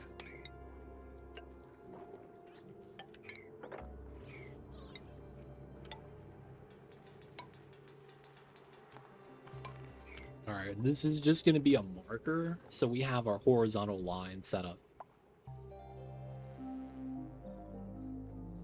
You should be able to copy that, yes. Because that's the same thing as copying from the interior of a rocket and the outside of the rocket. That should work. That should work. I've just never done it before, so I just can't verify that. But it should, it should.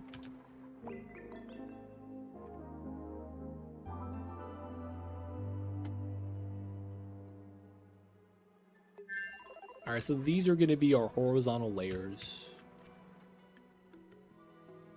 I kind of want the spawn kind of far away. Oh, I forgot we had a satellite right here.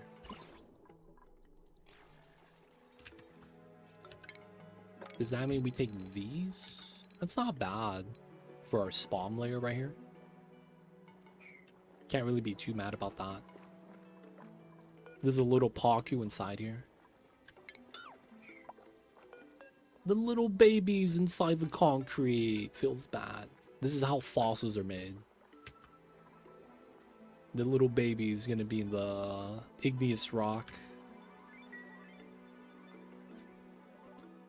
Oh, that's neat. Wheezeward's gonna work cross planetoid. It should.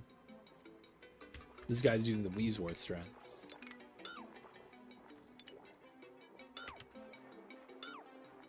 Alright, that should be all good. We're gonna clear this up. We're gonna bop the airflow Melamala.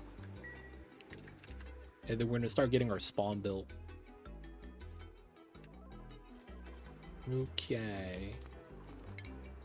I kind of want to dig this.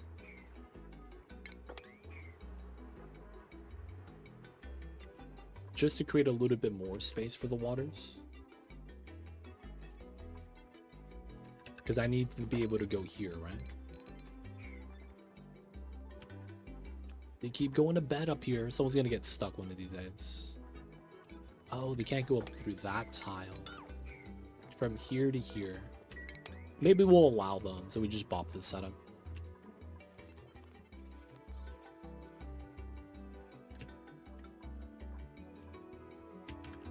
Alright, the main reason why I wanted to do this was because we could now dig that. Seal this up, seal that up. And then we're going to put more suits here. We'll eventually get away from this design, but for now, we're just going to want them in suits non-stop. Eat with the suit on, sleep with the suit on, use a toilet with the suit on. You know, man, can't be too safe, man. We got the bubble dupes living in the bubbles. So I got an old space mining setup. I used to clear out regolith, but just realized the meteors I'm seeing spawn dirt and something that gets stuck on the doors instead of falling in with regolith. That's, yep. They didn't like how everything was gravity based with the debris. You'll get slime, you'll get dirt, you'll get things that just kind of float sometimes. Oxalite does the same thing. It's not thermium you need. There's no real like stopping that. Now the good news is that a lot of times that happens, the whatever it is should off gas and disappear. The reason why you get dirt is because the slime is cooking. The slime meteor cooks to dirt at 125. And as a result, you get a tile that you're going to have to dig. Otherwise, you should not get like a solid tile that stops you. Everything should fall down, off gas, or melt. So ice meteors should just melt into water and then disappear. Slime, oxalite, and all of those gases should just off gas and disappear. And then it's only when dirt gets cooked from slime that it becomes a problem. At that point, I don't think it's thermium you need. It's just like... It's weird, man. You might just need like a robo miner or something.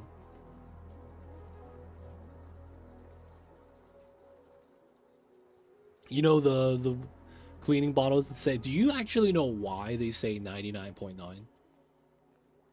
It's a legal reason. They cannot legally claim kills everything. That way they have, what's the word? Plausible deniability. You know what I'm saying? Because otherwise, they're going to be like, hey man, I got some germs on my hand. They said it kills 100%. But what is this? I got germs. And then, you know, class action lawsuit. And it's like, it's really just a legal thing. If Wheezeworts were in America, it would also say 99.9. And it would also cause cancer. That's the second part that kind of sucks. Oh, mosquito eggs. I don't want that. Nope. I don't want mosquitoes, man. Mosquitoes. They'd be sucking my blood. Not cool. I could robo-mine stuff that falls down, but the stuff that gets stuck on the top might overheat my steel miners. A lot of prep. You could always shoot it down with the new blast shot meteor blaster. But that means you gotta have a metal volcano that supplies you with metal regularly.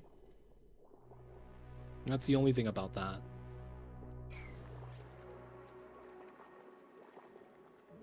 Geek knows about our rules and regulations. We gotta have that sticker that says the food causes cancer, dude. They don't think it be like it is, but it do. It's that fine print, man. It gets everybody.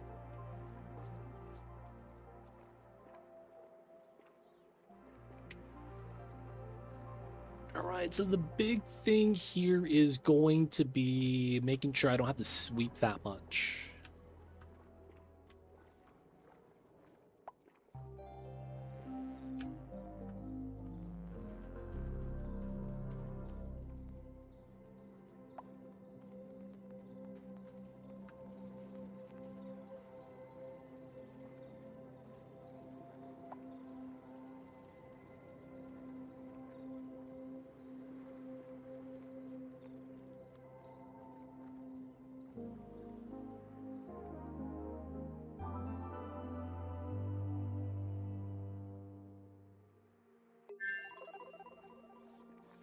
Airflow, conductive panel, robo-miners.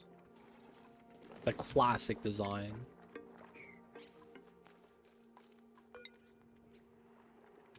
Alright, technically we could get a ceiling here now. Or at least get started. Lot of igneous, that looks like it's going to be a rocket choice.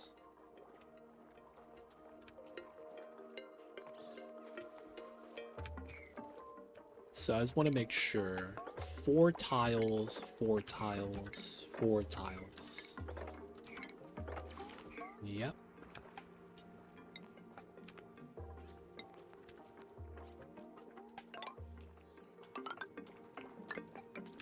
Okay, so we're going to build our ceiling first. They could actually go through this way to go on top. And then we need to have everything fall down below.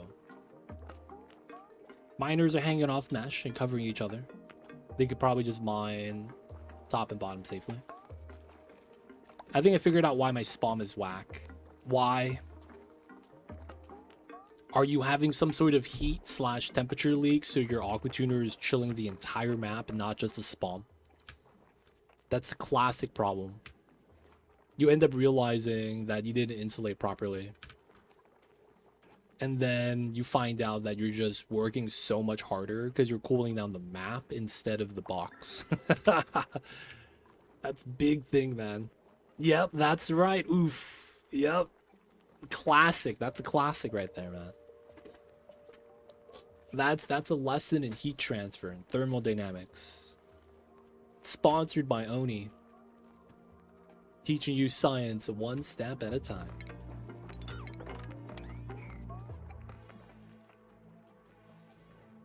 They don't think it be like it is, man, but it do. Did we get the plastic?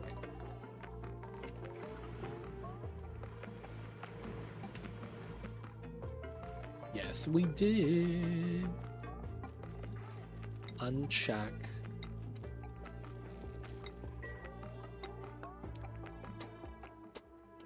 That setup puts conductive plate from the aqua tuner room towards the steam turbine room and another one of the steam turbine room outside. I need a vacuum thing like you said. Also works with transformers, wire and tuner. Yep. Oh, did you get hit by the bridge heat transfer? So let me just mention what that is really fast. The biggest trap in steam turbine aqua tuner stuff is when you build a bridge. Liquid bridges, conductive panels, gas bridges. They do this thing where you don't think it does anything, but if you have a bridge that goes from the top room to the bottom room, you're transferring the heat from the steam at the bottom to the top. That bridge connects both rooms. So you have to be careful with the bridges. Oh, that's not what you're talking about. Still, you got to be careful with that. Because if you have a bridge, which is kind of common if you're doing a steam turbine, cooling the steam turbines, and you have something like this, the top of the bridge and the bottom of the bridge is the same item. So it will actively transfer heat from the steam to the steam turbine. Ah, you don't have a vacuum in the room. Right here. So you're cooling, the heat's leaking out through that. I see. Yeah. It's one of the reasons why I like to vacuum my steam rooms. It makes it so that the only contact is the water on the ground. And then we get the cooling a little bit better.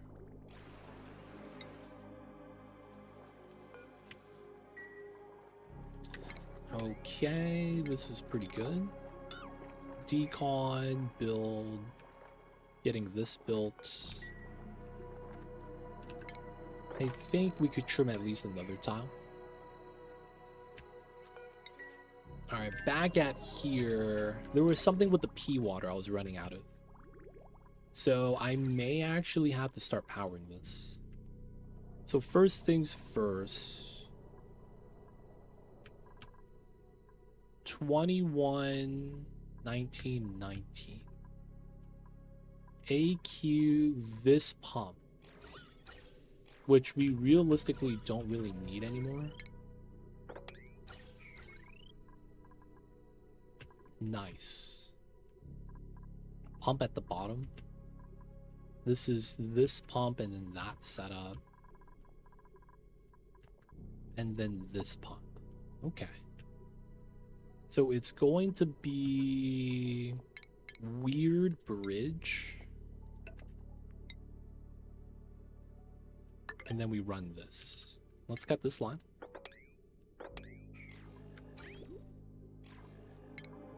And then we gotta run insulated pipe.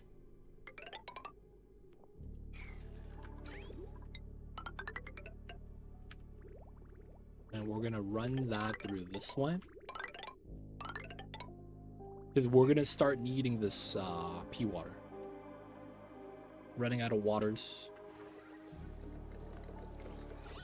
Still not enough, huh? 500.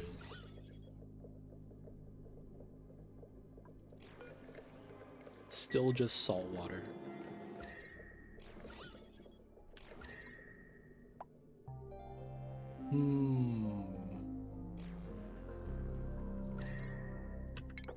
We'll do another 2 tiles. Try to push everything over. I think I could fix it without deleting my game before my colony blows up. Hey, man. If it works, it works. You're not gonna question it, man.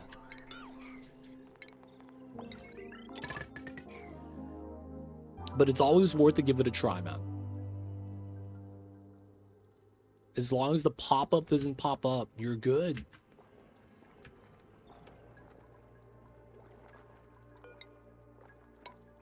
We can leave the ladder there. Okay, so we're gonna leave the abyssal light. We're gonna run this here. And then we're gonna start doing the top side setup. So it's 4 tiles. And then the design we want is ladder, ladder, airflow, airflow. So we could do it like this for now. Solid. Let's use igneous for this. Ladder, ladder. Okay, that's going to be the base design. And then this is a 8-4 for a... I need to analyze this to actually get a good value. So let's say it's going to be the same thing as my saltwater. 8-4, 5-5, 9-4. 7-7, 2-4, 4-4. Yeah, it's about the same because you would double the eruption period, and then it's 7-7. And this is how much? 8-4. It's close. Yeah, it's close. So how much is this average? 2.5. So I gotta do at least 3. I could do a 4 here and then just have it able to always consume the water, which is kind of nice. Which means we just continue this pattern. So 1, 2, 3, 4. And then we'll likely get this setup.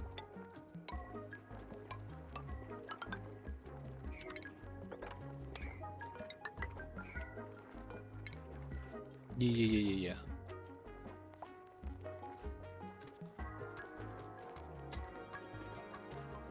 And then this is gonna be +3, I think.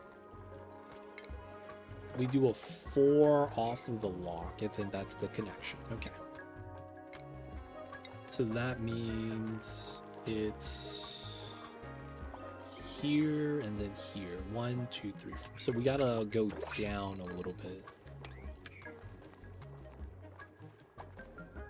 So the main thing I want to prevent is I'm digging and building top down so that we don't have to sweep any of these items later. Because everything is just going to fall down, right?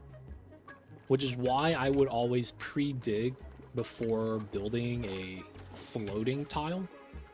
Kind of like this. Just that way all the trash is at the bottom. And then I don't get hit by the decor and it's kind of clean. Ranching research. Take the wood, I guess. Okay, 1, 2, 3, 4. Because this goes across. Right? And then that goes down to the bottom of the block. 1. Yep. And that ends up being a lip tile.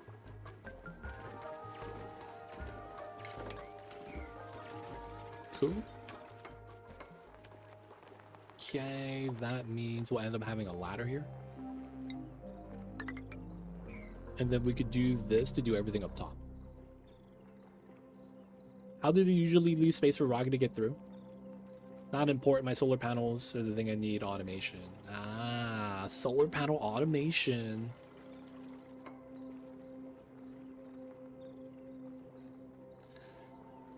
I wonder if we should tell Dark about the upper limit strat.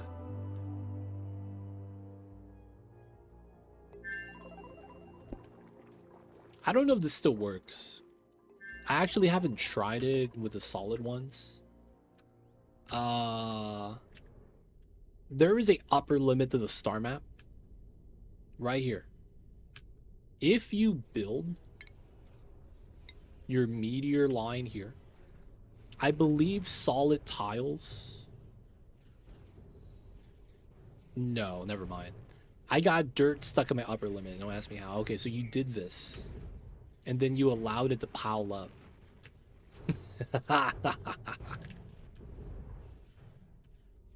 This guy's really good at the game, dude.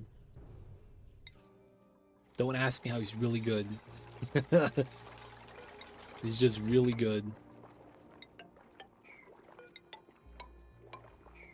You can't question how it's done.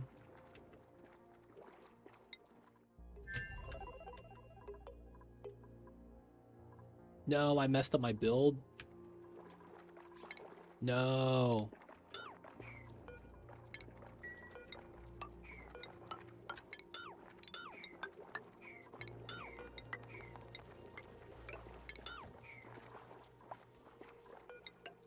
All right, so it's going to be a little bit tighter.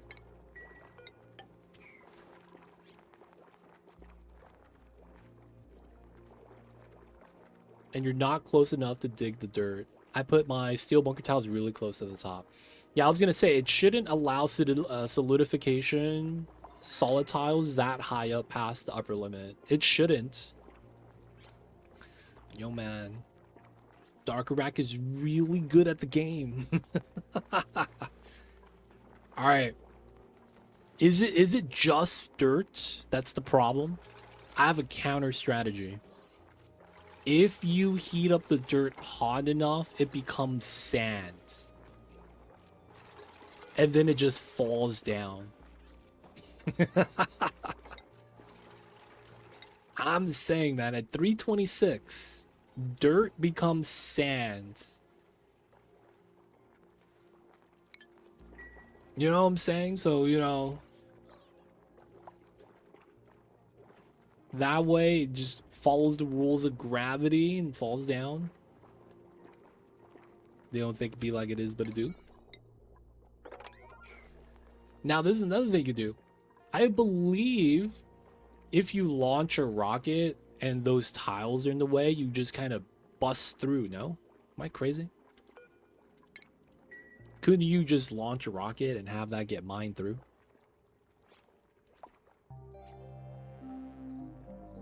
Rocket shaving, baby.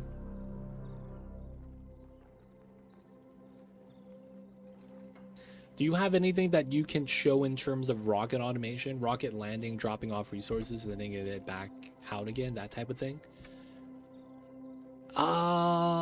In Spaced Out, right? So in Spaced Out, I believe everything is based off of the rocket platform.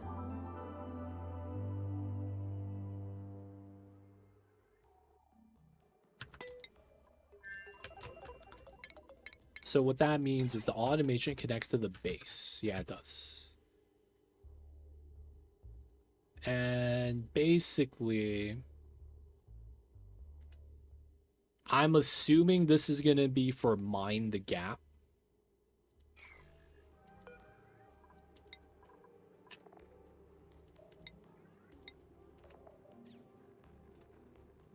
So let's see. What makes it break? Technically, it's the rocket engine. But you know the rocket engine is wide. You only need the center of the path to be clear. But the thickness of the thrusters makes it stick out a little bit to the left and right. And when you touch tiles, they get broken up immediately.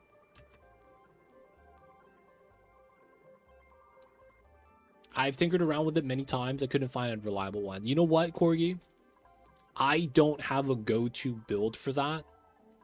I will make that as potentially my next build challenge. Mind the gap. Automation. And get mind the gap. I don't have anything that comes to mind right now. A lot of what I'm thinking is base game rocketry. Because I remember doing the automation to the command capsule and not to this proper. It gets even more confusing when you have Radbolt's feeling. Yeah, I would imagine. I think, yeah, man. The problem with that too is that the Radbolts gets hot enough, they can start melting stuff. It starts getting a little annoying.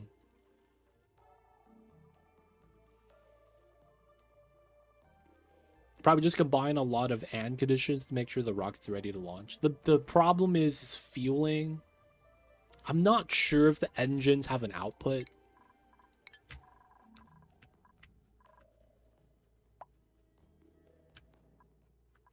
But yeah, I don't have anything immediately that I could show you, Corgi, unfortunately. If you don't mind, though, we could do that as a part of the next run. We could try to set up a rocket automation so that we could have rockets just do mind the gap properly. Yeah, we could do that on the next challenge. Max rocket automation challenge. 16 rockets. Yeah, it's gonna take me some time to prep that up, so I'll at least have something ready to kind of like showcase the idea. And then we'll be able to do like some sort of mind the gap automation. Yeah, that part, it's really finicky. Rocket automation is kind of ridiculous because the checklist is like very long. You got to get data banks. I imagine to automate it, you got to use the autopilot. Where's the guy at? Because if you don't have autopilot, I don't think they allow you to automate it fully.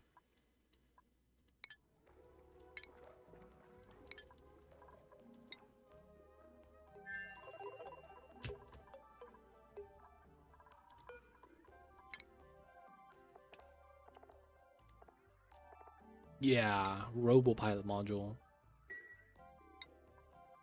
Rat bolts are fluids bad. You just gotta add Nodder or gates. Ribbon cables makes it easier at least. Unload happens by itself. Just need to make sure you have on-loading ports connected. But yeah, I can't say. I don't have anything off my head, sadly. I wish I did, though. Which is probably why I'm thinking we should do it as the next run. It would make so much sense. Alright, we got them building. We're going to keep digging the bottom and get the bottom ready.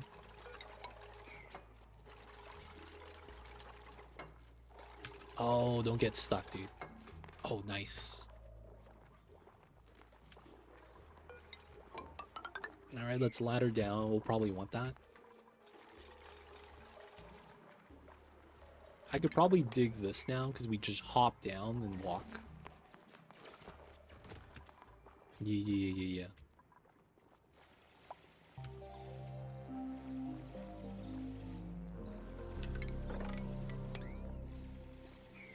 And we keep on digging.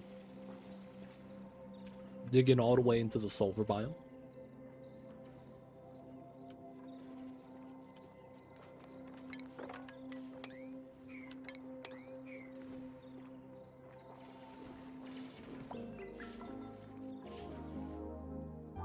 Pilot well exists in rocket only.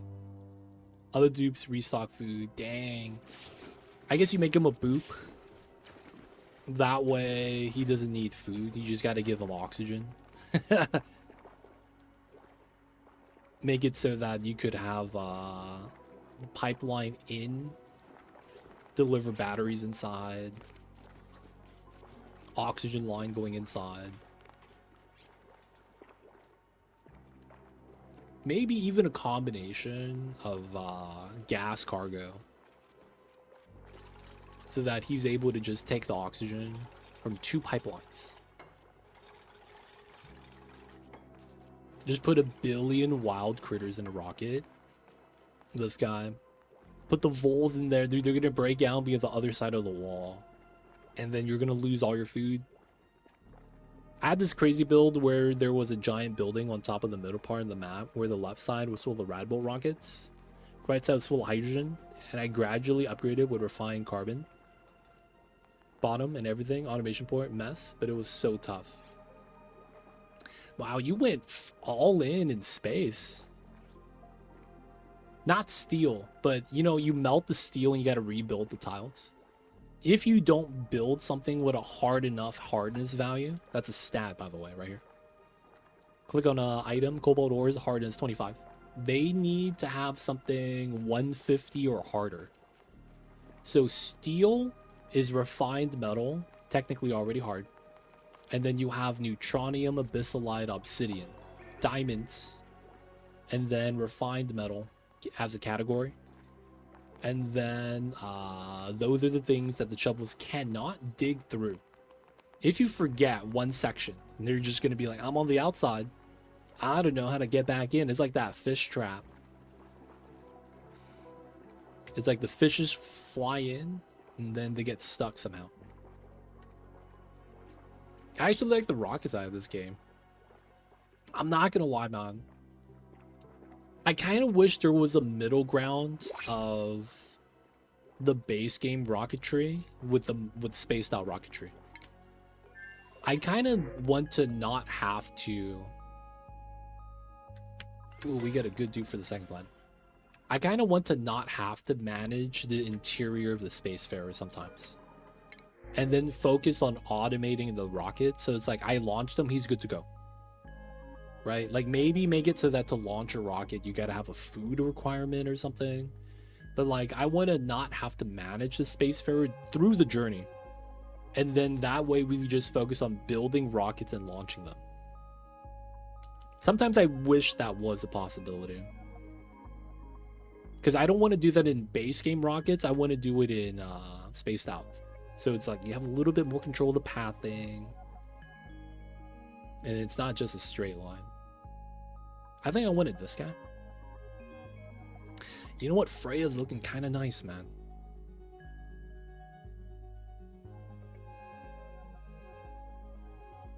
But the suit wearing is so good for now. We'll take Oshkon. Oshkon. Hey, buddy. Go get a suit. It's a bad time right now. Hey, I feel like the module height is a bit limited. I have to jam a lot of important stuff into the Spacefarer instead. Yep. They don't think it be like it is, man, but it do. Alright, he's hanging out. That's fine. We should have enough suits. Let's make a couple more. Dude, you're just chilling, huh? Can we go this way? Give him some jobs to do. I might also want to move the new guy to the new schedule.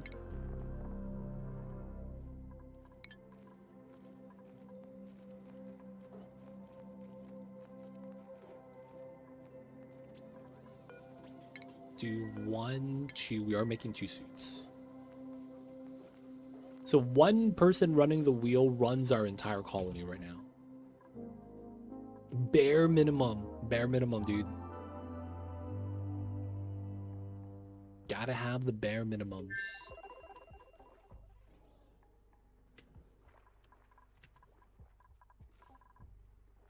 Four lavatories, handle 8 dudes per schedule. Depending on how long your downtime is, yes. If you give them enough downtime, you could have 2 sets of the number of toilets you have. So I have 4 toilets here. I'm actually pushing it. I have 11 people on one schedule. So it's 3 sets of people here. Haven't made a mess yet. I say that and I'm a liar. But totally didn't make a mess in this playthrough so far. Maybe. goddamn, I did make a mess, but it was because someone forgot to add sand to the sieve. But yeah, downtime allows you to basically have people eating while the first group of people use the toilets, and then they go eat, and then the second group of people stop eating and go use the toilets. And then when they're finished, the last group of people get to use the toilets after they're done eating. So you really just got to give them downtime. Now, of course, they will ignore everything and just use the bathroom if they have a full bladder. So that's your saving grace. They will always use the toilets first. They just might not eat, which is the bad thing. You know, eating is kind of good. I don't know about you guys, man. Eating's where it's at. No, I would not put shower. So you have a separate block for that. That's bath time. Bath time is specifically shower time. I would recommend bath time when they wake up. Actually, that's hard. You could argue either way, whether or not you do it on either side of the block. The problem with it is that the bath time buff lasts one full cycle. And believe it or not, that's a problem. Because if they have the buff, they won't shower. And it's this weird thing where it's like, what's the problem with that? It ends up being a problem because if you're doing the achievement job suitability, that gets annoying. But outside of that, I guess it's not that big of a deal. But yeah, if they shower and it's like at the end of the block when they get the buff, at the beginning of the block they won't do anything, they'll go work instead, and then as a result they'll be like, oh, the buff's gone. Mid job they're gonna drop something on the ground and run back to the showers, and then by the time they get back they're like, oh, it's work time.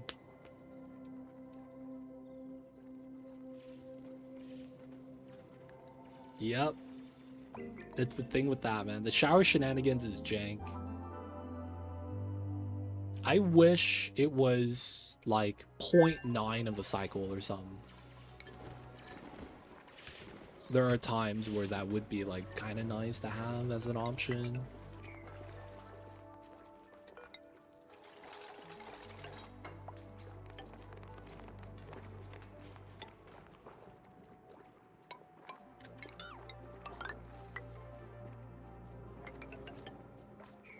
Yes, so this is going to be where it's going to be at.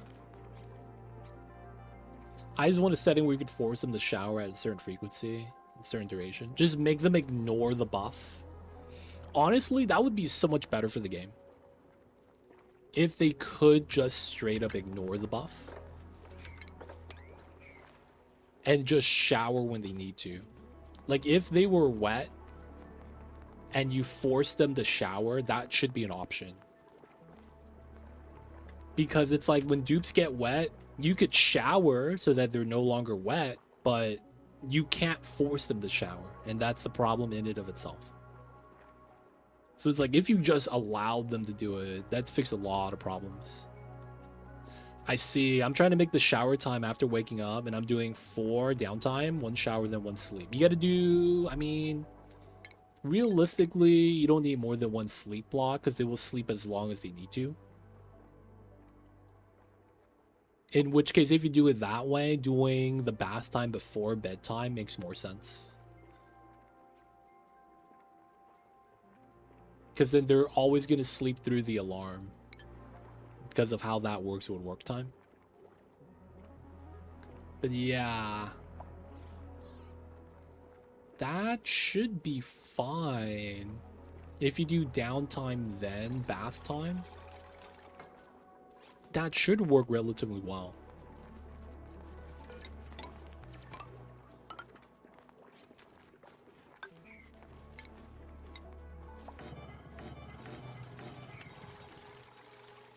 Just doing some setup for the spawn build.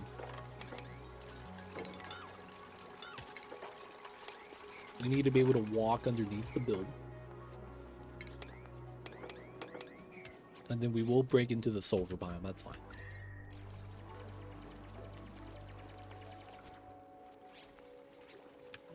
And then we will eventually get that.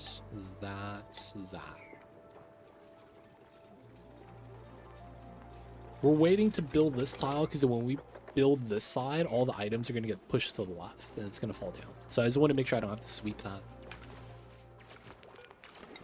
Nice. I noticed they won't go off beach chairs for sleep really long time. Leave that other recreational buildings.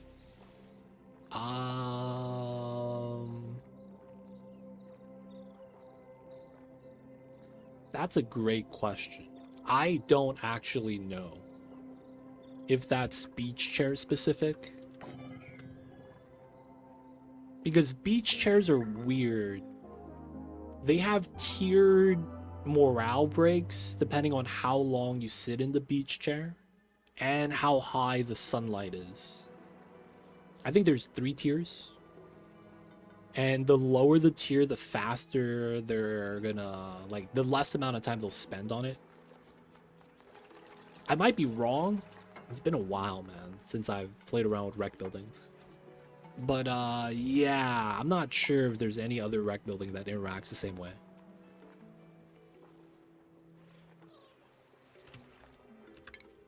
They don't think it be like it is, man, but it do.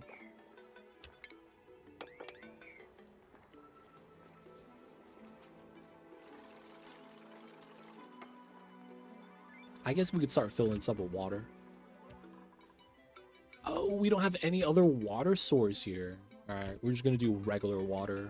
Oh, damn, that means I can't do the liquid stack. Cool salt slush for the win.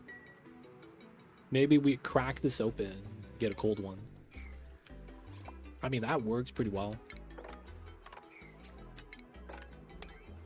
Alright, let's path our way in. Open this up and start pumping out some of the waters from that. And then it's 3, 3, 3. Bonnie's gonna get the dig skill. Let's go, Bonnie. We could. I'm just gonna open up the cold salt water here and use salt water and regular water. Should be fine.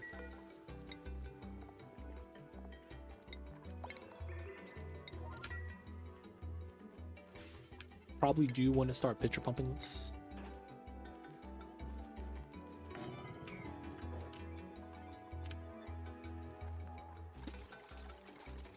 Right, getting our spawn set up. While they're working on that, we need the pea waters. Pipelines are connected. All right, let's get this in.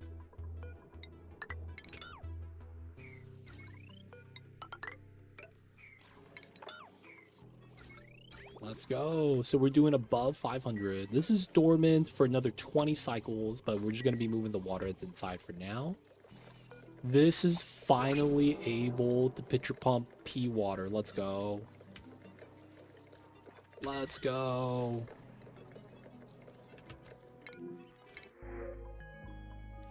Ranch dig supply. Yo, second planet, man.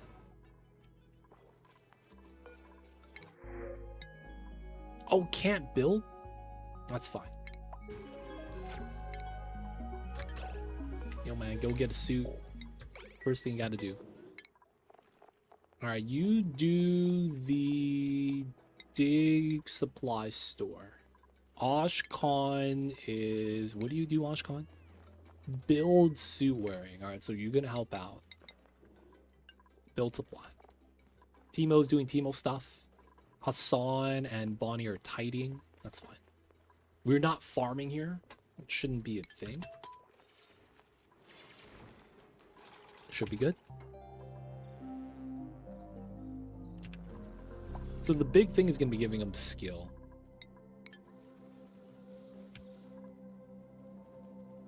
Alright, did we send the plastic over?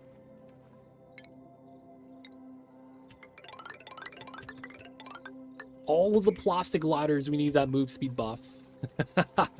Could be the main reason why I sent the plastic. I mean, later on, we're going to need that for turbines, but for now, I want to be moving faster. Gotta go fast. Y'all know what it is.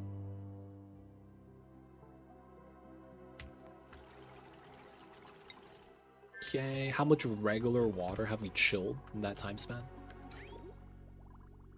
Oh, it's almost ready. Might as well then. We are gonna start some of the bristle blossoms here. So this is 32, 33, 34, 35. I think that's perfect. We are gonna run the insulated pipe in. This is gonna be water coming out, water going in.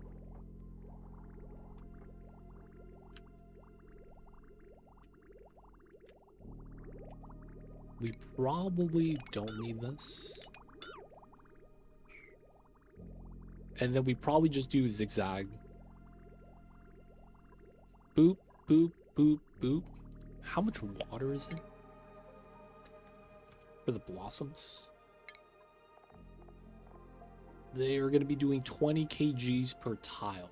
So I get 1,000 in a pipeline.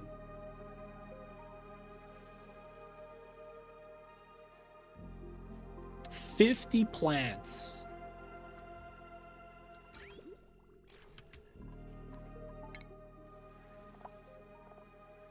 Damn. I need to plant 70. Well, that's going to be fun. Next thing we got to do is do some lamps. We got to get some lighting for this. Okay.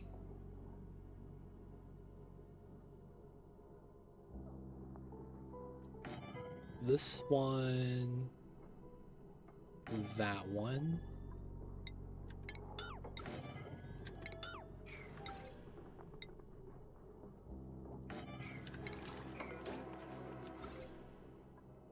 No. Here. Okay, so that's right. 5 space gap.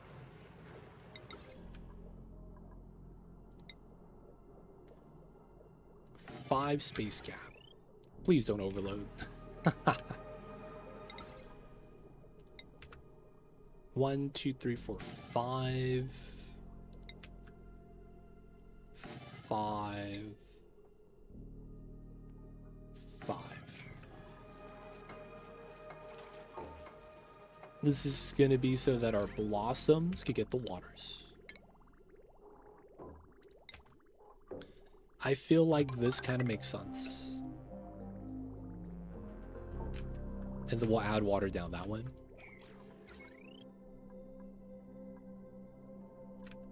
I might need another wire to pull from here. We'll see. Power's going up, but it feels like if it's not, power's going down. Ooh. Wait, no H2? Is this right?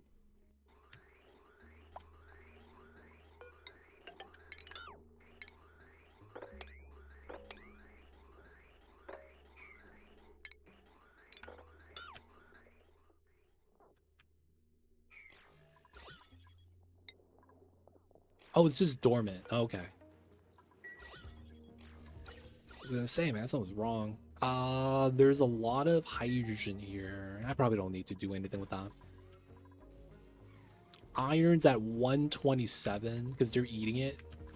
Looks like they're eating a good amount. We have cobalt still, iron. We're gonna be getting a lot of gold soon.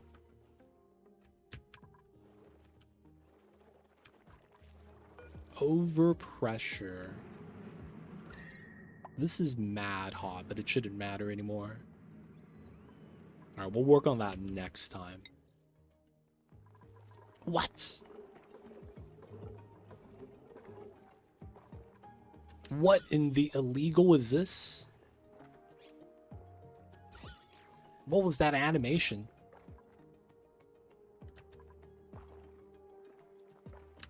Dude, mixed gases, dude. That's so jank. I want to see that again. Oh, new dupes aren't allowed to eat the pemmican. You are allowed. You'll be fine. Wait, what was happening here? I want to see this. Y'all is sleeping.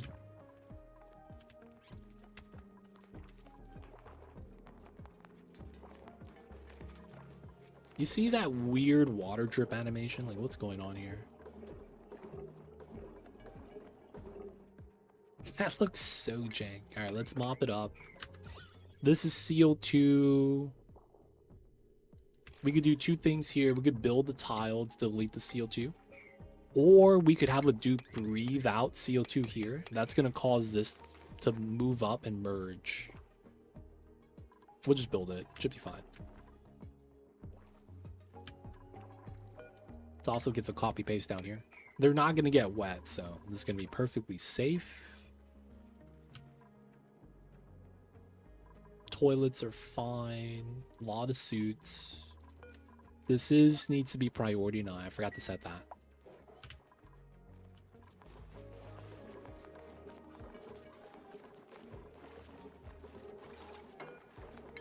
Okay, CO2 is gone.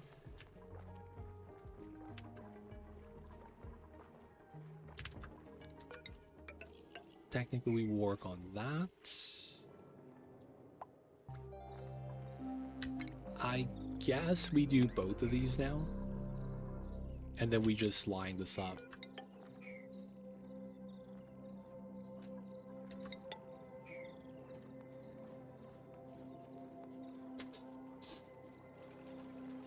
We could jump at the bottom, not a big deal. Still working on this to get to the salt water.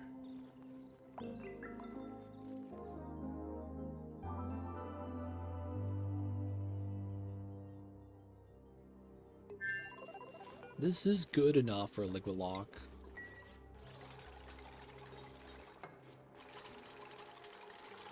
They're building, boys. Let's go.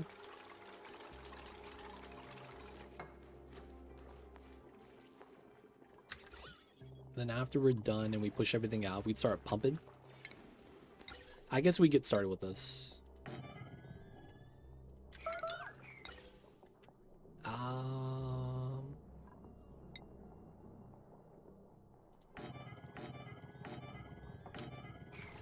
We could do that. We likely want this setup, run the ladder up, but then we're gonna have to dig this down. And then we're gonna start using these to pump out the gas once we get the seal in. We'll wait though. And then electrolyzer.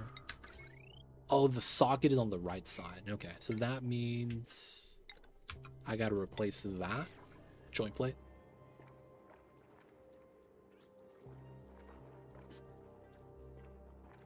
All right, let that set up. Back into the first planet. Still got some pipelines to build. Pump in the P waters. And then once we're able to pump that up, that's great. We're going to have all the P water on this side. This is brine. We just got to get rid of all the P water. I guess we could dig that. Free the Saturn critter trap. That would have caught so many dartles if we let it.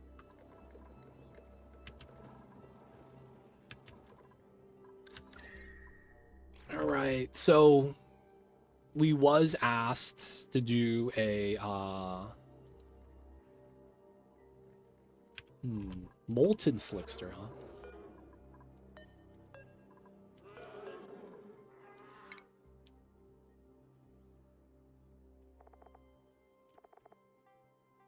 What's the temperature range for these guys? 100 to 200? They need to be kind of hot.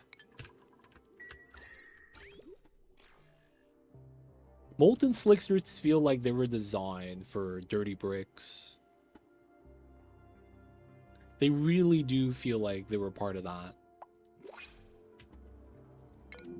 CO2 would be at the bottom. They give you petroleum. really do feel like that sometimes.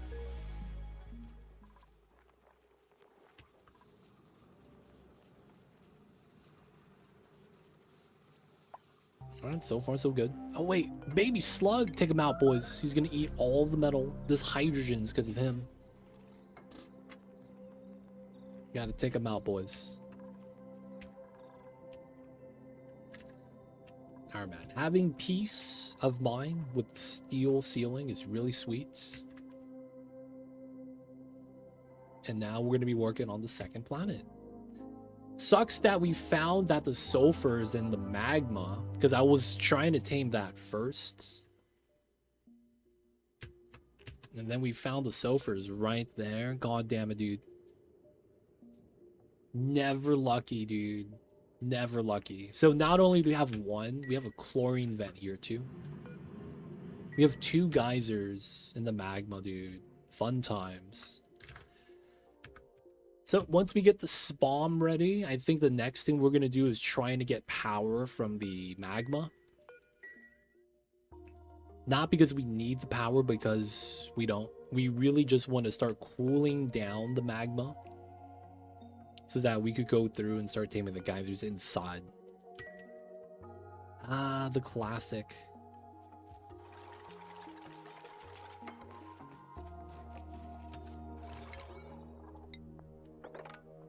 Let's prioritize right side if we can.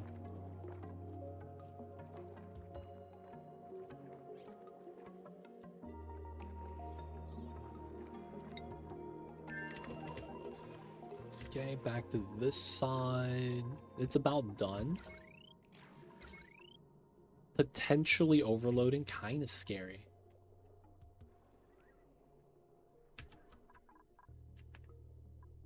All right, we probably would be better off pulling out a new line here.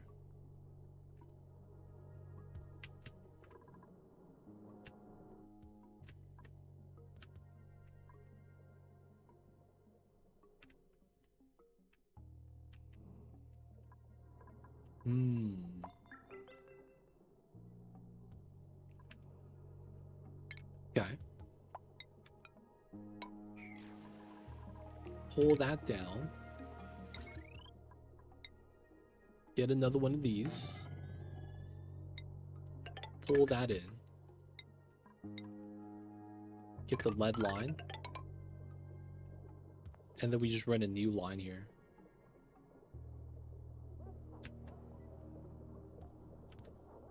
Run that down this way.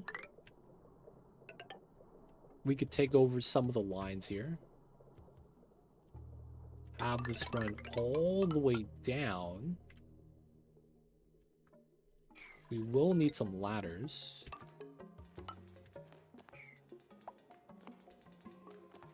What do you think about power ribbon? Can it be an addition to the game?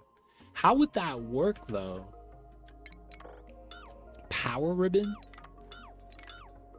Because you don't really need to separate power lines. Because you have load capacity a part of the lines. It would kind of make transformers a little bit obsolete if it would work in the way I think it does. Because it would literally be a wire that would act as a transformer that could have all the wires kind of, for lack of better words, do like a... Like you would have to make the... What am I saying? The asset image, every wire in the game just kind of like spun together. So it's kind of like, not that they're like fused, but like, you know, you twist them together. And then you would just have the right lines pulling off of that. I guess you could make it so that all wires of the same type would share the line. It would really depend on how you implement that idea. But I feel like that's hard to do. Maybe you can do something like that though.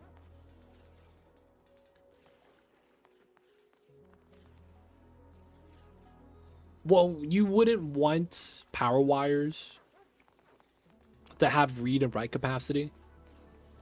Because then it's like, why would you need automation wires anymore, right? You wouldn't be able to give them read-write. That'd be too much. If anything, it would just be a little bit like, in the automation sense, space saving. So that you could just have everything fused together and then untangle the way you need it to. So it would be just like a all-purpose line. All heavy watts are connected to all the heavy watts. All conductives are connected to the conductives. All regular wires are connected to the regular wires. That wouldn't be bad if it was like that. But yeah, having all the cables condense, save space. I don't think you would want it to have the read and write capability though. I feel like that's gonna make it too strong in the sense of like game developers balancing.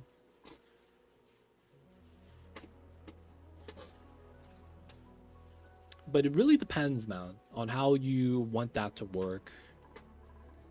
In that sense, though, what would the read and writing do, I guess, would be the question. Because you wouldn't want it to do the same things as the automation wire with, like, passing and sending the, like, signals.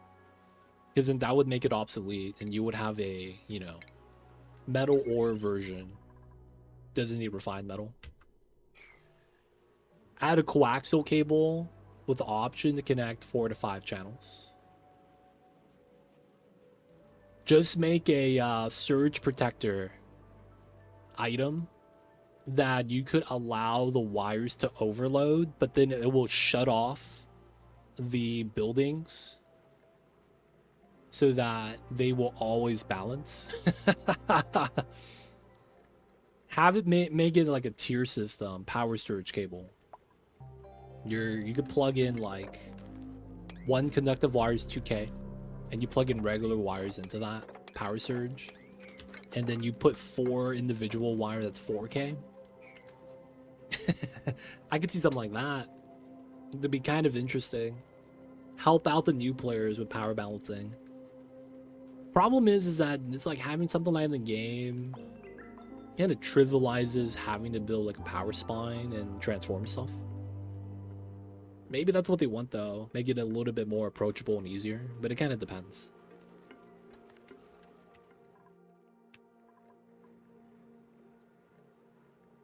But yeah, man, I am curious what the next update's gonna be. I have not kept up with that, man. It's been enough time that we should be hearing about a new update, right? Whether it's QOL, whether it's gonna be a proper DLC we buy. I mean, do you guys count Neutronium DLC? I mean, we did get a QOL update around the same time in November. So what, December, January, we're in February now. It's gonna be 3 months. And then normally if they do have something that's like in the works, we'll see or hear about it in the beta branch a few weeks to a month before it actually drops. I just haven't seen or heard anything yet. I've been using 2-state power shutoff shenanigans a lot. Feel like a lot of things having gated battery is the intended solution. Yeah, right? They force you with the battery stuff to kind of like mess around with the wires. Which is why I'm thinking they wouldn't add that. It'd be too strong. It makes it so that you just skip part of the game. Oh, it happened. It actually happened, boys. This tile right here boiled my brine and gave me brine water on this tile. It finally, so dude, insulated tiles will boil your water still, even though it's insulated. It's the fact that it's above 100. God damn it, dude. That's what happened down here. God damn it. 65 and 5. This is nice and cold too. It's 17. It's just that the tiles are hot. God damn it, dude. They don't think it be like it is, but it do. Insulated tiles are hot, fam.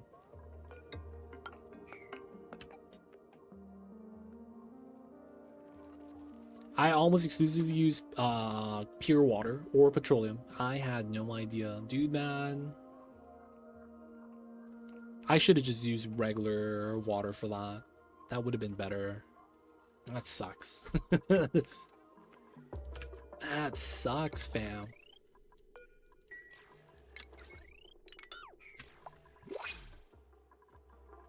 Alright, steel's cool. Let's pull out some more steel. We're at 15 tons up top. Bonbon seeds? Sure. Alright, the magma's going down now that it's dormant. Let's go. Pulling out more hot steel.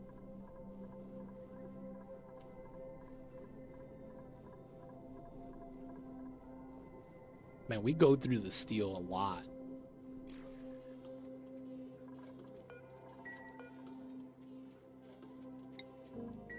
Alright, sweep only. Let this cool down.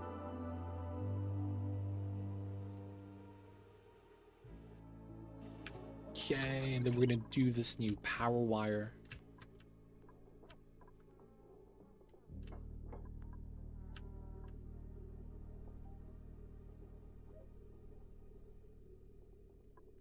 And then we will do this weird bridge setup. And then we will run a wire setup like this. And then adding a new wire allows us to basically add load to the new wire here. So I'll be able to pull off of this line so we don't accidentally overload and run a separate setup. Yeah. It would still boil, but it would mix back in instead of creating a new tile. Because the problem is that if I have too many individual tiles, it's going to pressurize my brine. Because the brine's going to have to get shoved in somewhere else. And then the problem ends up being pressure damage. It's going to start breaking my walls. Oh, no, bro. Not like this. Whoa, too much waters? Goddamn.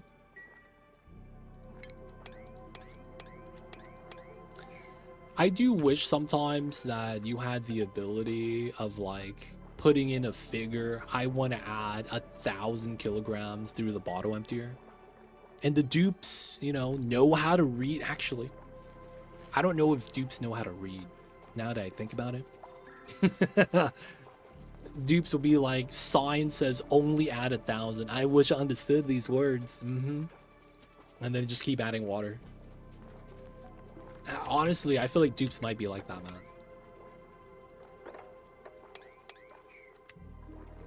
There's a good chance. Good chance. Alright, everything's out. We're gonna have to move out the water, though. Feels bad. Let's get the airflow in. Seal this up. And then we start pumping out the gas from this room.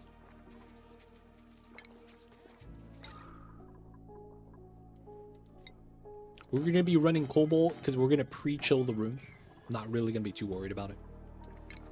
Let's get the gens in. I guess we need to get smart battery.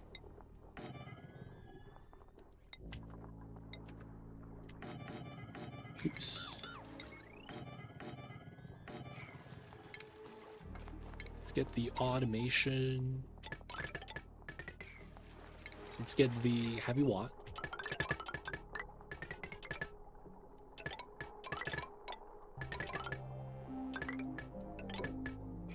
Those all gonna be built. We're gonna unplug it here though, so that we can do our power setup the way we wanted to. We're gonna trim this entire thing so that we could actually build our vent lines coming out. All right, let's let them work for now. We know that this is gonna be gas pump. Autosave lag, don't touch anything.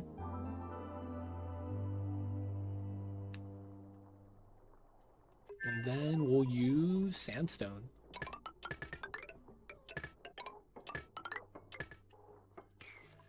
All right, they will have everything they need to do set up. Everything here is built. Okay, so pliers. Look at that. Bam. One click. All right, no power. That's fine. I have a mystery battery on the circuit. Wait, remote worker docks have a battery?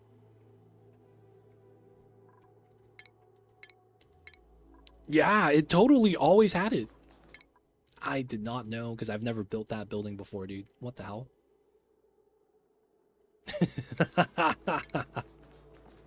Oh, shit.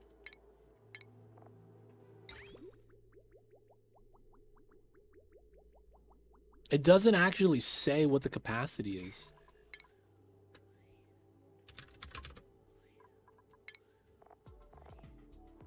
It says heat. Huh. It's for the automaton that's connected, huh? What the heck? Yo, man, did it explode?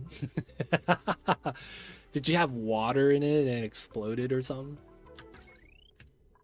They don't think it be like it is, man, but it do. All right, so we are gonna redo this.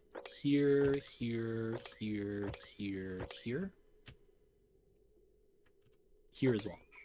This comes down. This goes all the way up. Head for the hills and go all the way up. 1460. Man, we have leeway here.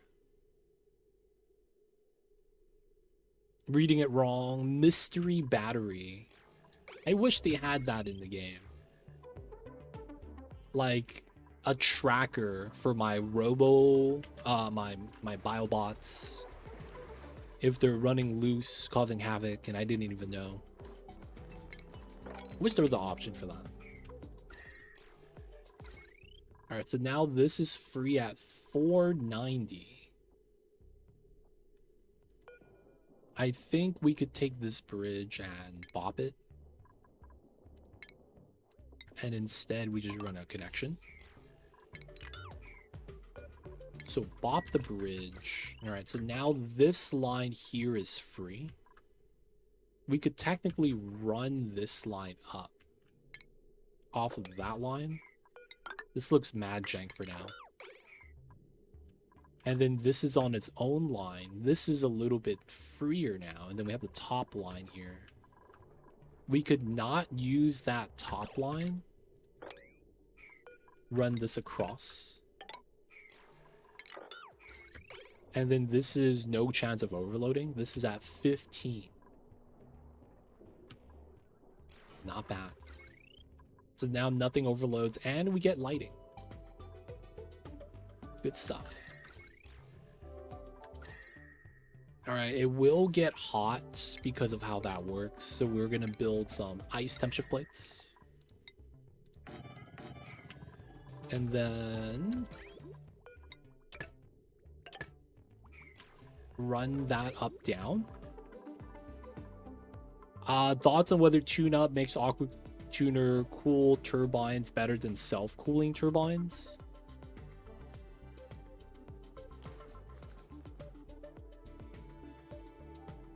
You can't really compare it. It's like saying, are my Nikes going to make Usain Bolt a better marathon runner? And it's like, but he's a sprinter. It's like, it's kind of different, man. Like, you can't really compare a sprinter to a marathon runner at any point. It's just really different things that they get accomplished. So it's like, it's hard to say, man. Hard to say.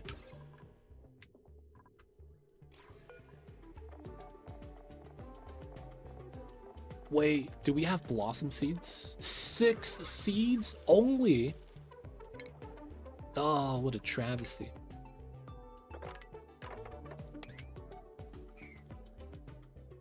Thought the biggest point of self-cooling turbines was power efficiency and, well, having simplicity of a setup.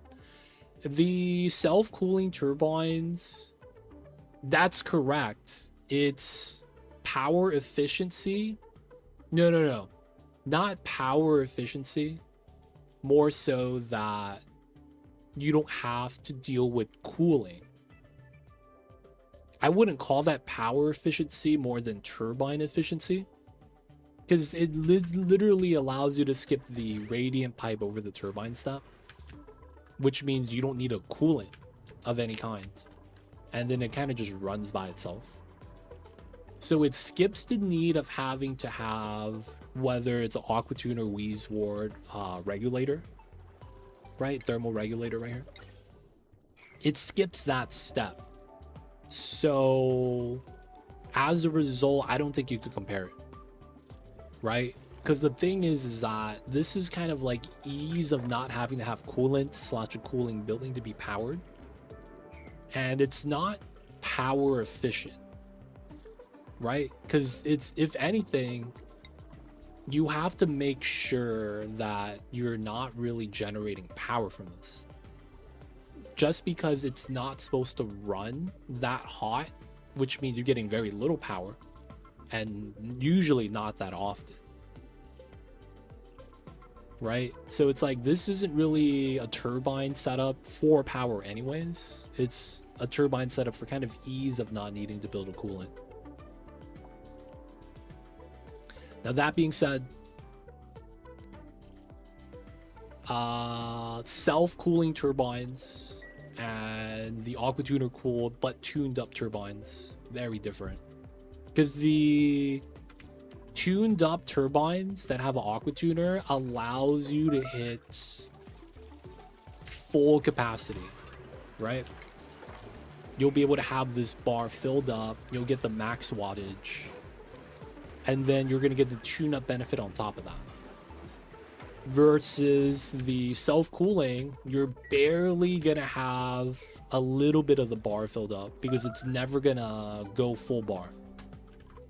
And it's because you need to be within the 133 Celsius range in the steam. If it gets higher than 133, you're in a bad situation, because then it's not going to be able to self-cool anymore. So the tune-up benefit, which is a percentage buff, isn't going to give you that much. So I feel like, yeah, you can't really compare it.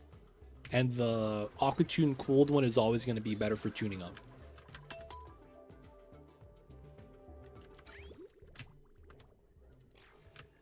No, this broke again. God damn it.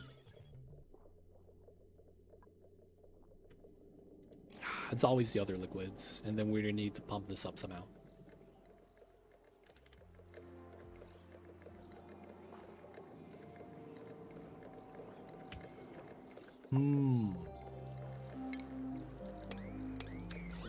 Alright, this nuclear waste is always gonna break out of its bottle. So I am going to mop it up, to mop up the pea water. And then it's gonna break out and allow me to keep mopping it up. Weird strat, but it should kind of work, I guess. And then there should be, yeah, grabbing pea water from here.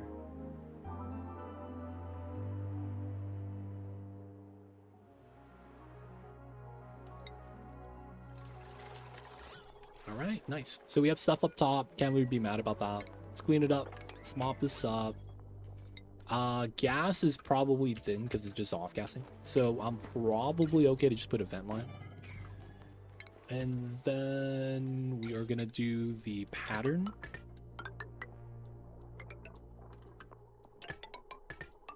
We do the backwards question mark like I'm the Riddler. And then we connect it. And then normally it's gonna go out this way.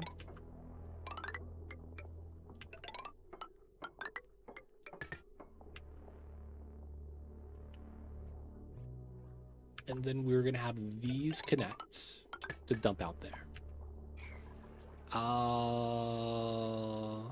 We haven't filled this up yet, so we could pop this airflow tile. So we could build this corner. And then do we want to run another gas line out to the left? Let's say we do.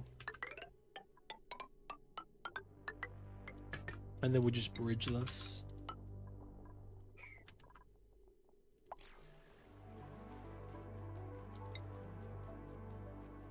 All right, still building, still working. Let's move out all the liquids out, though. All the bottles of water. We got the liquid lock-in. Cool. But now all we got to set up is the steam turbine aqua tuner.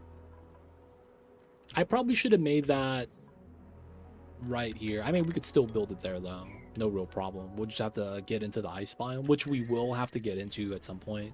That's where the hot water is coming from. So I'm not really too worried about that.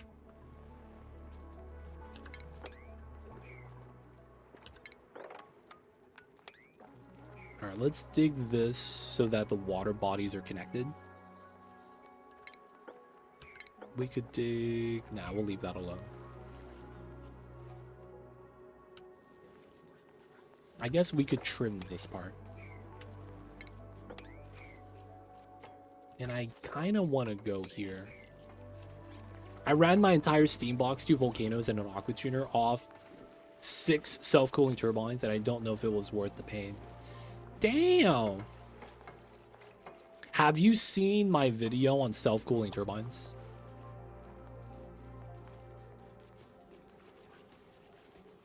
I have a video where I play tested running self-cooling turbines, but inside the self-cooling turbines, I had a separate room that I ran the output water through. So that I would have the steam turbine set up. I would have the steam room at the bottom. And then I would have a separate room up top. I would run the output water from the turbine into this room, run it in a radiant line, and then I would run that back over the turbine before dropping it off inside. Now, this top room, I had various tests. It was adding in a wheezewort, and then I would have a sweeper inside so that we could fertilize the wheezewort. The wheezewort sat in hydrogen, and then it would cool down the output water so that we would cool the steam turbine down. All in all, it was a little bit over-engineered, but it basically allowed the concept of the steam turbine being self-cooling, but at the same time increase the range of what the steam turbine could actually run on. And it ended up being something like each wheezewort you add in increases the range by 17 Celsius. So you could actually do a room with 5 and get up to like 190. Where you could run the wheezewort, 5 wheezeworts in hydrogen. You run the output temperature of the 95C water over that. Yeah. And then you just have a sweeper inside to fertilize everything. Wheezeworts are really good. They used to be better. Oh, you troublemaker. You're digging through my databanks. Send him to the trees with the other pips. Take them, boys. Because now a dupe's gonna have to store the databanks back. God damn it, dude. This guy's probably also causing trouble.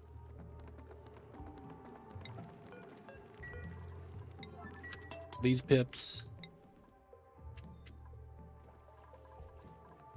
So I have a video that goes through that. I forgot exactly how it was, but it's on the YouTubes.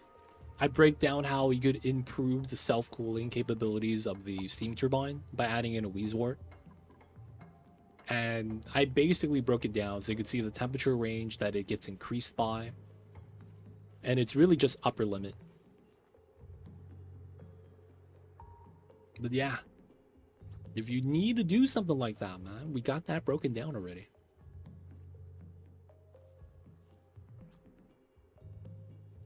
I felt tempted to tune them up for some reason too. I mean, you could always tune up if you got the extra extra microchips. It's never a bad thing.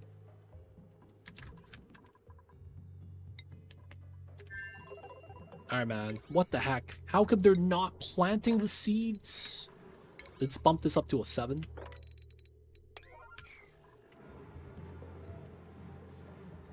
Got safety doors just in case. That's smart. It always pays to be safe. That copper volcano, man. I keep hearing, man, this copper volcano is killing this. That's what I'm hearing the most.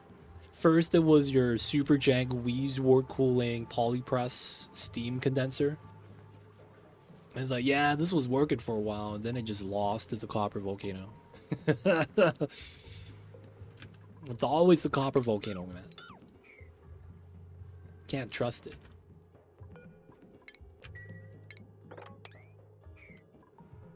Alright, so now that we have this, they should theoretically be able to start getting seeds and we can start planting it. We have a layer of ice here to cool down the temperature. Oh, the saltwater boiler is working fine now because I added in a bead pump. Nice. Gotta do what you gotta do. 185. We still gotta pull out a lot of steel. Alright, let's dump this back down to a priority 5 so the doctor isn't always here. Dude, he's making a lot of biobots. Do they count as a critter? They don't. Man, I wish they did. So that we could make it so that the biobots could be automated somehow. If there's greater than 3, stop doing this gas pump. But they're not considered a critter, man. Feels bad. Peggy was UB, if nothing but a Wheezewort in a suit. The Napta's also cooking the salt water instantly, interestingly enough. Napta OP, dude. Napta was the guy from Dragon Ball that came in with Vegeta. Was talking the mad shit.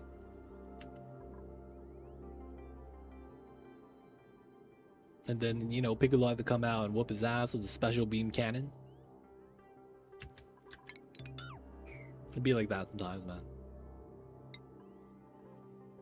Oh, it's almost done. Nice. We could run the jank wheel battery setup.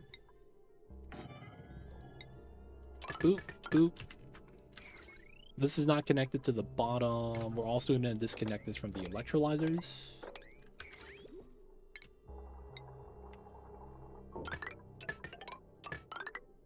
Get the insulated pipes. We could start pumping this out now, which we can. And then gas pressure's at 3K. Damn, that's a lot. Whoa, chlorine. There's no bleach stone in here, right? Alright, just random chlorine, I guess. Alright, we'll let that do its thing. I feel like having it on this side just makes a lot of sense. So we'll get this dug out.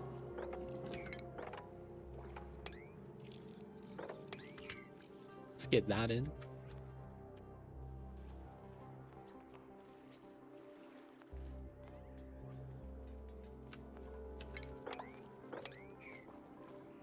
Not bad.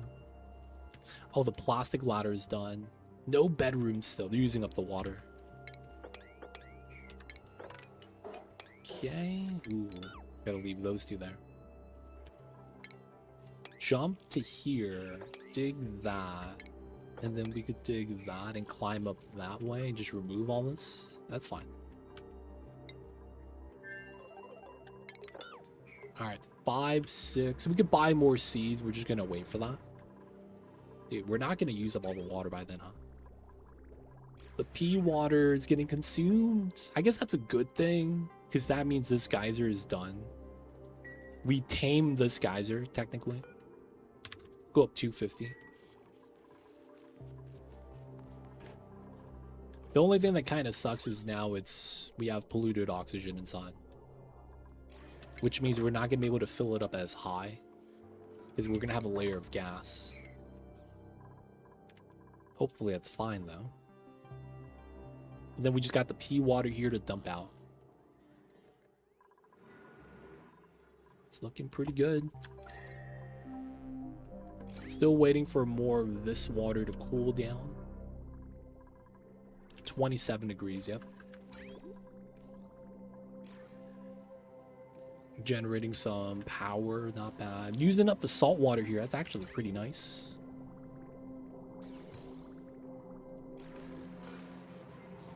Dude, dormancy in 44 cycles. I mean, I guess it's fine. So we need 70 bristle blossoms, by the way. 70 of these bristle blossom plants. And then I think we are going to do berry sludge once we get that. Bristleberry is allowed. We could make the gristleberry. Oh, we are. Let's not do that. Because then I can't use that for anything, right? Stuffed berries. Oh, we do stuffed berries. Low-key kind of nice. But we could do berry sludge. I guess this is going to be one of those things, because we do have pemmican, so we don't really need another unperishable food. I'll think about it. Got that sweet... Oh, the chlorine. Looking very nice.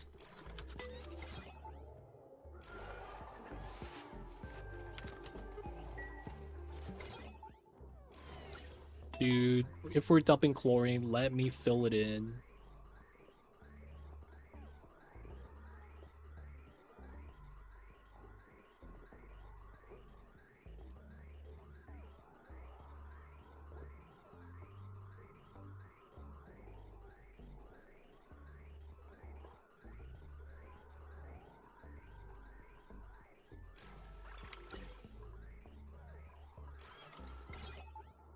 Honestly, I probably just want to have this running on a Switch. This automation kind of doesn't make sense, too. I thought it did at the time, but it really doesn't.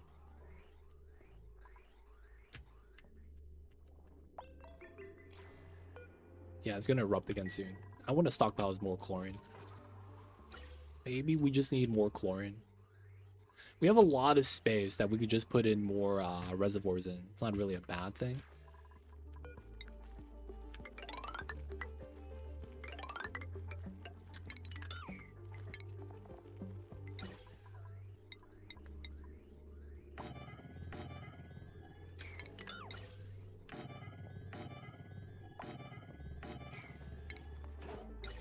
And then we could run the gases like that.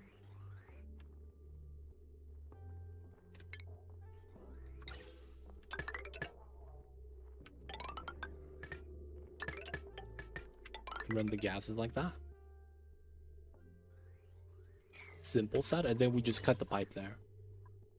And then it buffers 4 tanks before feeding into the 3 tanks. And then we are gonna cut overflow for now. I really don't need to feed these puffs. Really don't, man. I want to make sure the Megafron's growing. Ooh, ethanol. Sweet, sweet, blinding alcohol. Oh, we chilling? Okay, nice. Start pumping out this. Good stuff. Okay, we did a little bit of the dig. It probably makes sense that we should start pumping out a lot of the liquid here.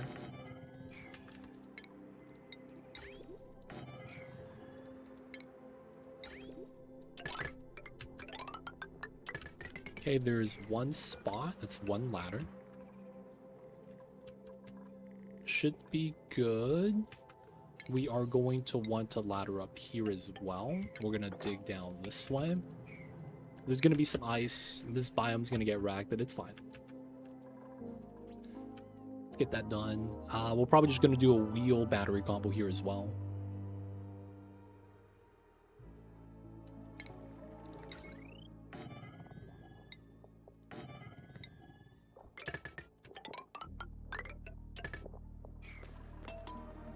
And then we're just going to pump up the water in the reservoirs just so that we can get it out of the way.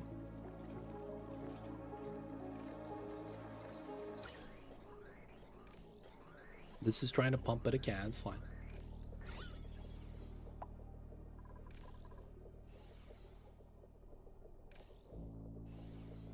Dude, it might actually overpressure. It will just leave, though, so I'm not really too worried. Pretty good, pretty good. So, cold salt slush, hot water. We're going to need the salt slush just to get the liquid layers in. I guess I do want to build this airflow there. Not bad.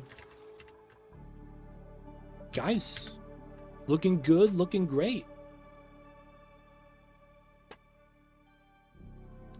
My brain's melting with all the cool heat exchanging setups I'm thinking of lately. It might be able to build a sour gas boiler at this rate.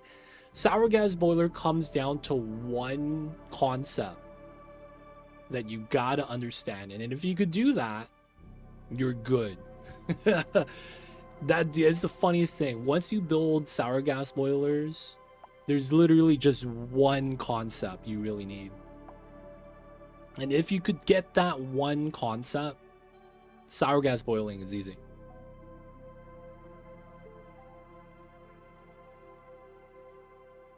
But if you don't get that one concept, you might be racking your brain all day. I'ma leave that concept unsaid so Dark Rat could have some fun with sour gas boiling. Y'all know what it is. But yeah, there's only really one concept that if you get, it feels like none of the design matters. You just need this one thing to be right. Now, it doesn't mean that you still can't min-max the rest of the build. You can. It's just that there's just one spot that's kind of pivotal, and if you get it, you're good.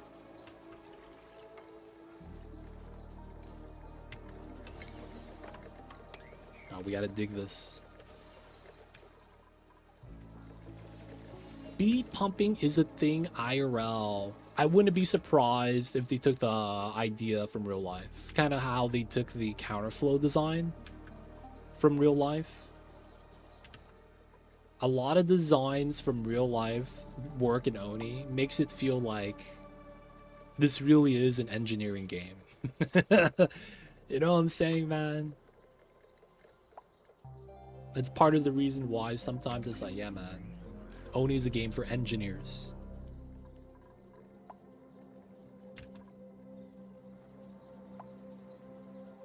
Who would have thought, man?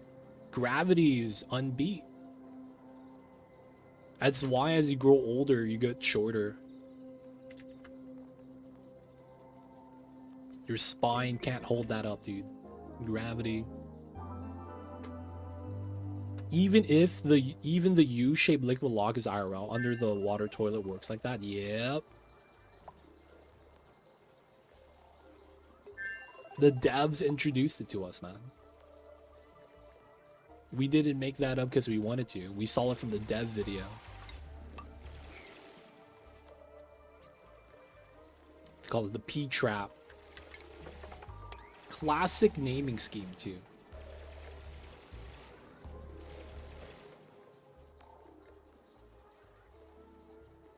You want to know a secret, Dark Iraq?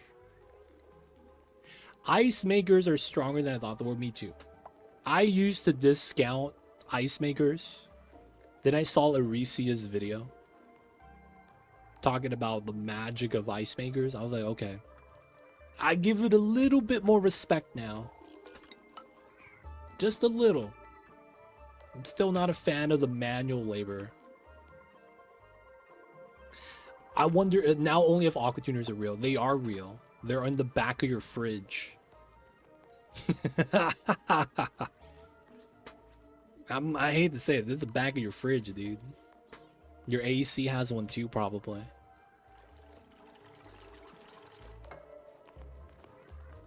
They don't work exactly like the way aqua tuners work in game, but it's very similar. I seem to remember the ice makers requiring manual labor. I'm not sure if I remember the E-Fan or ice maker. Both require dupes to deliver. What I want with the ice maker is I wouldn't even mind made a new building for this. You have no piping into this. Oh yeah, not the heat deletion part, but like how the building operates, yeah. Right, like you chill something, the building itself generates heat. And it's just kind of like displacing the temperature, that's all it is. That's the big thing, dude. You gotta have a dupe bring in the water and pull out the ice. And then once you fill up the ice maker with ice, it stops making ice.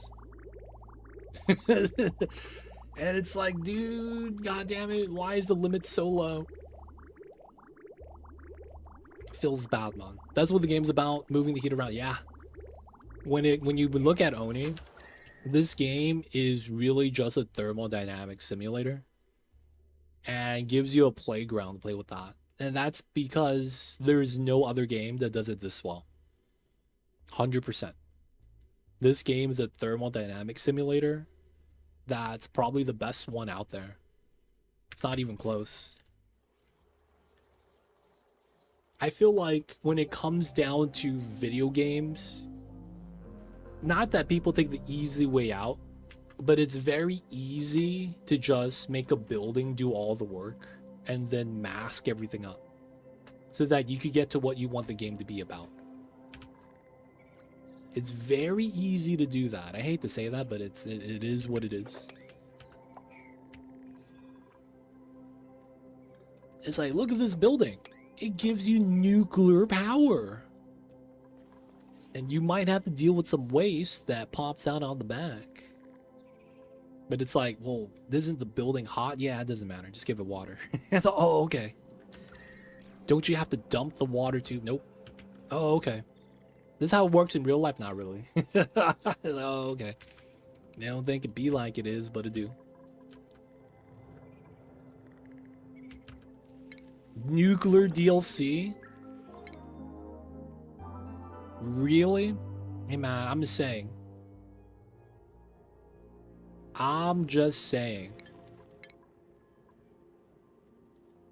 Is this research reactor a joke to you?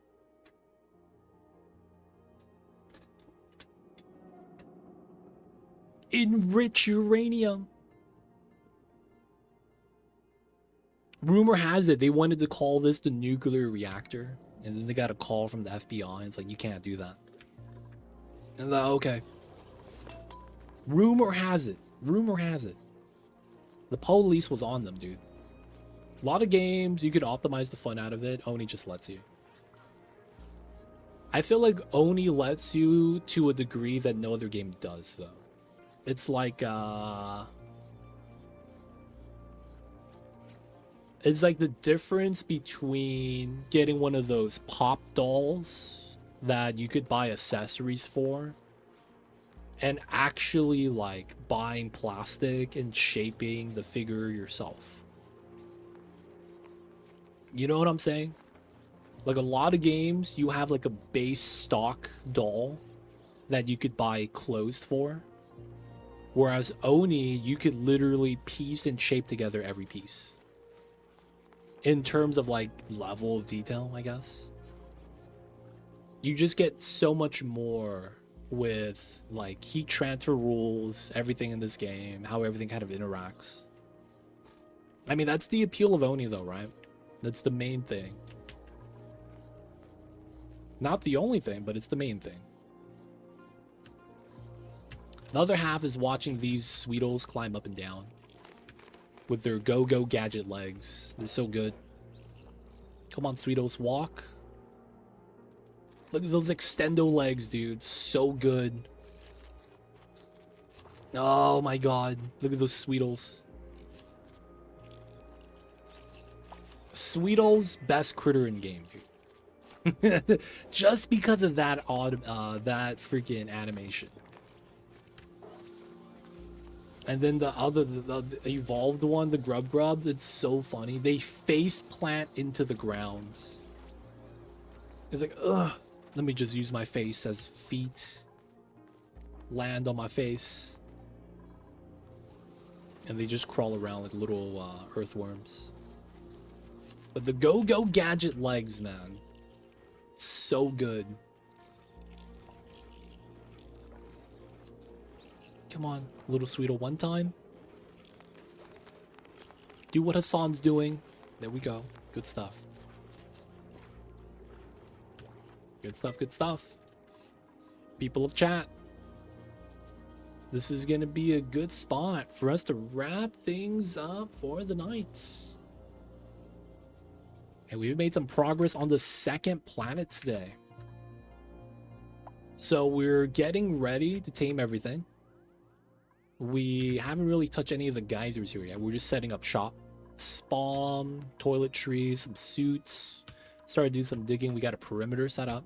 So it's very good stuff today. And then we're going to be tackling the core because we have 2 geysers in here. That's going to be our objective, right?